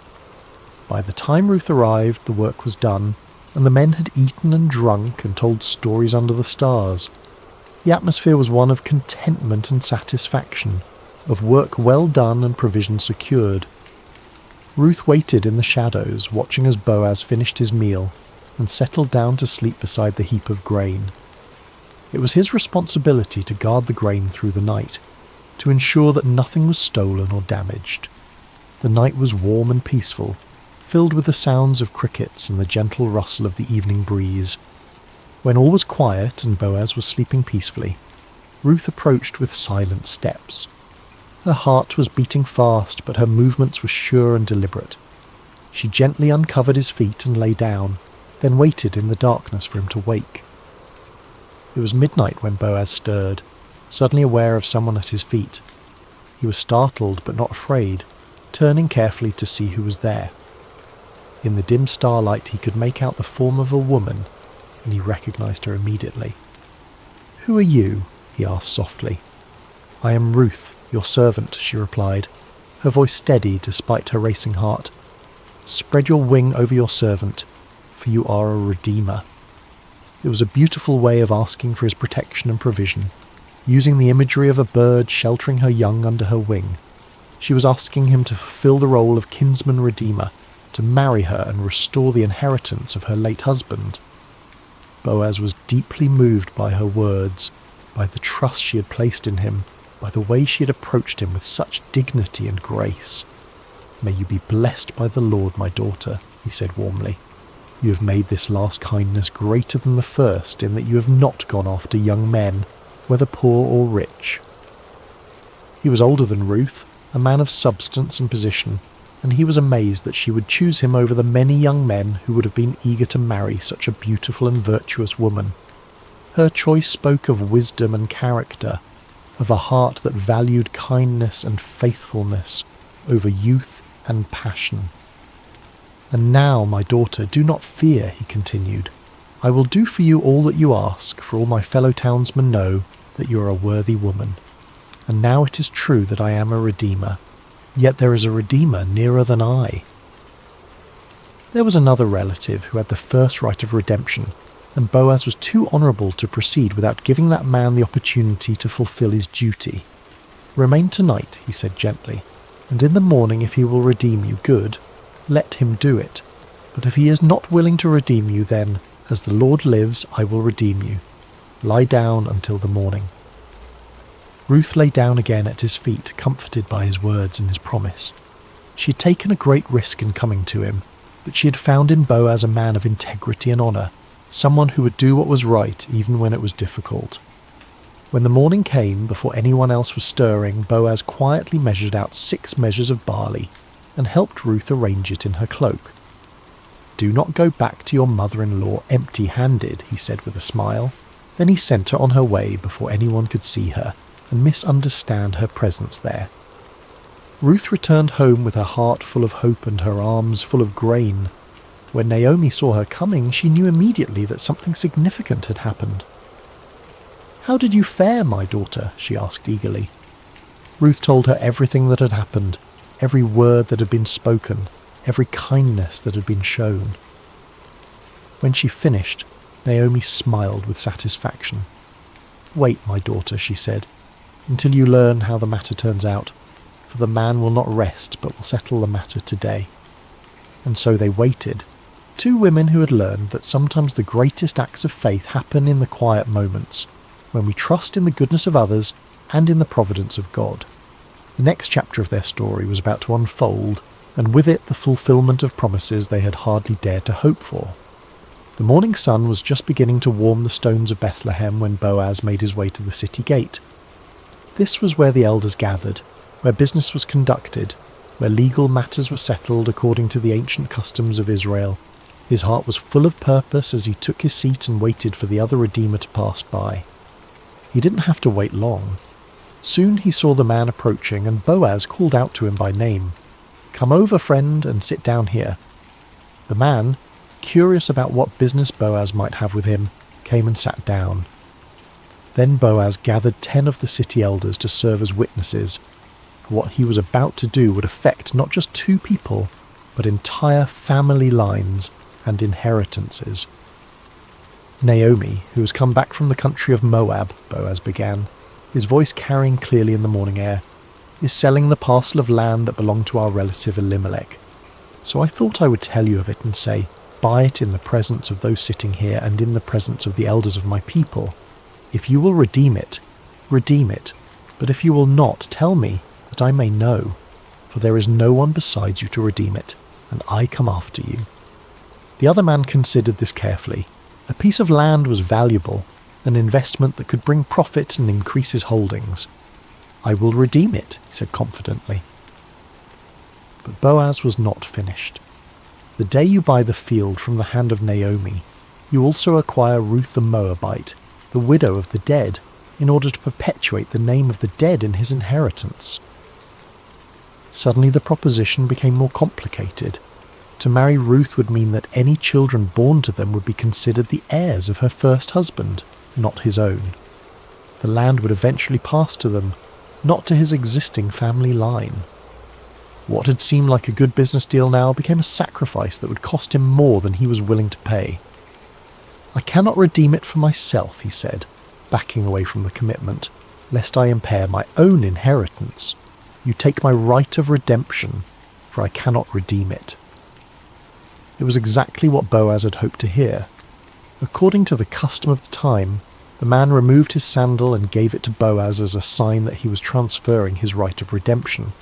The sandal was a symbol of walking in someone else's place, of taking on their responsibilities and privileges. Boaz accepted the sandal and turned to address the elders and all the people who had gathered to witness this transaction. "You are witnesses this day that I have bought from the hand of Naomi all that belonged to Elimelech and all that belonged to Chilion and to Mahlon. Also Ruth the Moabite, the widow of Mahlon, I have acquired to be my wife, to perpetuate the name of the dead in his inheritance, that the name of the dead may not be cut off from among his brothers and from the gate of his native place. You are witnesses this day." The crowd erupted in celebration and blessing. "We are witnesses," they called out joyfully. "May the Lord make the woman who is coming into your house like Rachel and Leah, who together built up the house of Israel. May you act worthily in Ephrathah and be renowned in Bethlehem, and may your house be like the house of Perez, whom Tamar bore to Judah, because of the offspring that the Lord will give you by this young woman." It was a beautiful blessing, invoking the names of the great matriarchs of Israel and expressing the hope that Ruth would become equally honoured in the history of God's people, and how prophetic those words would prove to be. Meanwhile, Ruth and Naomi had been waiting at home, their hearts full of anticipation and hope. When the messenger came running to tell them what had happened at the gate, they could hardly believe their ears. The legal proceedings had gone exactly as they had hoped. Boaz had redeemed not just the land, but Ruth herself, and they were to be married. The wedding was a joyous occasion, celebrated by the entire community. Ruth, the young Moabite woman who had arrived in Bethlehem as a poor widow, was now the honoured wife of one of the most respected men in the city. But more than that, she had found in Boaz a man who valued her faithfulness, who cherished her loyalty, who would love and protect her for the rest of their days. As the seasons passed, Ruth and Boaz settled into a life of contentment and purpose. Boaz was a generous provider, and Ruth was a wise and gentle wife. Naomi, no longer bitter but filled with joy, lived with them and was cared for in her old age. The house that had once echoed with sorrow now rang with laughter and love. And then came the greatest blessing of all. Ruth conceived and bore a son, a healthy, beautiful child who would be raised in the love and fear of the Lord. The women of the neighbourhood came to congratulate Naomi, saying, "Blessed be the Lord who has not left you this day without a redeemer, and may his name be renowned in Israel. He shall be to you a restorer of life and a nourisher of your old age, for your daughter-in-law who loves you, who is better to you than 7 sons, has given birth to him." They named the child Obed, which means servant or worshipper, and Naomi took him on her lap and became his nurse. The child brought healing to her broken heart, restoration to her empty life, and joy to her golden years. But the story doesn't end there. Little Obed grew up to become the father of Jesse, who became the father of David, the great king of Israel, and through David's line would come the Messiah, the Saviour of the world. Ruth, the foreign woman who had chosen loyalty over security, faith over fear, had become part of the most important family tree in all of human history. In the genealogy of Jesus Christ, recorded in the Gospel of Matthew, we find these words: Boaz the father of Obed by Ruth, and Obed the father of Jesse, and Jesse the father of David the king. A Moabite woman's name is written forever in the lineage of the Son of God, a testament to the truth that God's grace knows no boundaries, that his love extends to all who seek refuge under his wings. Ruth's story teaches us that faithfulness in small things leads to blessing in great things, that loyalty and love are never wasted, that God can take our deepest sorrows and weave them into his greatest joys. She reminds us that sometimes the most profound acts of faith happen not in grand gestures, but in quiet decisions to remain faithful, to keep loving, to keep trusting, even when we cannot see the end of the story. As we come to the end of Ruth's story, let us pause beside these still waters and reflect on the gentle truths that flow through this ancient tale. Like a quiet stream that shapes the landscape over time, Ruth's life teaches us lessons that can transform our own journey of faith. Ruth's story shows us the profound power of remaining faithful, even in seasons of pain and uncertainty. When Naomi urged her to return to her people and her gods, Ruth could have chosen the easier path, the path that made sense to everyone around her. Instead, she chose love. She chose to remain loyal to a woman who had shown her kindness, to a faith that had captured her heart, to a God she was still learning to trust. Her famous words, "Where you go, I will go, and where you lodge, I will lodge. Your people shall be my people, and your God my God," were not spoken in a moment of emotional impulse, but from a deep well of commitment that had been growing in her heart over years of walking with Naomi. In our own lives, we face moments when loyalty is tested, when it would be easier to walk away from relationships, commitments, or callings that have become difficult. Ruth's example reminds us that some of the most beautiful chapters of our lives are written in the ink of faithful love, even when that love costs us something precious. Have you ever chosen love when it would have been easier to walk away?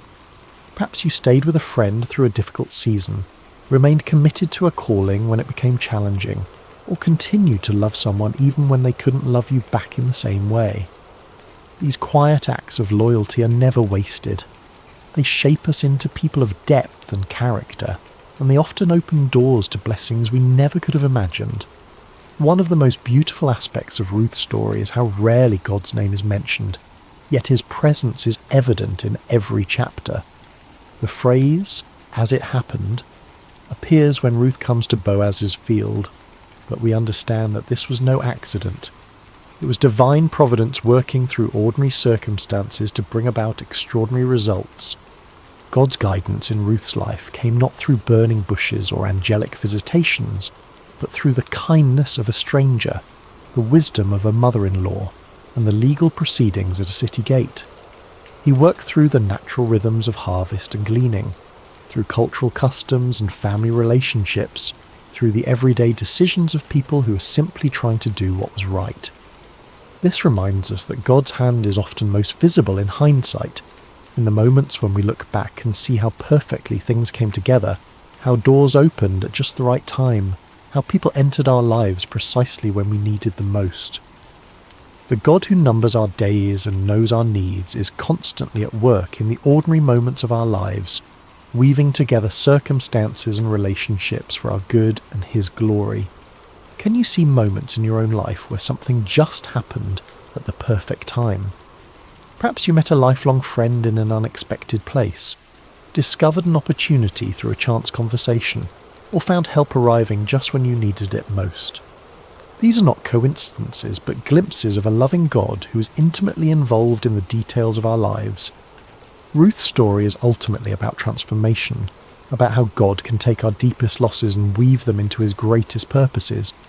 She began as a young widow in a foreign land, with no prospects and no security.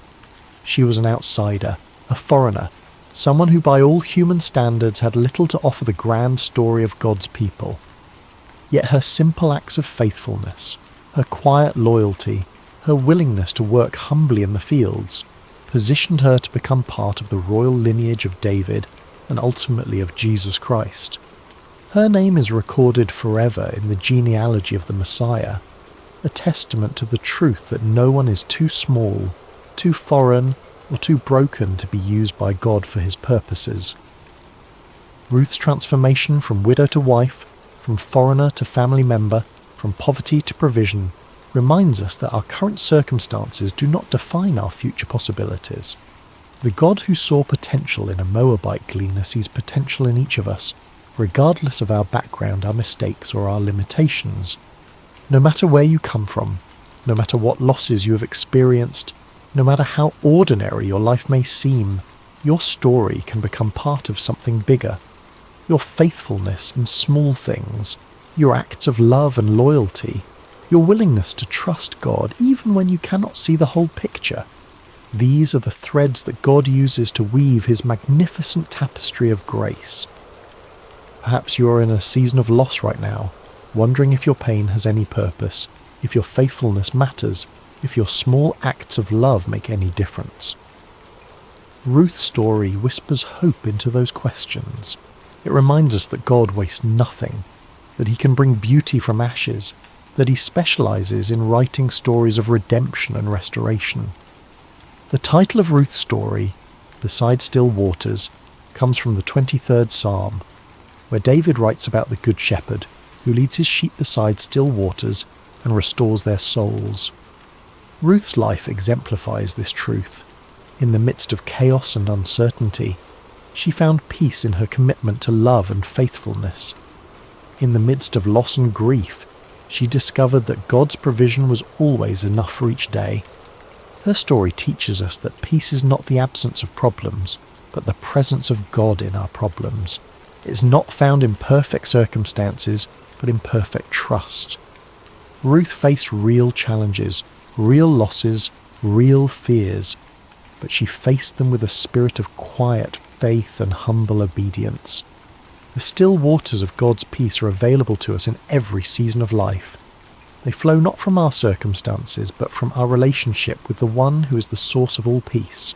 When we, like Ruth, choose to trust in God's goodness, even when we cannot see his plan, when we choose to remain faithful even when the path is unclear, we find ourselves beside still waters where our souls can be restored. As you drift toward rest tonight, may you carry with you the gentle strength of Ruth's example. May you know that even in quiet places, even in fields of sorrow, even in long roads and sleepless nights, grace is never far away. The God who saw Ruth's faithfulness, who provided for her needs, who wove her story into his greater plan, is the same God who sees you tonight. Your acts of loyalty may seem small, but they matter. Your faithfulness in ordinary moments is building something beautiful. Your willingness to trust when you cannot see the whole picture is positioning you for blessings you cannot yet imagine. Rest now in the peace that comes from knowing you are held by a love that will never let you go, guided by a wisdom that sees the end from the beginning, and called into a story that is bigger and more beautiful than you can possibly imagine. May you sleep beside still waters, where your soul can be restored, your strength can be renewed, and your hope can be refreshed for whatever tomorrow may bring. The God who led Ruth from loss to legacy, from sorrow to joy, from emptiness to fullness is leading you too, and his plans for you are good. Sweet dreams, dear friend. May you wake tomorrow with the quiet confidence that comes from knowing you are deeply loved, perfectly guided, and part of a story that extends far beyond what you can see. Like Ruth, who could never have imagined that her simple decision to stay loyal to Naomi would lead to her becoming the great-grandmother of King David, you too are part of a tapestry being woven by hands far wiser than your own. Your faithfulness today, your love tomorrow, your trust in the unseen God who walks beside you, these are the threads that he is using to create something beautiful, something lasting, something that will echo through generations. Rest now in the shadow of his wings, knowing that you are safe, you are seen, and you are more precious than you know. The same God who led Ruth beside still waters is leading you too, and his love will never fail. Amen.